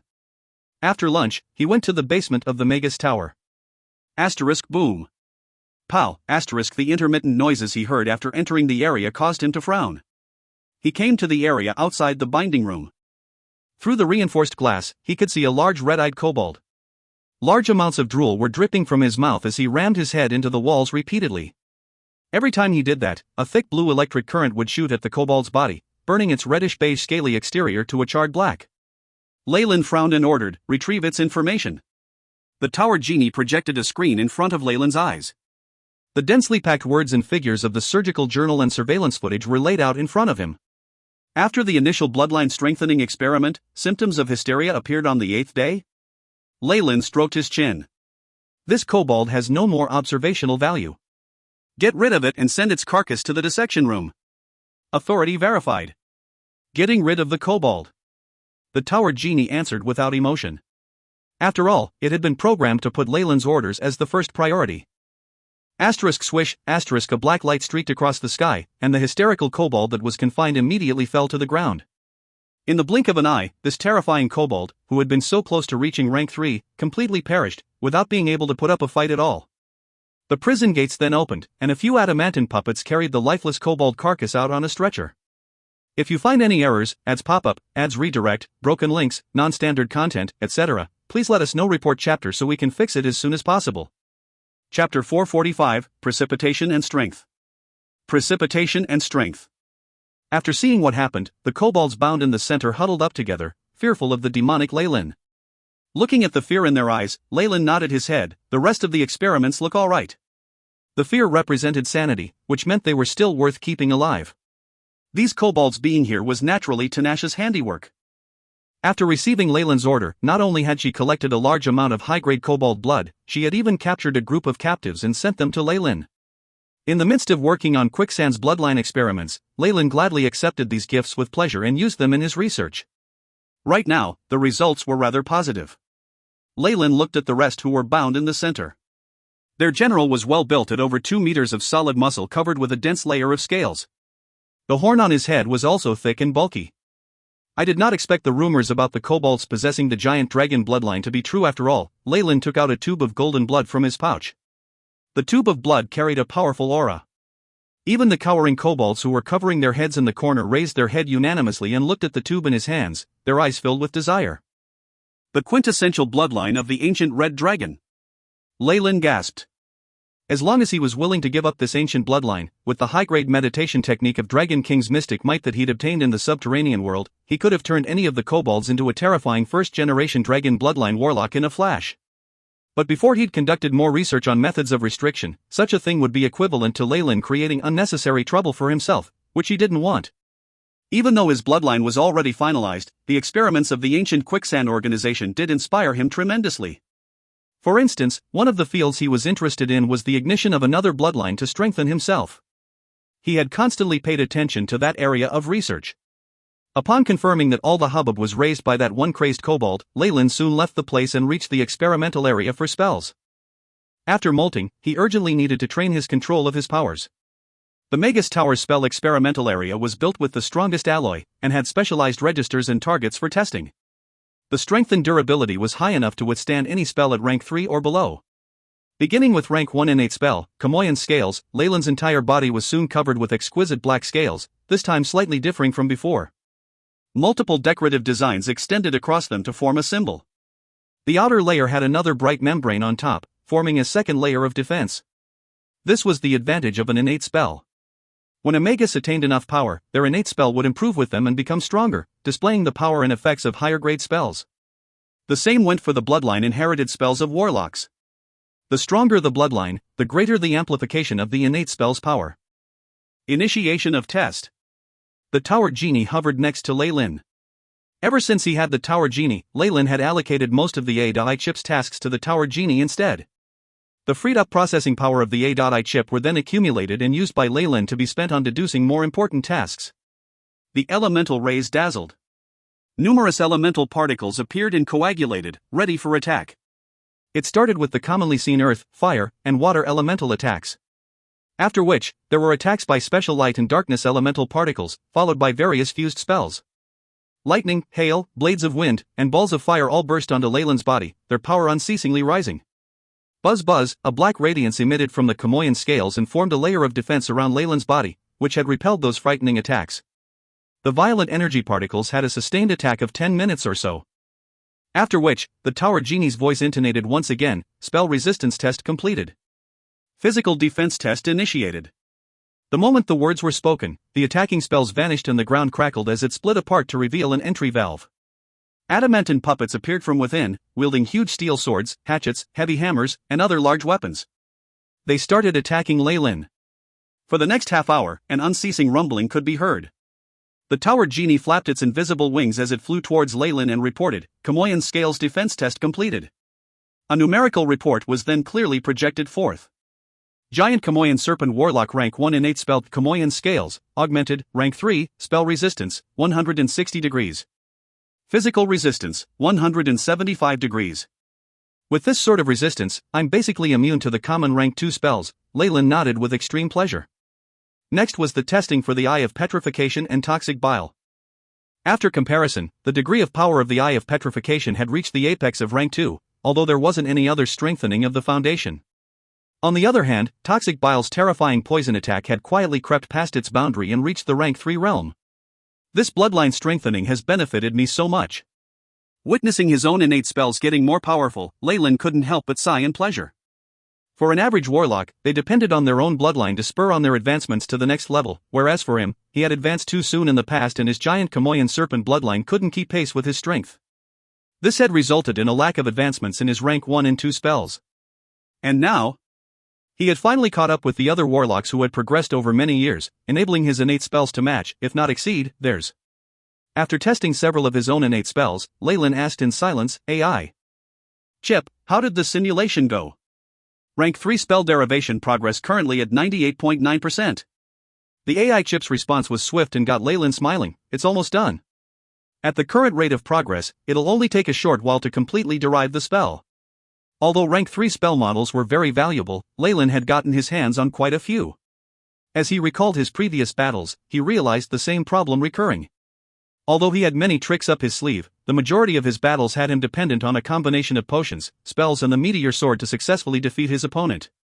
It may have seemed straightforward, but in reality, if the other party had surpassed him in any one of those factors, he would have found it difficult to succeed. To put it simply, he lacked a surefire killing move. Such a strategy could arise from a huge demonic weapon, an earth-shatteringly powerful spell or a deadly potion. However, Lyle realized, he had no such thing on hand. Manufacturing a huge demonic weapon would be way too troublesome. The same went for a deadly potion. There were material costs and they had limitations to them. As such, after much deliberation, he decided to bring forward the AI chip's derivation of a powerful spell, which was tailored for him. In order to see this matter to completion, Lyle gave his full attention and had stopped himself from many other missions. He even had the Tower Genie share the burden of the AI chip. He wanted to maximize the use of the AI chip's processing power. As such, everything had progressed smoothly. According to the latest estimates, this new spell will have at least 300 degrees of power. Common crystal phase magi will not dare underestimate me, and it'll be useful enough below the Morningstar realm. At this juncture, the light faded from Lyle's eyes and was replaced by a hint of gloom. In his previous expedition to the Forgotten Land, they had offended the Morningstar Magus, demon hunter Cyril. Although Cyril didn't declare any intentions to seek revenge, there were many rank 3 magi who wanted to get in his good books, and quite a few of them were at the hydro and even crystal phases. Therefore, under such tremendous pressure, Lyle had withdrawn and holed himself in his territory for a long time, coming out only when necessary. Every once in a while, there would be a few ignorant trespassers who would gallantly cross the border. They were almost always discovered immediately and brought to Leyland. Under the amplification of his strength by the Magi Tower, Leyland had powers parallel to that of rank 3 Magi. As a result, he managed to defeat the few trespassing Magi easily, the deaths of those Magi affording him some bit of reputation. Over time, fewer and fewer Magi tried to trespass. Additionally, with the ability to deduce spells, Leyland's confidence soared. Relying on those trump cards, he could fight on par with Crystal Phase Magi without relying on the tower. He felt that the time was right. Truth be told, it was frustrating for Leyland to be cooped up for close to 100 years in a single territory. Before this, I'm afraid I would still have to make a trip to the Ouroboros clan to see if there's anything profitable for me. Phew, Astral Stone, Leyland plotted in his mind, and could not help but sigh again. Normally, once one had their own Magus Tower and had been promoted to Hydro Phase, they would have the ability to conduct early-stage experiments on the astral gates independently. Unfortunately, Leyland had not taken any actions for a long time to come. The only reason behind that was because he lacked the key ingredient, the Astral Stone. It was the base material for the construction of an astral gate, and at the same time a core battling resource held by Morningstar Magi. They were rarely circulated in public, and required a trade with other rare or valuable items. At the moment, Leyland did not have the connections to carry out such exchanges. In fact, Leyland could not even make up his mind even for the trading of mundane objects. It was not due to the fact that he did not have enough enticing treasures to put forth, but that many of the objects he possessed were better off not being exposed to others. For instance, the essence of the ancient red dragon bloodline and the yield from the blood vulture's nest. He could have easily exchanged any of these objects for astral stones. However, he could also have attracted unnecessary attention from other Morningstar Magi. Leyland had enough trouble from provoking the demon hunter, he certainly did not want any more eyes on him. On the other hand, Kesha had secretly been in touch with Leyland and had informed him on an arrangement for astral stones. He looked forward to it eagerly. If you find any errors, ads pop-up, ads redirect, broken links, non-standard content, etc., please let us know. Report chapter so we can fix it as soon as possible. Chapter 446, Azure Mountain Auction. Azure Mountain Auction. Sister Kesha, you've grown prettier again. Within Phosphorescent Swamp, the headquarters of the Ouroboros clan was bustling as usual, with many bloodline warlocks shuttling to and fro. Below the giant Kamoyan snake statue, Leyland had recognized Kesha instantly. He walked up to her with a big smile and hugged her tightly as both his hands groped Kesha's body impolitely. All right. We're still on the way, let's talk when we get back. Kesha's breathing became heavy but she had a depressed look on her face. You got me there. Seeing the sister who made him concede defeat repeatedly become like that, Leyland could not help but laugh out loud. His face carried an unconcealable smugness. After going through the restoration of Quicksand's bloodline experiment, Leyland's knowledge in this area had advanced greatly, reaching the peak of the central continent. Under his control and with the help of the AI chip, the spell to protect his own bloodline had already been developed a long time ago. After numerous real-life combat tests with Kesha, this female magus had no choice but to admit that even if the female warlocks from the Ouroboros clan were to come forth all at once, exposing all of their secret techniques, they would not obtain Leyland's seed. Leyland, who had now let go of this matter, enjoyed himself without any apprehension. However, Kesha and the others were growing a little intolerant of him. The pink cotton quilt was covered in traces of their lovemaking, as a strong fragrance wrapped the entire room. Leyland flexed his upper body, exposing his firm but sleek muscles. He was half reclined on the couch, listening attentively to Kesha's accounts. Kesha looked more miserable, with her body full of scars from the havoc, but she had a look of satisfaction. The cotton clothes could not conceal her delicate body at all, it even exposed more than what others could bargain for. Despite her miserable look, this was actually nothing but child's play for female magi. It could only be considered as a more intense game as they would be able to recover within minutes. For instance, the current Kesha's breathing did not have the slightest heaviness from before, it even seemed calm. Leyland, the speed at which you're improving, you're one of the best talents in the Ouroboros clan. Only Robin can surpass you. With serious matters being brought up, Leyland no longer had the cavalier attitude from before and was now listening optimistically. Brother Robin's success is due to him being well prepared, how can I compare to him? Opposed to Kesha's flattery, Leyland shook his head with a faint smile instead. He had advanced to the Hydro phase very quickly, and it was supposed to create a big fuss in the Ouroboros clan. After all, only an extreme talent could perform so well. But Robin had stolen his thunder. Just around when Leyland had advanced to the Hydro phase, news had spread that Robin had actually become a Crystal phase magus. Hydro phase magi were not very rare in the central continent, but it was a different scenario with crystal phase magi. Be it their individual strengths or the difficulty of the breakthrough, the two levels were not on the same platform. Naturally, Leyland's limelight was stolen by Robin. Deep in his heart, Leyland was a little glad that Robin attracted a lot of attention to himself. He had always enjoyed reaping his rewards in the dark and did not want to show off like that. At the same time, he remembered the trace of the black mark on Robin's forehead. It seems that the other party's breakthrough was deeply connected to his encounter in the quicksand pocket dimension. Duke Gilbert seemed to know some of this information, but of course, he would not tell Leyland about it. Leyland could only guess. Both of you are perverts. Kesha's expression was a little gloomy and she seemed to be full of indignance. Leyland and Robin had obviously benefited a lot from the previous expedition, and only she ended up empty-handed. She even lost many of the powerful members of her clan. What was worse was that when they were hunted down as fugitives, the responsibility was on all three of them. Chivalrously, Leyland wrapped his arm around Kesha's slim waist and began to comfort her in a soft voice. All right.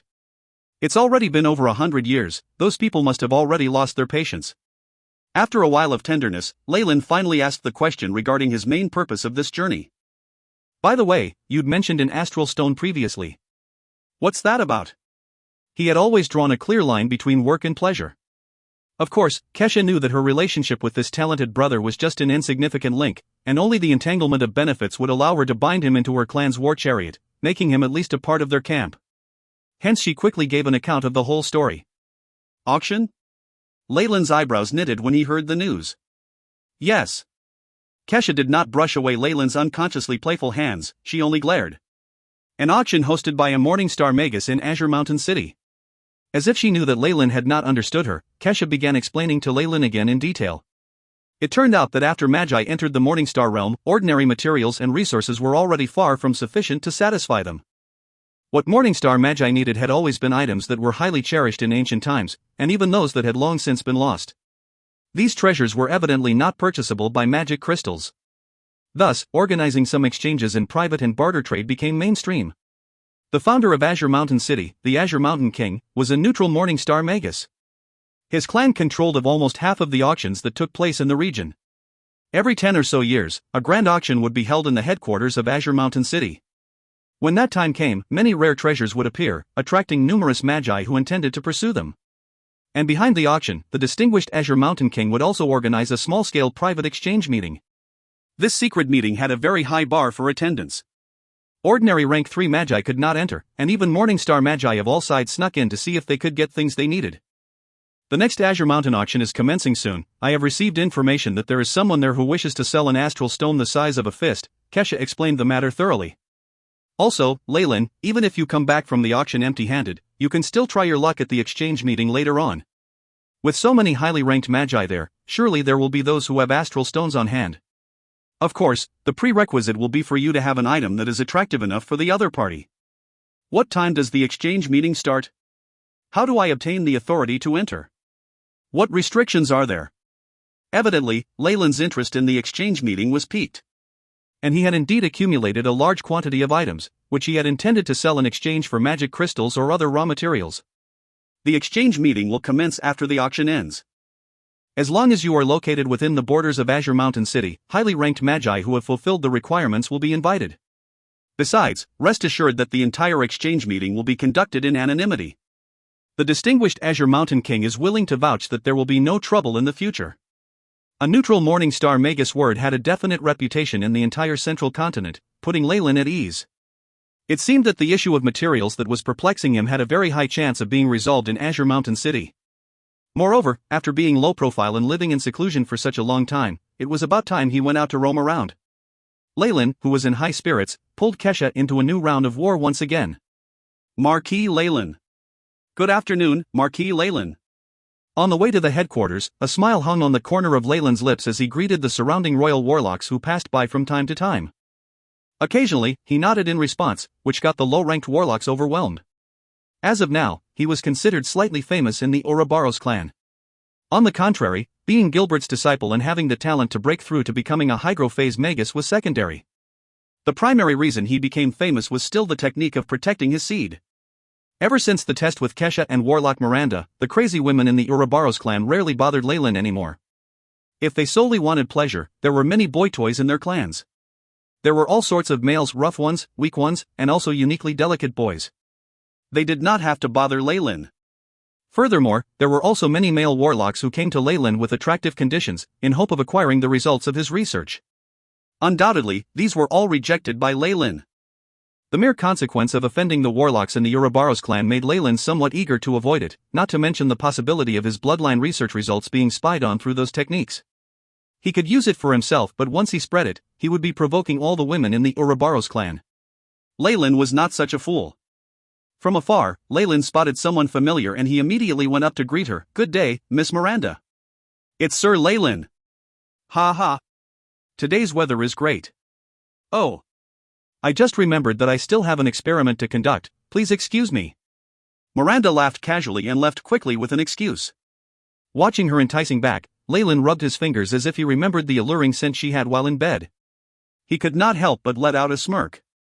Previously, he had left her in an extremely miserable state. Now, it seems, Miranda had developed a slight fear of him. Leyland came before Gilbert's villa along his stroll. He was about to knock when the door suddenly swung open and a figure walked out of the villa, almost bumping into Leyland. "Brother Robin." Leyland scrutinized the current Robin carefully. The crystal phase energy waves on his body were very obvious. It seemed that he had completely stabilized at that level. In addition, the veins on Robin's forehead seemed thicker and more distinct, and the black mark flashed with a strange luster. "Leyland." Robin smiled. His facial muscles seemed rather stiff, as if he had not smiled for a long time. "I still have some matters, I'll be leaving first." "Mentor is inside." Robin exchanged a few words with Leyland and left in a hurry. As he watched Robin leave, Leyland entered a moment of deep thought. If you find any errors, ads pop up, ads redirect, broken links, non-standard content, etc., please let us know. Report chapter so we can fix it as soon as possible. Chapter 447, Arm of Vengeance. Arm of Vengeance. In the past, Robin, being one of Gilbert's students, was very popular.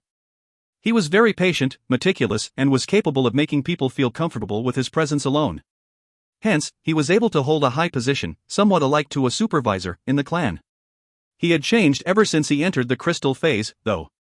His temper went foul and he lost his position and did nothing but idle all day long. Upon recalling this matter, Leyland couldn't help but feel saddened at the thought. Leyland entered the villa, and met Duke Gilbert in the study. Gilbert's face did not change at all, not a strange of facial hair nor visible pores which made him look as smart as ever. With all these combined with his shiny and smooth head, he did look a little sly and terrifying. Yet to Leyland, Gilbert was a good mentor who strived his hardest to teach him. Hence, he bowed to the man respectfully and told him the reason for his arrival. "It'll be nice to take a trip outside." Gilbert leaned against the couch, beverage in hand. Leyland could occasionally spot little mermaid-like creatures appearing in the drink. "With the passing of a century, I'm sure Cyril has forgotten all about you. Even those fugitives aren't that patient. You really ought to travel outside." "But," Gilbert paused for a while. "If Mentor needs anything, feel free to ask."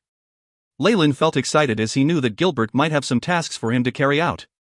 "Since you're leaving, why not just take up this task?" Gilbert flung out a scroll. "The warlocks of the Ouroboros clan have to periodically finish tasks for the organization as a form of contribution. Even though you are my disciple, you can't keep idling around. While you're traveling, you should just finish this task." "Yes, Mentor." Leyland bowed as he obediently agreed and left. He unfurled the scroll in his hand after he walked out of the villa. "Spiritual force data interface detected, accept?" A prompt immediately popped up from the AI chip. "Yes." Following Leyland's order, a string of messages immediately entered his brain, and were imprinted directly into his memory so that he wouldn't forget them easily. "This is actually an extermination task?" Phosphorescent green flames lit up in Leyland's hand, burning the scroll to ashes. Yet, he was expressionless. The task was actually very simple. He had to go and exterminate a base of people rebelling against the Ouroboros clan. Even though they reigned supreme in this area, they had eliminated many influential clans and even commoners when they first set foot here. The surviving members of those clans held the desire to conquer. Additionally, as with all regimes, there were also clashes with the interests of the indigenous population, creating friction. All these led to the rise of opposition parties. Even though such organizations were weak, having not a single Morningstar Magus, they often concealed themselves well and it was difficult to identify their locations. Yet, once they were found, they couldn't escape their destiny of extermination. Gilbert's task for Leyland was simply to eliminate the most recently found base. This is basically a dirt job. Leyland sighed, but he knew that this was inevitable. Having joined the Ouroboros clan, he knew that it was necessary for him to do some of the things he did in order for him to gain trust from the organization. Furthermore, through applying such pressure, they would be able to keep the new warlocks involved in the war. In reality, one of the advantages of being Gilbert's student was that he was given such a simple task. Leyland was considered to have been given preferential treatment to have been assigned tasks of just moderate difficulty level. The location of the mission is Dorowee Forest, en route to Azure Mountain City. Just as well. I'll take care of them en route, then head to the auction. Leyland decided. Their limestone pavement was dotted with litter, creating a messy and chaotic environment. From time to time, one would be able to see, on the streets, traces of the domesticated livestock such as cows and horses that had been moving about on the pavement. A strong odor emanated from the overflowing groundwater which had formed water puddles on the roads. This was a quite normal scene in a city of commoners. The advancements of the Magus world did not spill over into the world of mortals. The only improvements on that front were that one could now earn enough food to feed their whole family. Leyland was strolling along. As soon as he'd accepted the task, he left the general headquarters without hesitation and headed to his current location. If the directions weren't wrong, this was where the Ouroboros clan had set up a secret division, and also where their agent had found the rebels. After using a transfiguration spell, Leyland's aura was equivalent to that of a rank 1 or 2 Magus. Despite Gilbert mentioning that Cyril would not care about him, Leyland still wanted to be as cautious as he could. After all, Cyril's subordinates were crystal phase magi who may be keeping an eye on them. Leyland had to make some preparations to butter him up. According to the house number, Leyland came to a house that looked like a normal bar and knocked on the door. Knock. Knock, star. After 10 minutes or so, an impatient voice called out. Who is it? We don't open in the day. I'm looking for Tam Ansi.